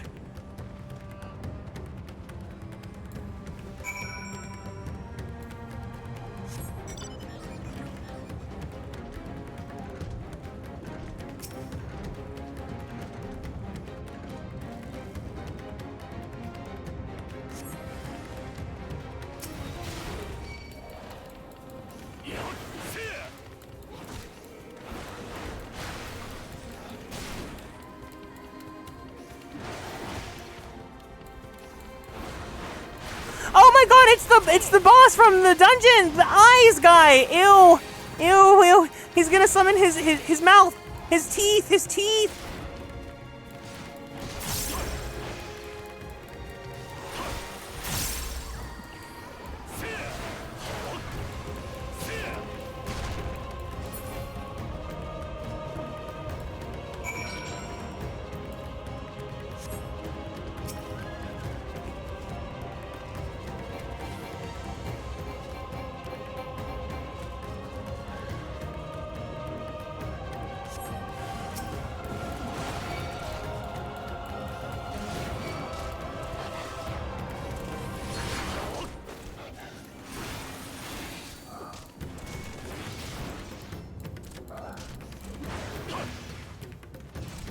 Endwalker's story is crazy in the sense that like you could be in level 83 and feel like, holy shit, like we're literally beating the big bad, right? And then like halfway through 85, like it's the end of the world. And there's still more.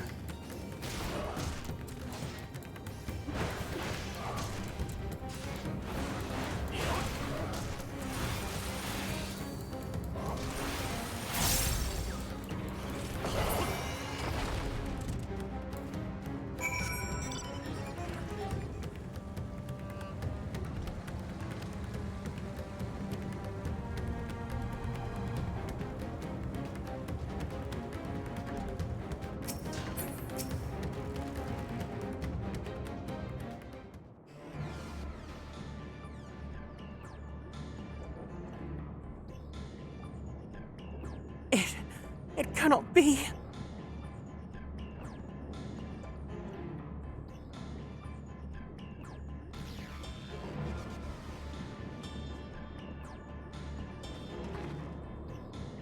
We must heal those we can, and quickly. I see no beast, but stay on your guard.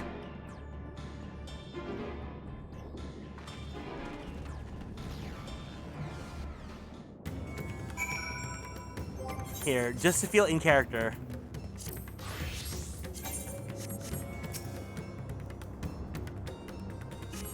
The villager has no pulse, nor do they appear to be breathing.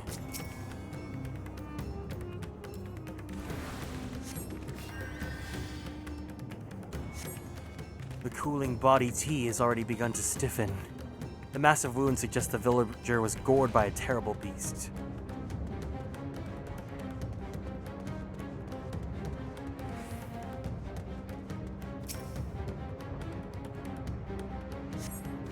Though the villager's injuries do not appear to be life-threatening, he does not respond to your efforts. His breathing grows more ragged and shallow, and his vacant eyes are those of a man who has lost the will to live. Even if I wake, the nightmare goes on. No, leave me to sleep. You call out, but the man does not respond.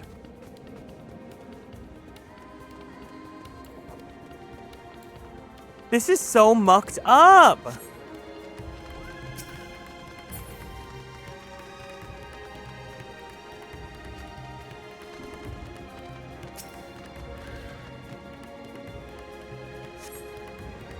Have you come to help us? It's too late. Too late. My family, my friends.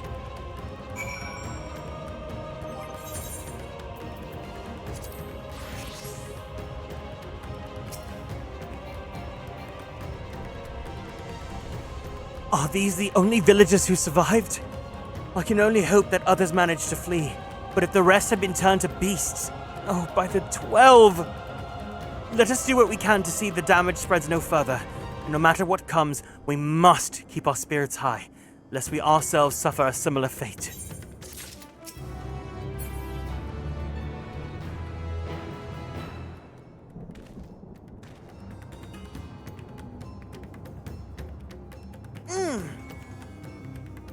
Okay, alright. I think I'm gonna go ahead and call it here, so that way the second VOD isn't too long and I can just combine the VODs together. But, that's gonna be it for today. Thank you guys so much for joining me with some Endwalker. I think I'll continue more tomorrow, but I really want to do extreme. Maybe tomorrow I'll see if people want to do extreme. By YouTube. That's right. By YouTube. If you guys are new here and you guys want to keep up on all the socials, feel free to join us on Twitter, YouTube, TikTok, and Blue Sky at Atelier Kieran. If you guys want to join the Discord server, there is a channel point redeem that you guys can do if you guys are over the age of 18. Oh my god, but you guys have to be over the age of 18 if you're watching my stream. Or else. Have a good night. Yeah, you too. We're going to go ahead and raid into Kiro, who's playing Hades too. So if you guys can, join in on the raid. Give him some love. You know the drill. Thank you for the stream, Kieran. Have a great night and a start of the weekend. You too, Evan. Thank you for hanging out. Thank you guys all for being here and for dealing with all the technical issues and me being sleepy and all that. I hope you guys have a great one. I love you guys so much, and I'm so grateful to get to spend the day with you guys. And I'll see you soon, okay? Let's do cliffhanger.